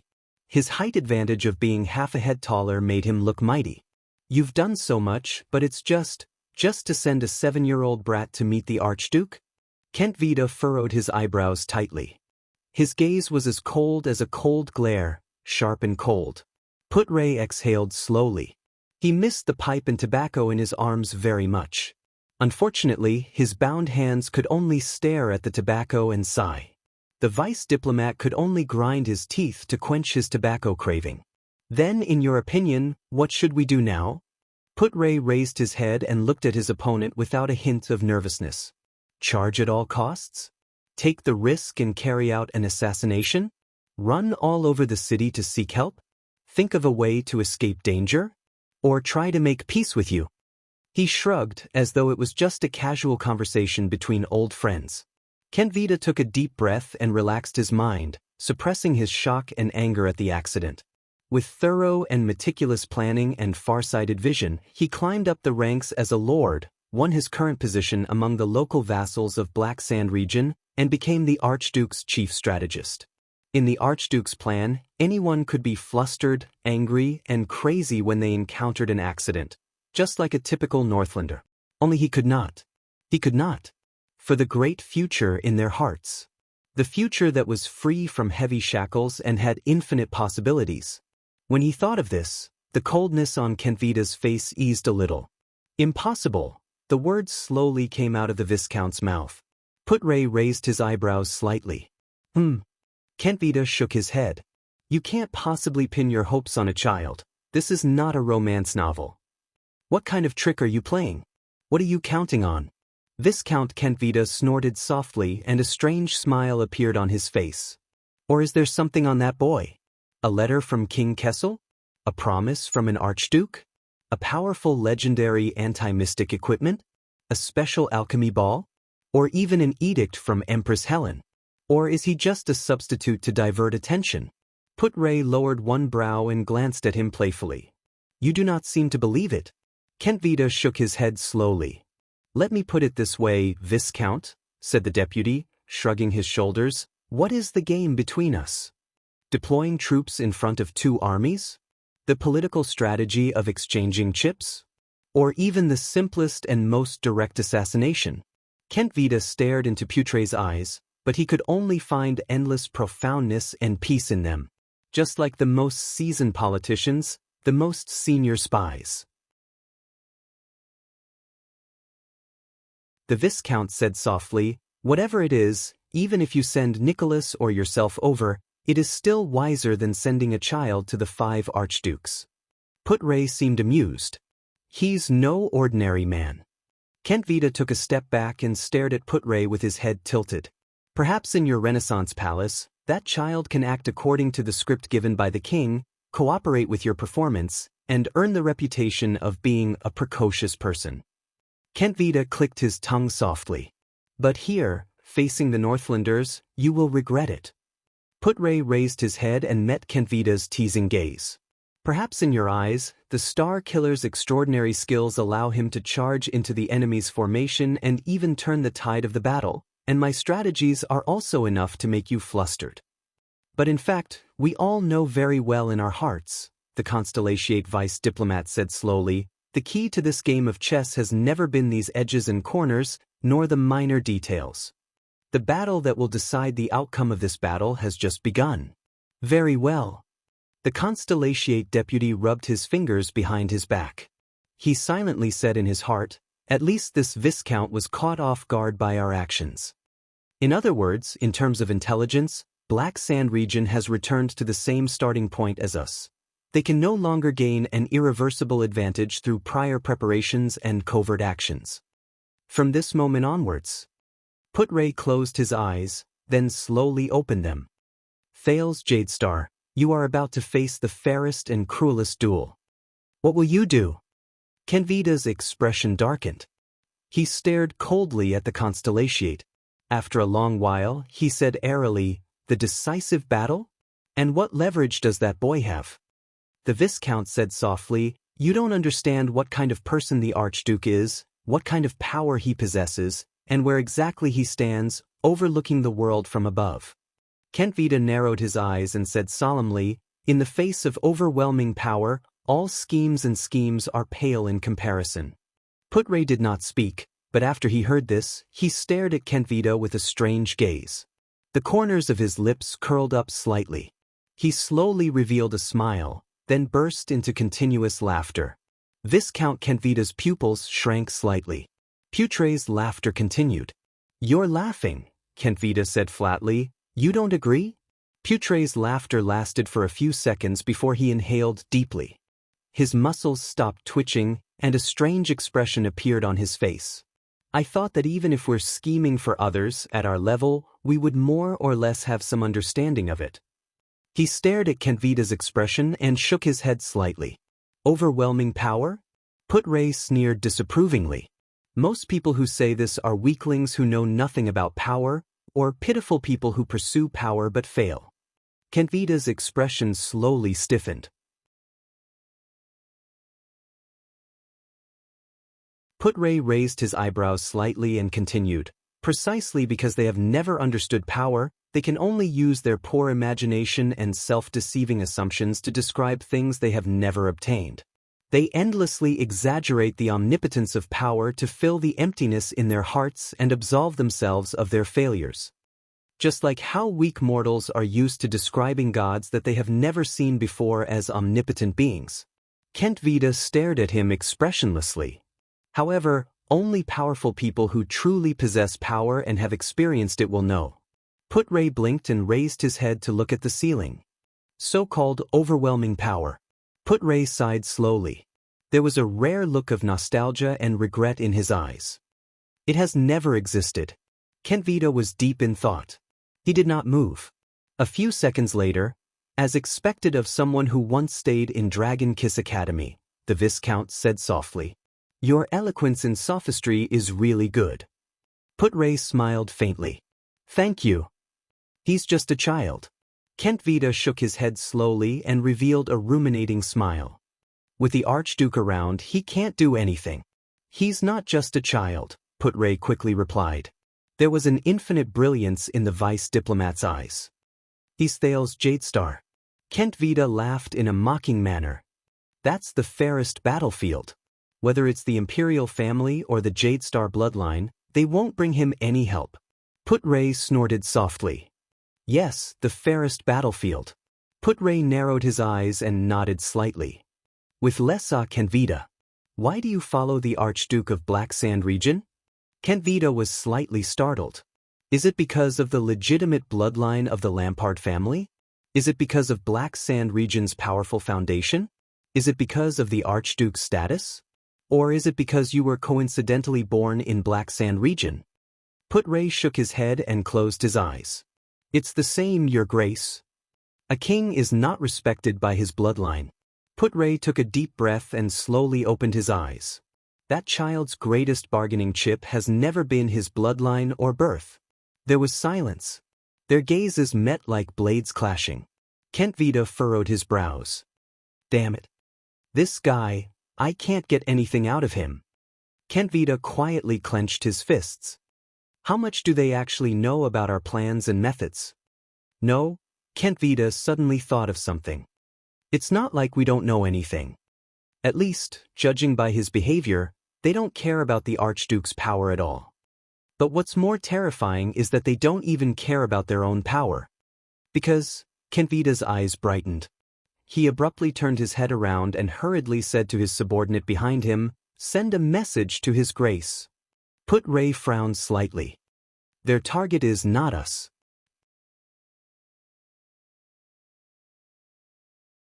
Kent Vida took a deep breath and tried his best to remain calm as he said, "Instead, they are using the other Archduke's fear to turn them into our enemies."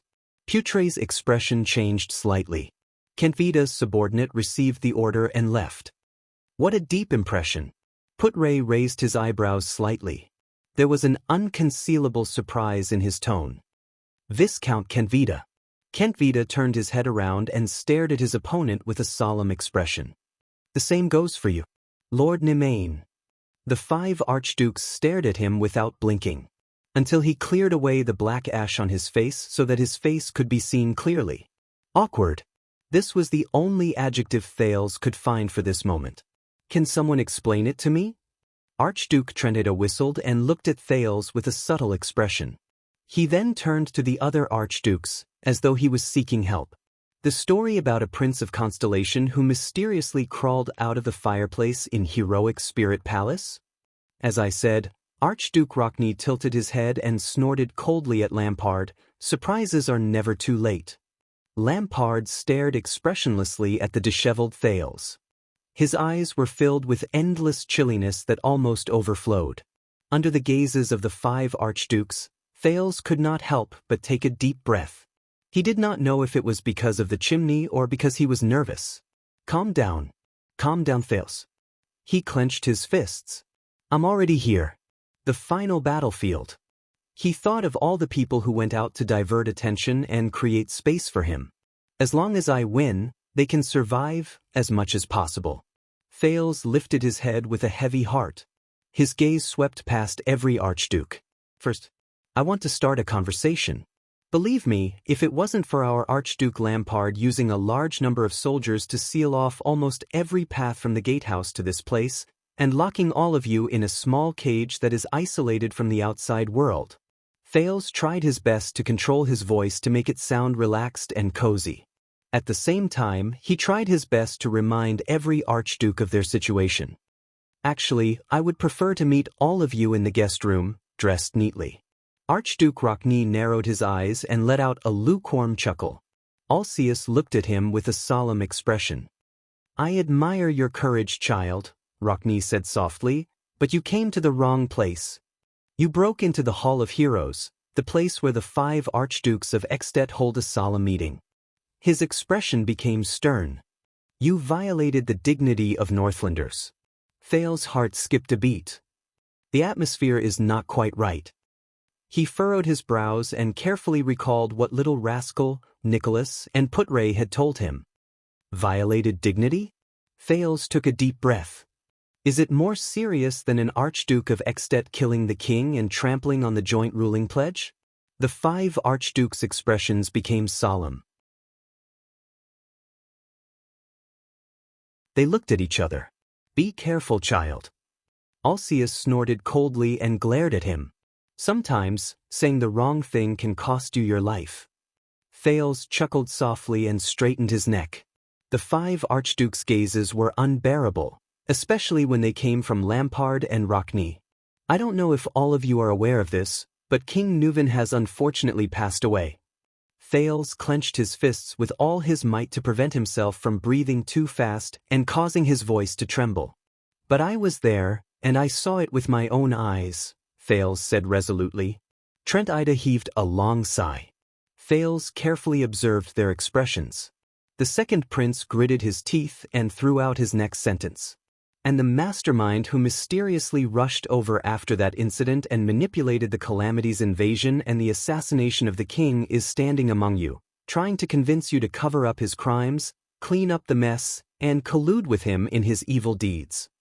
Thales took a step forward and stared at Lampard with a solemn expression. Chapman Lampard, he said sternly, do all of you really want to be associated with this Kingslayer? Even if he broke your iron law? And become the most unstable factor among the archdukes? 1 second passed. 2 seconds. 3 seconds. To Thales' surprise, the archdukes only glanced at Lampard with strange expressions.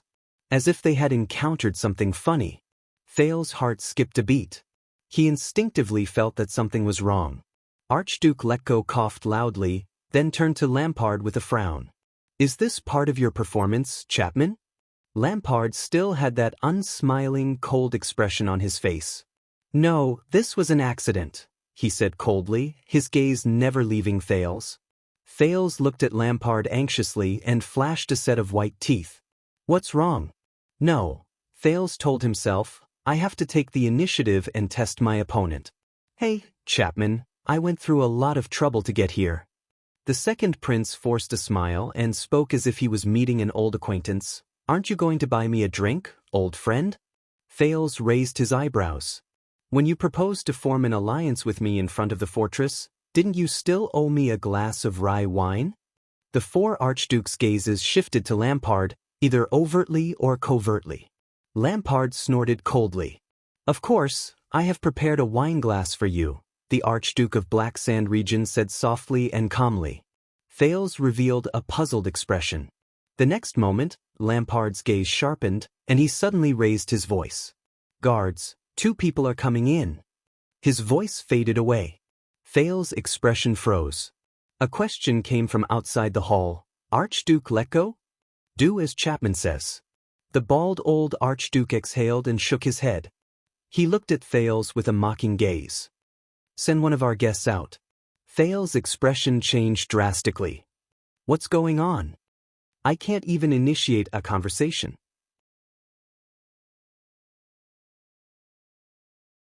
Why isn't he playing by the rules? Wait. The second prince hurriedly raised his hands and said to the other 4 archdukes, at least listen to what I have to say about the Kingslayer, about how he wants to use Extet to strengthen himself. However, to his surprise, he was interrupted. Oh, the Kingslayer, Chapman Lampard. Trent Ida revealed a malicious smile. I heard that King Nuvan's death was a bit of a pity. Thank you, we got it.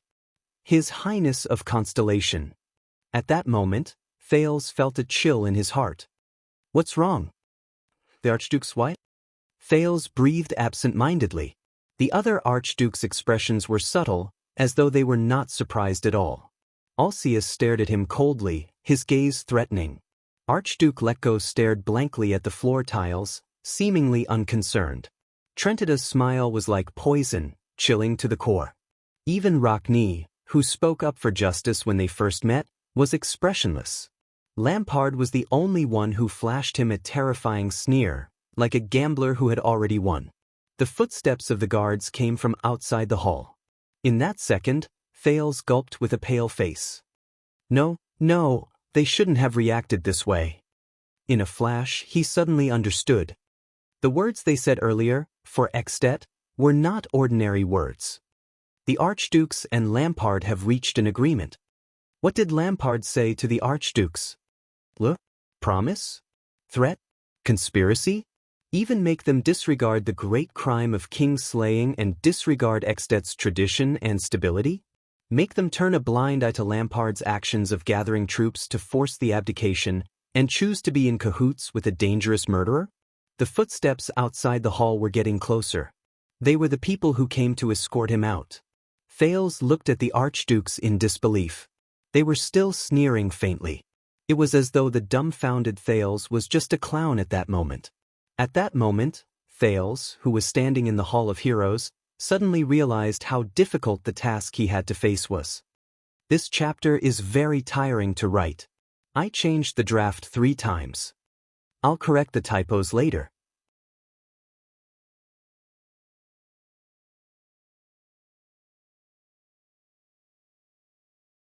Chapter 254. Damn it.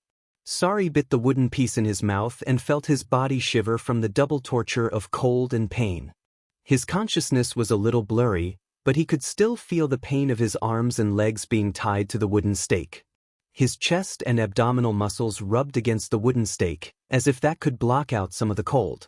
Snowflakes fell and blood flowed down his back. The pain came in waves, and the burning sensation reminded Sari of his current injuries. But it was nothing. What Sari could not bear the most was the humiliation of being tied to the wooden stake and being watched by countless people. He could feel the gazes from the neat rows behind him, even though they were his companions. On the empty snowy ground, Isaiah, whose skin was fair and red, stood at the front of the line with an unpleasant expression. He glared at the wooden stake with the others. F***CK, Sissy, what are you looking at? Byrne and the young master soldier were huddled in the middle row. They whispered to each other and glanced at each other from time to time. Damn it, they must be having an affair, like F***ing each other. Big Mouth Monty popped his head out from the left. He bared his yellow teeth and anxiously winked at Sari. Sari knew what Monty meant. He wanted him to admit defeat. But Sari's heart clenched. When he remembered what happened to him over the past few days, he could not help but clench his trembling fists. What a joke! Sari, who was on the verge of death, let his imagination run wild. He clenched the wooden piece under his teeth even harder.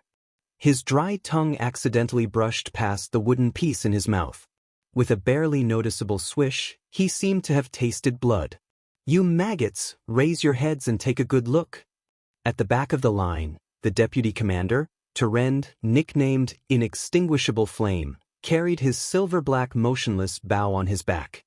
He crossed his arms coldly and swept his sharp gaze over everyone in the line. Big Mouth Monty shuddered in the crowd and stood even straighter. Even though they were excellent veterans before they joined the guards, no one dared to disrespect Terend's orders. All of them looked stern as they stared at Sari, who was tied up. Thud. Thud. Heavy footsteps could be heard as they slowly walked through the ranks and stopped not far from the wooden stakes. Everyone's gaze was focused on the newcomer, and there was no lack of respect and nervousness in their eyes. You still don't repent, do you? It was Iceberg's voice. Sori's heart leaped. He raised his head reluctantly and looked to the left. Iceberg, that was the nickname Monty the Big Mouth and the others had given the demon. The tall, strong warrior in his prime walked up to his side and turned his head to stare at him coldly. The man's head was covered in frost and snow, but it did not waver in the slightest.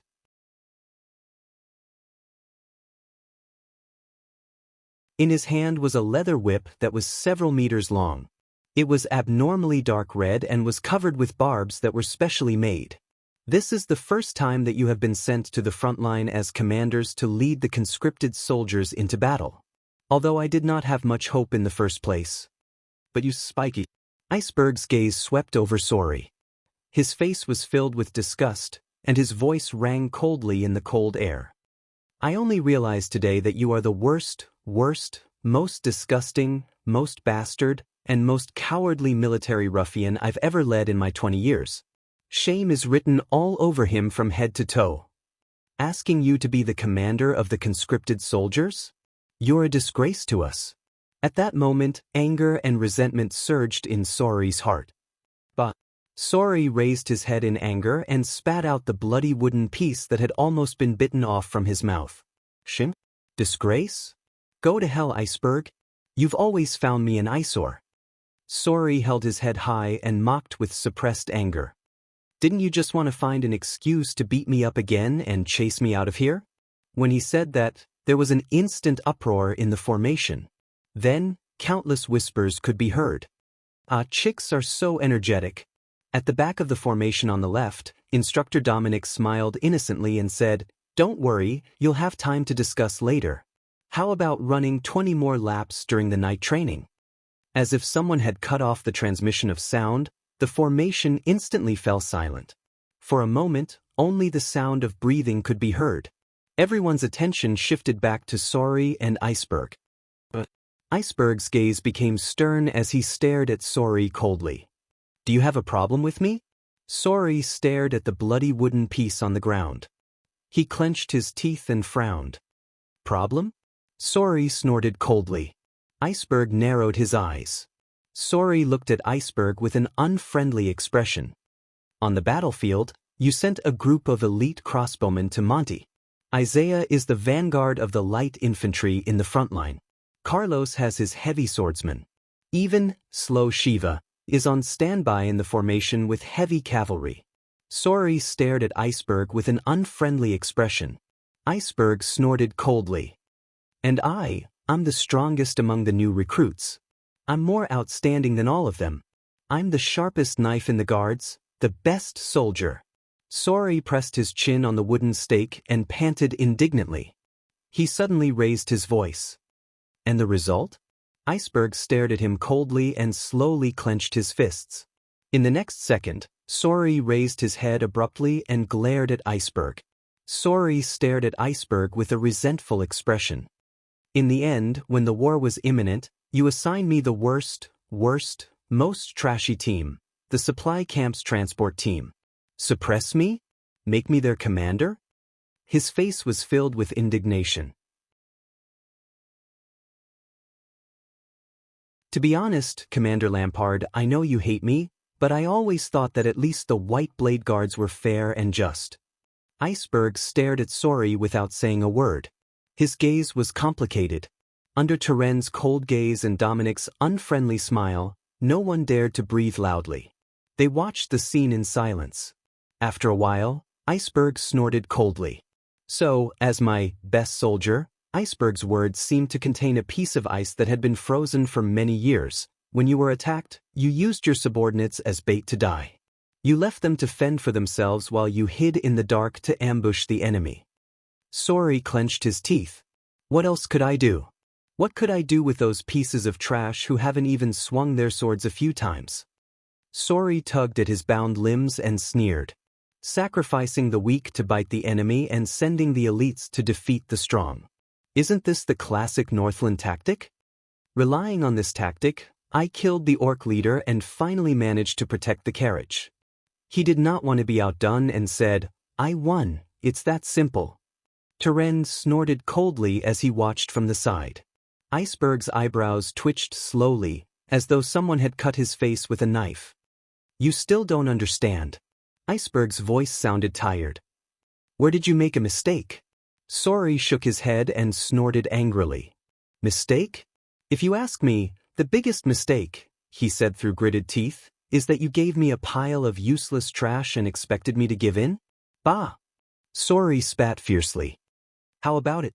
I used the trash in my hands to create a miracle. He managed to repel 20 orcs. That's why you can only look for trouble and find fault with me." Sori fell on the wooden stake and snorted coldly. "I've long seen through you, Castellan Lampard. That hypocritical noble face of yours that oppresses dissidents." At the back of the formation, Instructor Dominic put his hands behind his back and lowered his head to sigh. "Listen." Iceberg ignored Sori's rude remarks, but his expression became more unpleasant. "Because of your orders, only 4 of your men survived, and 1 was crippled. The rest refused to return to your command." "Oh, that's just what I wanted." Sori exhaled, looking relieved. "Let me give you a piece of advice. Don't count on them for war. Iceberg's expression became colder and colder. His gaze was solemn. Is that your answer? This is a battlefield. Someone has to die, Sori said, then sneered and shook his head. Cowards who can't accept reality, or weaklings who can't keep up with their combat power, better leave as soon as possible. Iceberg did not speak again. His gaze was fixed on the snow-covered ground for a long time. Silence returned to the field. Only the howling of the cold wind could be heard. Then, Sori snorted coldly and spoke again. And let me tell you, Iceberg, no matter what you want to do to me, even if you put me in the worst troop and send me to die, I will survive. But he was interrupted. The biggest mistake you've made, Spiky. Iceberg, the strong and tall man, had a furious expression. He said resolutely and loudly, "That's..." Iceberg raised his head slowly. His hand that was holding the whip trembled, and his eyes were filled with rage. "You shouldn't have spat out that piece of wood." Sori was slightly stunned. He looked at the piece of wood he spat out on the ground. In the next second, the 6-meter-long barbed whip in Iceberg's hand instantly moved. Asterisk whoosh. Asterisk the wind howled fiercely. The whip formed a terrifying circle in the air. Before Sori could react, a tearing pain suddenly exploded from his back. Asterisk slap. Asterisk an ear-piercing explosion sounded. Sori had an illusion that the skin on his back was torn open at that moment. He was in so much pain that he could not even think. If asterisk CK. Sori hugged the wooden stake and trembled madly. He gritted his teeth so hard that blood seeped out from the gaps between his teeth, but he still could not help but let out a pained groan. Iceberg, my whole family is dead. All the muscles in his body were protesting. Even in the cold winter, his forehead could not stop sweating. Instructor Dominic's voice rang from behind the formation. The 19th whip. The hundreds of people in the formation watched this scene quietly with different expressions. Sori almost broke his teeth from clenching them so hard. But he still trembled and raised his head with difficulty, unwilling to show weakness to Iceberg. But the moment Sori raised his head, he was slightly stunned. Iceberg, who had always been cold and harsh, at that moment, his gaze was filled with deep pain and disappointment. Maybe I was wrong too. Very wrong. Iceberg's tone was sorrowful and tired. Maybe I shouldn't have had such high hopes for you from the start. Sorry, Nicholas, you idiot. Sori, who was lying on the wooden stake and panting, was stunned. At that moment he saw Iceberg, who was in his prime, furrow his brows tightly. The muscles on his face trembled slightly in the cold wind, and his wrinkles were obvious. Asterisk whoosh. Asterisk in the next second, Iceberg swung the whip in his hand again. The sound of the wind roared. But what attacked him was not the barbed whip in his memory. Instead, it was a black and ferocious spear blade. Dragon Cloud City, Heroic Spirit Palace. Nicholas, the Star Killer, narrowed his eyes slightly as he faced his enemy. The memories from more than 20 years ago floated away. The Soul Slayer pike pierced through the air and went straight for the Star Killer's eye. Asterisk clang. Asterisk the sharp sound of metal colliding rang out. The severing soul's blade shot out from midair and brushed past the tip of the pike. The pike trembled slightly and missed Nicholas' forehead by a few millimeters. The sharp pike blade even cut off a part of his head. But the Star Killer did not even bat an eyelid. It was as if the pike that flashed past his eyes just now was not the infamous Soul Slayer pike, but just a piece of scrap metal. The moment the Soul Slayer pike missed, Nicholas, who had escaped death, stomped on his feet and rushed forward. Asterisk whoosh. Asterisk his light armor and robes swept through the air, and the blade followed his footsteps as he dashed forward in a straight line. As the Star Killer dashed forward, the enemy's image slowly grew larger in his field of vision. At that moment, he only had eyes for the white-haired enemy. Iceberg. At that moment, a nameless rage burned in Nicholas' heart. Iceberg. Castellan Lampard calmly pulled back the pike shaft. He held 1/3 of the Soul Slayer pike in his right hand and dragged the pike shaft behind him. In an instant, it turned into a short pike, and he faced the oncoming Nicholas like he was holding a sword. The two of them drew closer and closer, and they were almost within arm's reach. Nicholas' blade flashed and went straight for Caslin's neck. Caslin's pike blade was also aimed straight for Nicholas' throat. The blade of the blade and the pike intersected in the air. Nicholas' severing soul's blade suddenly trembled and instantly sank in its predetermined trajectory. Asterisk clang. Asterisk a soft sound was heard, and the blade touched the pike lightly, like a dragonfly skimming the surface of the water. Caslin's expression changed. A huge force came from his Soul Slayer pike, and for a moment he could not control the Soul Slayer pike. The pike blade swerved to the side and missed Nicholas' throat. However, the blade of the Star Killer's blade that had just parried the pike was like a piece of wood that had sunk into water. In just 1/10 of a second, it instantly floated and returned to its predetermined trajectory. It continued to slash at Caslin's neck. Caslin reacted in time and threw away the Soul Slayer pike. He had already extended his left hand to receive Nicholas' slashing wrist while he clenched his right fist and punched the other party's chest. But the moment Nicholas' wrist was about to be grabbed by Caslin, his expression turned cold, and the severing soul's blade changed direction again. In a few tenths of a second, the severing soul's blade miraculously turned and drew an arc in the air. Nicholas' wrist also moved to the back of Caslin's left hand. Caslin's fingers barely grazed his opponent's arm. The interception failed. The threat of the blade that went straight for Caslin's attack did not diminish because of this dodge. On the contrary, the blade changed direction and went straight for Caslin's face from a slash to a stab. Caslin's expression did not change. Even though his attack and defense had failed twice, even though the blade had already gone beyond the reach of his palm, even though if he was careless, he would be doomed eternally.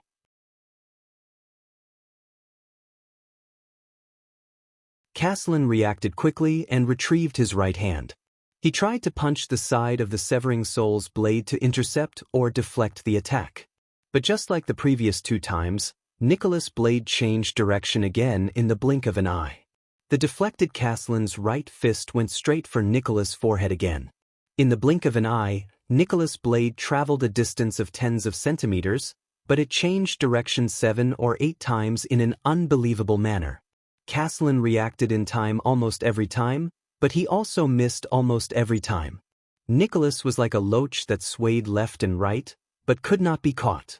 The Star Killer continued to attack without any distractions. There was nothing else but the enemy and himself. In the span of a few breaths, the blade was already less than a few inches away from Caslin's forehead. Caslin and Nicholas both knew that the outcome of the battle was about to be revealed.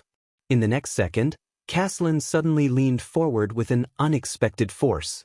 Asterisk thud. Asterisk there was a frighteningly loud, dull sound. Nicholas and Caslin collided chest to chest. Asterisk thud. Thud. Thud. Asterisk both of them grunted at the same time.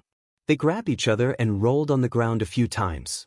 The sound of their limbs hitting the ground echoed back and forth. The Star Killer's body was obviously not as heavy as Caslin's, but the strange thing was that when they collided, both of them rolled towards Caslin. It was as if Caslin could not withstand the force. Asterisk clang. Asterisk during the fight, the severing soul's blade flew out of Nicholas' hand. The blade sank into the wall and was still swaying as it stuck in it. On the other side, the Soul Slayer pike fell to the ground with a clang. Finally, after the next dull sound, the two of them separated abruptly on the ground. They rolled a few times in opposite directions and stopped almost at the same time. Caslin pressed his hand against the floor and got up with one knee on the ground. Nicholas even exerted force in his abdomen and jumped up like a fish. From the beginning to the end, Nicholas had only slashed once in a few seconds. Caslin had also only tried to receive the slash. But only the two Supreme Class fighters knew how dangerous it was. No matter which part of the attack went wrong, both of them might have to pay an irreversible price in that short instant. For a moment, only the panting of the two warriors could be heard in the corridor.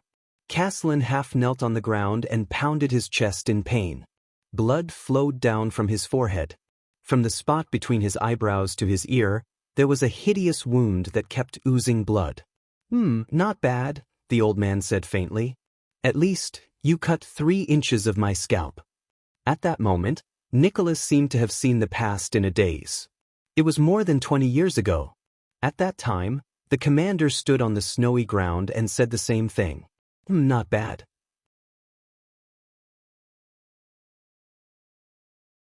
At that time, Castellan Lampard was terrifying, and almost invincible. At that time, Castellan moved his neck joints with a nonchalant expression. He curled his finger in disdain at Nicholas, who was still a white blade recruit and was panting on the ground. At least, you forced me to use both my hands. Nicholas clenched his fists tighter and tighter. Castellan's aged voice traveled into his ears. It dragged Nicholas' thoughts back to the present. That technique of instantaneous power is really terrifying. In the corridor, the old Castellan wiped away the blood on the side of his face. He touched the wound on his forehead and frowned as he stared at the bright red blood on his hand. That was really dangerous. The blade almost broke my bones and cut open my head. Nicholas only stared at him without saying a word. Almost. Your power of eradication is becoming more and more skillful. Castellan exhaled and pounded his chest with an unnatural expression. You still haven't found its source? Hearing this, the Star Killer's gaze was still terrifying. But he still spoke. Too busy, Nicholas said coldly. I can't be bothered to look for it. He seemed to be a man of few words. But only the Star Killer himself knew that after Castellan rammed into him just now, his chest was still in great pain. His lungs were in pain, and even breathing was painful. He could only use this period of time to continuously use his power of eradication to relieve the pain in his chest muscles and bones. Talking to Nicholas was undoubtedly an act that increased his burden. The abrasions left on him from rolling on the ground just now were also innumerable. Nicholas' right arm was also aching and slightly numb because he fought with Castellan for the severing soul's blade on the ground. If Castellan launched a sudden attack during this period of time, he would not be able to fight with his full strength. And in the face of Castellan, not being able to fight with his full strength meant Nicholas shut his mouth and seized the time to relieve the pain in his chest and recover from his injuries. Castellan sighed. He remembered the miraculous blade that Nicholas had used to change directions multiple times in one move. Reserving strength and leeway when he attacked, using instantaneous changes to achieve an unexpected effect. This kind of situation happened the most when he was feigning an attack. But no one could use this technique to its fullest extent like Nicholas. Nicholas' unique power of eradication allowed him to store his strength in every node in his body. He could control every muscle and bone meticulously and perfectly, and change his posture, moves, and strength at any time during a battle. This was no longer as simple reflexes. The Star Killer's body was almost unhindered by inertia. Every slash he made, every step he took, from the beginning to the end, no matter if he succeeded or missed, he could always regain his strength and change directions at any time. A slash aimed at the throat could be instantly changed to the face, chest, arms, abdomen, and even be retracted to defend himself. What was even more terrifying was that as long as his body could bear the burden, this skill of using his strength could be superimposed many times. He could change directions again after changing directions. And as his strength and experience grew, the number of times he could superimpose his strength would only increase, and he would have more and more freedom. He could do whatever he wanted in a battle and perform endless changes. A simple and ordinary slash could change infinitely in an instant, and it brought with it a threat that enveloped his entire body. When Castellan thought of this, he shook his head emotionally. This is a power of eradication worthy of being listed in the history books. If it was in the Tower of Eradication, it would probably be classified as a miracle. Unfortunately, this power of eradication that was awakened on the battlefield was too random and accidental. It could not be summarized and passed down to the future generations. Just like that power, Castellan looked at his former subordinate, and nostalgia for the past surged in his heart. The old man was very familiar with this former subordinate of his. Sorry, Nicholas. He was a man who possessed supreme class battle instincts when he was still in the first rank. He was the strongest soldier under him, and the best soldier. But it's all in the past. Now, as enemies, they were fighting to the death. When he thought of this, Caslin's gaze darkened. Even supreme-class fighters would find it hard to remain unfazed in the face of the Soul Slayer Pike's reputation of killing with one hit. One of my elven opponents lost here. The old man nodded faintly.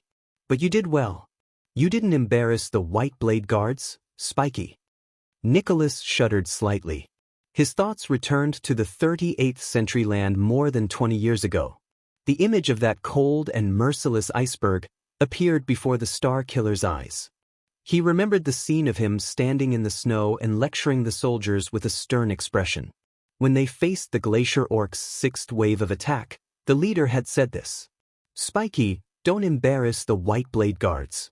At that time, the commander of the Ground Shaker, who was in his prime and had a peerless majesty, this old man with a head full of silver hair and dull eyes, the two figures slowly overlapped. Nicholas finally calmed down from the intense pain in his chest. He adjusted his state of mind and slowly exhaled. His tone was complicated and his emotions could not be discerned.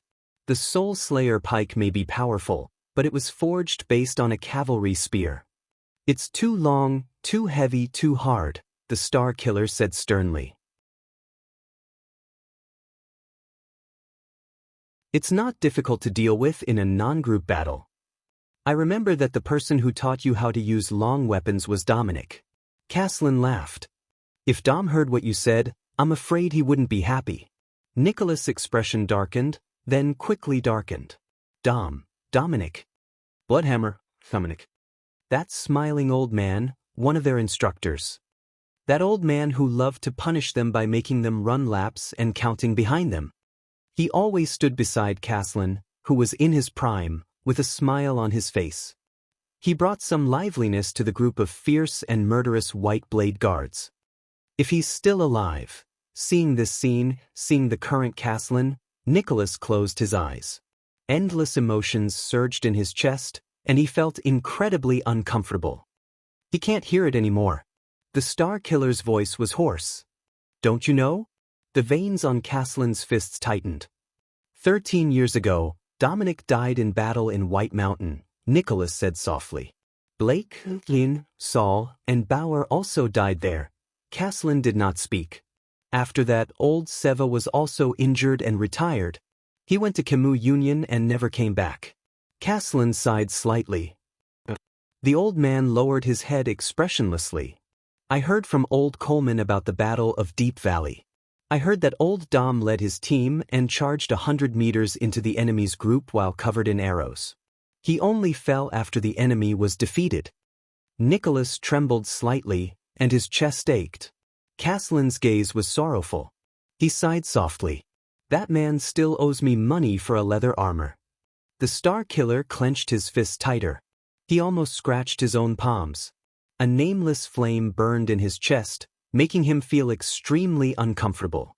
As for the Soul Slayer pike, the legendary anti-mystic equipment was never meant to be used in battles between humans. Caslin sighed. He seemed to be a little sentimental. It's just that humans have a talent. We're good at turning everything in the world into weapons to kill our own kind. At this moment, ring, three thin metal discs slid out of Nicholas' fingers and rolled a long distance away in an orderly manner. They rolled towards the old man. Caslin extended his hand and pressed down on the three discs. The metallic sound stopped. The old man slowly lifted one of the golden discs. What is this? He asked softly. Nicholas stared at his former superior expressionlessly. The Star Killer said flatly, Dominic. Caslin was slightly startled. The corridor was very quiet. Even the sounds of fighting around them seemed to have faded away. When he died, I was beside him. Nicholas' expression was gloomy. He lowered his voice and said quietly, Dom said he was very sorry. He had to use his pension to continue buying medicine for his grandson to treat his illness. So I'm afraid he won't be able to repay the money he owes everyone. There was a hint of sorrow in the Star Killer's words. Caslin tightened his grip on the gold coin. The old man's Adam's apple moved slightly. His gaze focused on the other 2 gold coins on the ground. You didn't have to do this. Caslin raised his head and looked at Nicholas. He said tiredly, Dom doesn't like people to repay his money on his behalf. Nicholas stared at the gold coin in Caslin's hand and knew what he wanted to say. His Majesty gives him his pension every year. Nicholas stared at Caslin with a complicated gaze. But Dominic's grandson died of illness a month ago. Caslin trembled slightly. I have his last month's pension in my hands. Nicholas raised his head slowly. A familiar image appeared in his mind. I still have his account book, so, it was a middle-aged warrior with a broad, plump body and a smile on his face. He carried a warhammer and counted the number of times he went around the recruits being punished. Dominic Stone. The Star Killer opened his mouth slowly. His tone was indifferent, but his voice was hoarse. This is the leather armor he owes you. Caslin lowered his head. The old man did not speak. He only shut his eyes deeply. He was silent for a long time. Only the rustling of the wind could be heard from the side of the corridor. Finally, Caslin opened his eyes slowly. His gaze was subtle and complicated. I'm very relieved, Spiky. Nicholas was stunned. Today, more than 20 years later, Caslin slowly revealed a smile. You're already an excellent commander of the White Blade Guards. Sorry, Nicholas. While there's no one around, I quietly updated. Don't shoot. The last update was on Sunday, right? Tomorrow is Monday, right? From Sunday to Monday. Spread his hands and closed his eyes. So I didn't stop updating. Bye, Swordless with an innocent look.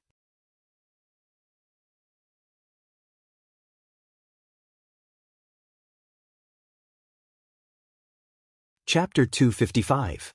In the Hall of Heroes, the ashen-faced boy stared in shock at the 5 indifferent archdukes. Cold sweat rolled down his forehead. The 5 archdukes' gazes were still cold. Asterisk thud, thud. Asterisk the footsteps outside the hall were getting closer. Thales breathed absent-mindedly. He felt his mouth go dry and his heart beat faster. At that moment, many people's figures flashed through Thales' mind. Nicholas, Putre, Merc, Cohen, Miranda, Raphael, Ralph, Waya, and Little Rascal. These people, no matter what the reason was, they believed in him and followed him to this point. No, wait. Thales clenched his fists. I can't fall here. Asterisk thud, thud. Asterisk the footsteps of the guards outside the hall could be heard clearly. He could not fail. No. All right, this is just a small interlude. Archduke Lampard looked at Thales' expression and shook his head coldly. He turned to the others. We have more important matters to attend to. Thales made up his mind and looked up at the archdukes. Believe me, I don't want to do this either. In the next moment, the second prince pulled out JC's dagger without hesitation. The archdukes were startled and looked at each other. Lampard's expression grew colder. What? Trentida shook his head, amused. Are you going to duel with us again, young prince? Thales stared at the archdukes without saying a word. 2 guards appeared at the entrance of the hall. Archduke Letko had already turned to them and was about to order Thales to be taken away. Thales turned around and stared resolutely at the brazier closest to him. He watched it burn on the triangular high-speed rail frame. Time, I need more time. The second prince took a deep breath. The sin of Hell's river obeyed his call and surged up his arm. At that moment, Thales felt his hand brimming with power. Jayla's action of throwing the sniper knife in Red Street Market appeared before his eyes. In the next second, the second prince swung his arm with a resolute expression and threw JC with all his might. The dagger shot towards the brazier with great force. The archduke's gazes froze at the same time.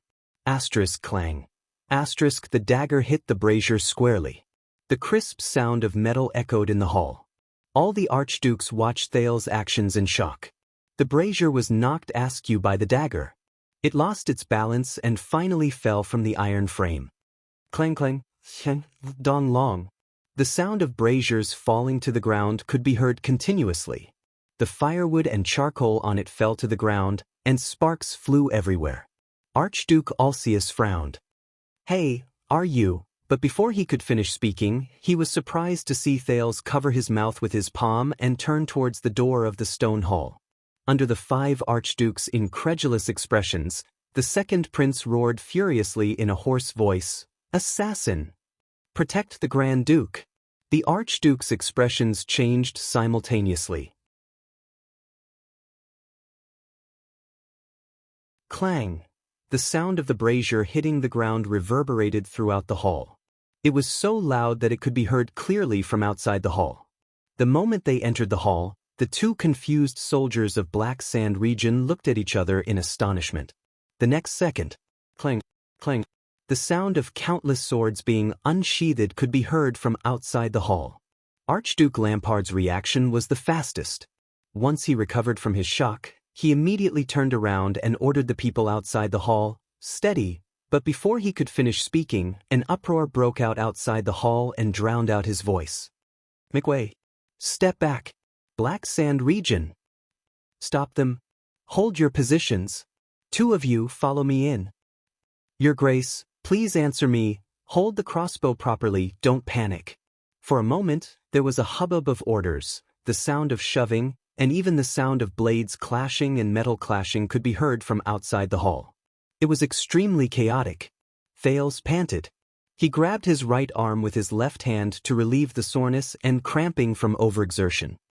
"As the heir to the throne of Constellation," the prince said painfully, "did you think that I, as the heir to the throne of Constellation, risked my life and paid a huge price to come here just to play a joke on you? I was prepared to sacrifice everything a long time ago."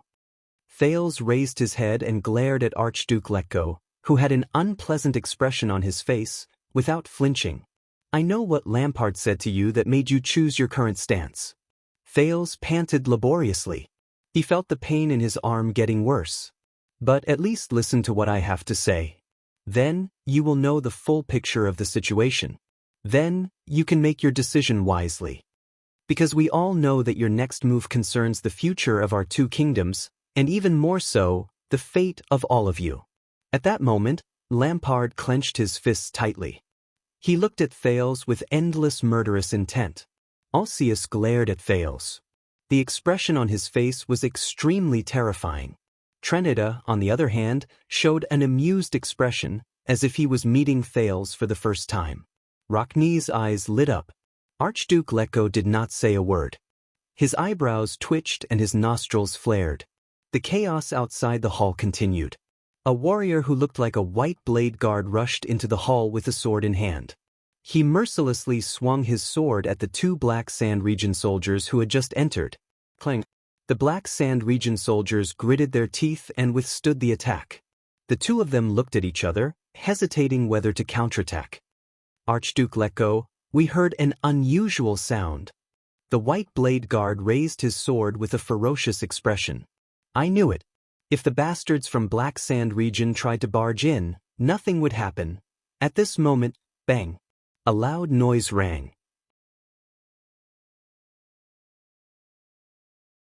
In the chaos, Archduke Letko slammed his fist on the table, startling everyone. "Northlanders," he roared furiously, "extensions." Thales was stunned. He had never seen the old Archduke in such an awe-inspiring moment. It was as if the old man who had 1 foot in the grave was just an illusion. Archduke Letko was like an enraged elephant as he roared at the people outside the hall. "If you're a warrior, hold your ground.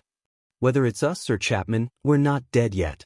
A few seconds later, the sounds of argument outside the hall died down. The white blade guard was slightly stunned. He looked around the hall and saw the Archduke's current situation. Then, he sheathed his sword and retreated. On the other side, Lampard said coldly, "Lord Justin, just take care of the people outside. I only need to take this child, Chapman." Archduke Letko turned his head and stared at Lampard with a stern gaze. His urging was very obvious. "Not now." The Archduke of Black Sand region frowned. "I thought you've already made your choice," Lampard said with a hostile expression. "Don't forget, he's the heir of Constellation. Letko's expression turned cold. Trenida raised his eyebrows. Thales' heart skipped a beat. "Then you have even less to worry about, don't you?" Archduke Rockne, who had been silent all this while, raised his head. His gaze was sharp. In this game of chess, we already have their heir in our hands. We have the chips for victory in our hands. Foolproof. Thales moved slightly. I'm the bargaining chip of victory? In other words, these archdukes are indeed prepared to. The archdukes looked at the Archduke of Black Sand region with complicated gazes. Lampard did not say a word. His gaze moved back and forth between Letko's stern expression and Rocknee's indifferent face. Your Grace, if there are any difficulties. The two Black Sand region soldiers who were present sensed the strange atmosphere in the area. One of them glanced at the few archdukes, held the hilt of his sword, and said to Lampard with a cold expression, "As long as you give the order, no matter who we are facing, we will not hesitate." The white blade guard who was confronting them snorted coldly. Archduke Rocknee glanced at Lampard in annoyance. Thales tried his best to suppress the throbbing of his heart. Very well. This situation means that both sides are still in a highly tense standoff. The alliance between Lampard and the archdukes has just been formed. There's still a chance. Even if there's no chance, just like what Lampard did under Broken Dragon Fortress. Thales bit his tongue. His expression was firm. I have to create a chance too. Never give up. Never admit defeat. Just like how Serena taught him to be vigilant and suspicious in the failed alliance. Just like how Zayn Covendier taught him to be hypocritical and sanctimonious in the friendly trap. Just like how Neuven Walton taught him to be decisive and cautious with his power as a king and his death. This is that man. Thales raised his head and stared resolutely at the Archduke of Black Sand region, who had an uncertain expression on his face. This is the most valuable lesson he taught Thales in the bloody darkness, horror, and nightmares. Chapman Lampard. Silence.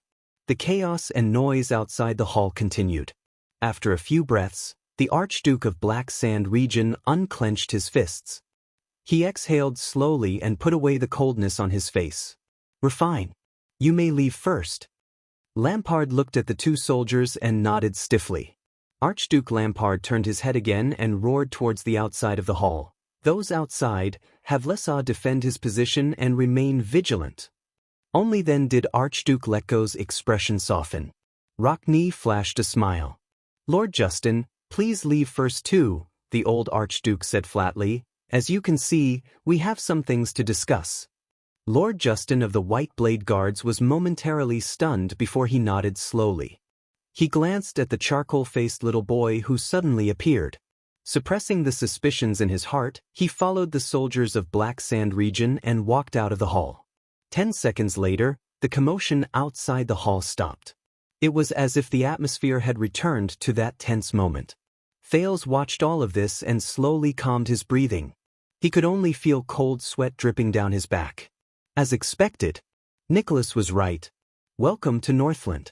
When faced with the tough Northlanders, you must act like an iron warrior to win their respect. In the next second, Archduke Letko sat down heavily on his seat. You have 1 minute to finish what you want to say, bold troublemaker. The old duke stared at the Prince of Constellation with a frosty expression. Otherwise, I don't mind personally escorting you out. Alcius glanced at the brazier and dagger on the ground and added coldly, then, I'll send you to the gallows with the crime you've dreamed of. For example, assassinating an archduke. The other 3 archdukes had different expressions. Thales swallowed hard. Out of habit, he forced a smile and took 3 deep breaths. It was as if a soft and pleasant voice was ringing in his ears again. Just treat it as another game. The prince raised his head and faced the 5 archdukes. They were standing on both sides of the long table, facing each other in silence. On one side was an extremely thin and frail little boy with a ruined appearance. On the other side were 5 tall and mighty men dressed in extraordinary clothes. Assassinating an archduke? I'm not surprised by your threat, Archduke Alcius. Alcius pursed one side of his lips. Thales could feel the blood in his body still surging, but he still spoke slowly in the calmest voice. I know that Lampard will definitely suggest that you push the blame of the king's death on me and Constellation.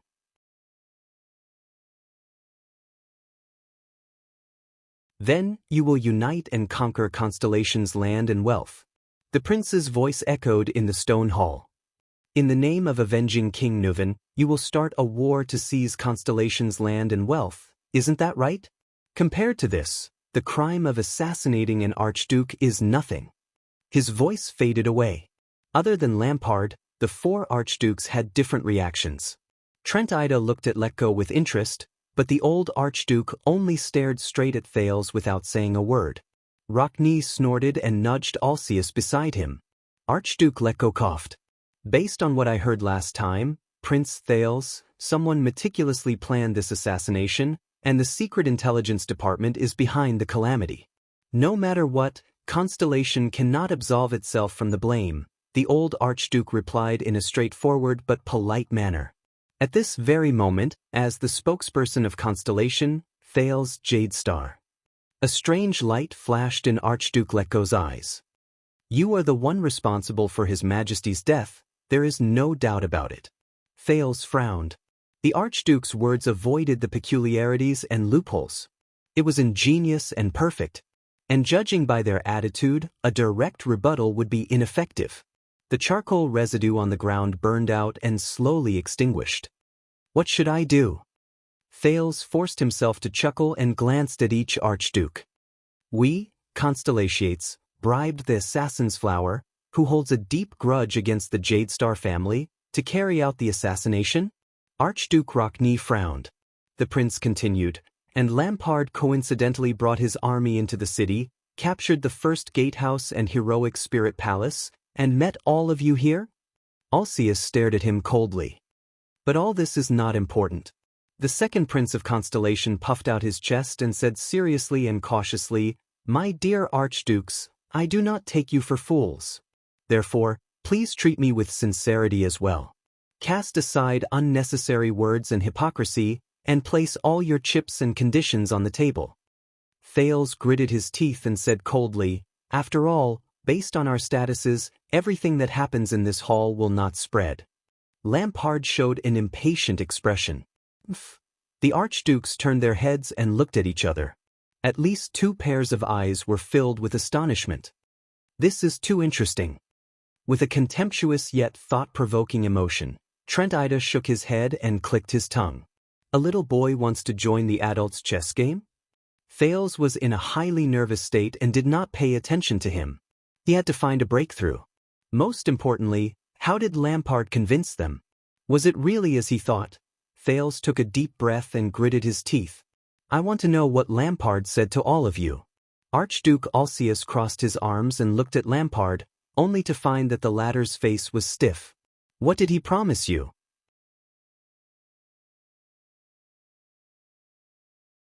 Thales clenched his teeth. Land. Power. Future? With every word Thales uttered, he carefully observed the Archduke's expressions. When he heard this, Trent Ida narrowed his eyes and flashed a malicious smile. The prince clenched his fists and gulped. Or, Thales frowned. Those things that might threaten your survival? At that moment, Thales felt a chill run down his spine. Chapman Lampard's gaze was like that of a predator. It was filled with aggression as it locked onto Thales' body. But compared to the discomfort in the military camp, the fear in Shield District, and the nervousness in the carriage, at this very moment, Thales felt extremely calm as he faced Lampard's gaze. He was like a scout who finally found the enemy's position on the eve of a battle between 2 armies. Watching Lampard's reaction, the blood in Thales' heart began to boil. He had a vague feeling that he had grasped the key. Compared to Lampard, the other archduke's expressions were also very interesting. This is beyond the scope of our conversation, Trent Ida said impatiently. What do you think? Thales recalled what Shiles and Little Rascal said, and he became even more certain of his suspicions. Now, he had to know how much Lampard had told them, what he had said, and to what extent did he have to go to make these archdukes reach an agreement with him? At this moment, Lampard's cold laughter came from the hall. Your performance left a deep impression on me, young prince. The Archduke of Black Sand region was obviously smiling, but his face, which had always been unsmiling, did not let anyone feel that he was smiling. But the adults' game is very cruel. Trentida furrowed his brows slightly and exchanged glances with Alcius beside him. Thales was slightly startled. Lampard slowly paced to the side of the hall, blocking the firelight on one side. He left a long and dark shadow that covered Thales' expression. But when you grow up a little, when you can command a country with a wave of your hand, you can question us again, the Archduke of Black Sand region said coldly. Hearing this, the Archduke's expressions suddenly froze. Thales furrowed his brows. Lampard is starting to retaliate. And the weapon he's using to retaliate is not his age, but I look forward to it. I look forward to the day a few years later, a dozen years later, or a few decades later. Lampard turned his head around and his eyes shone with a dangerous light.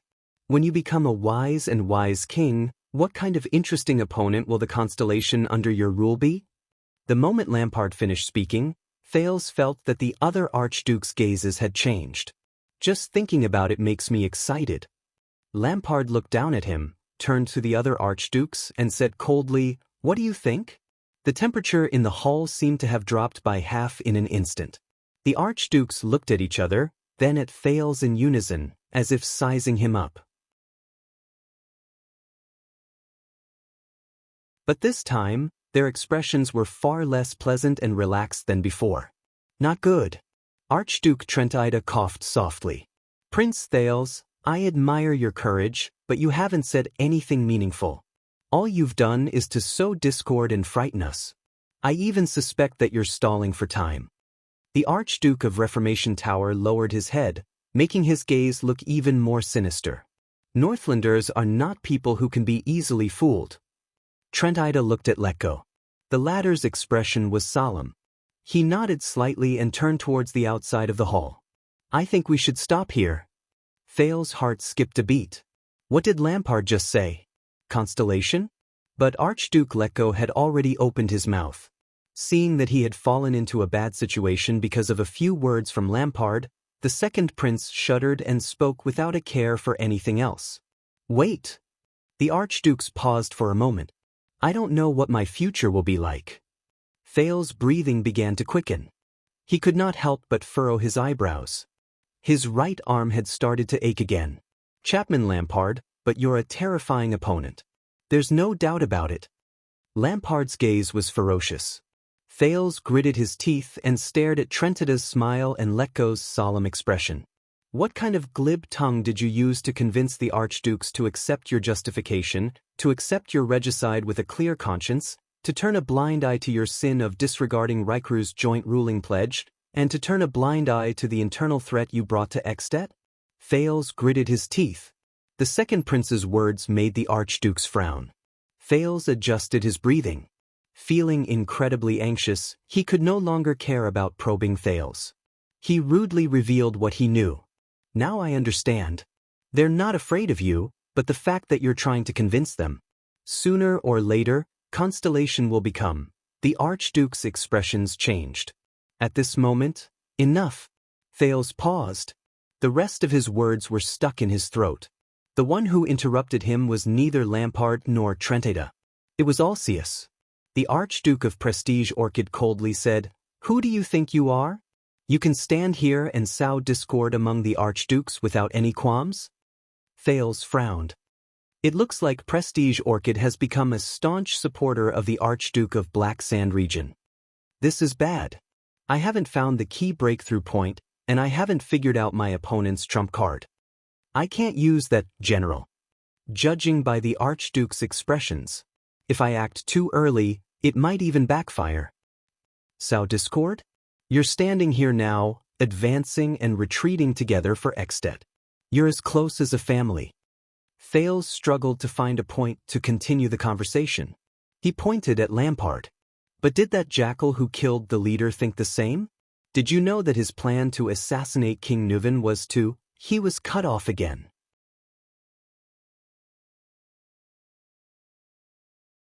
"Here we go again." Archduke Trentida raised his head and pointed his chin at Thales, whose expression was distorted.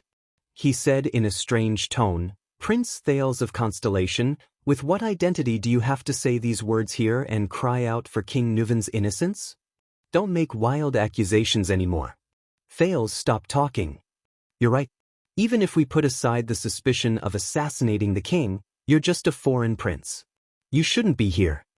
Archduke Alsius sneered and shook his head at him with an unfriendly expression.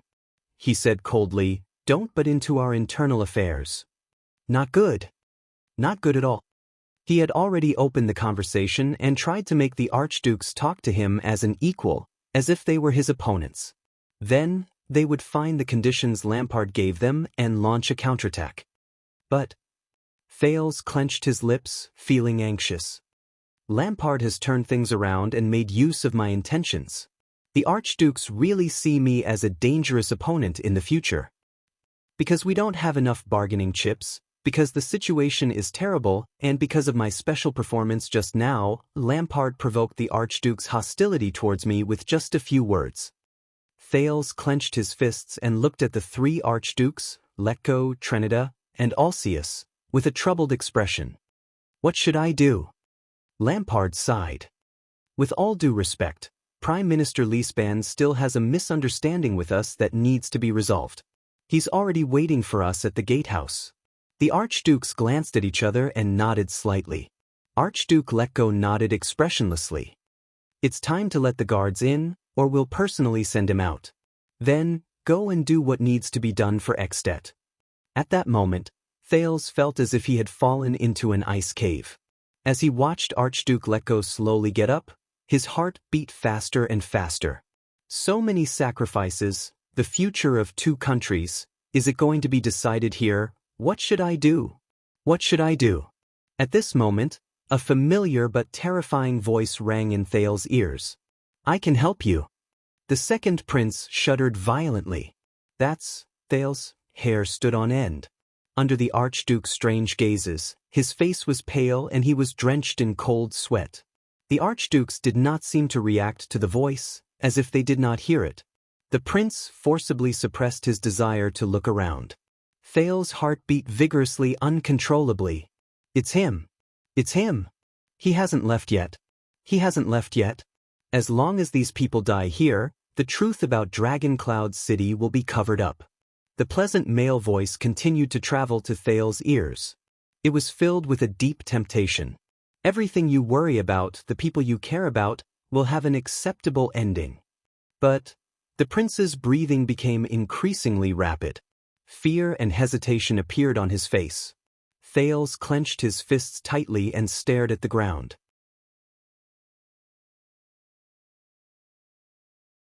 When the few archdukes who knew nothing saw Thales' expression, they looked at each other and could not help but laugh. It looks like he's just a child. Lampard did not even bother to hide his sneer. Do you want to go out yourself, or do you want us to send you out? Archduke Alsius asked coldly as he walked in front of the distracted Thales. Thales did not answer him. He only panted and trembled.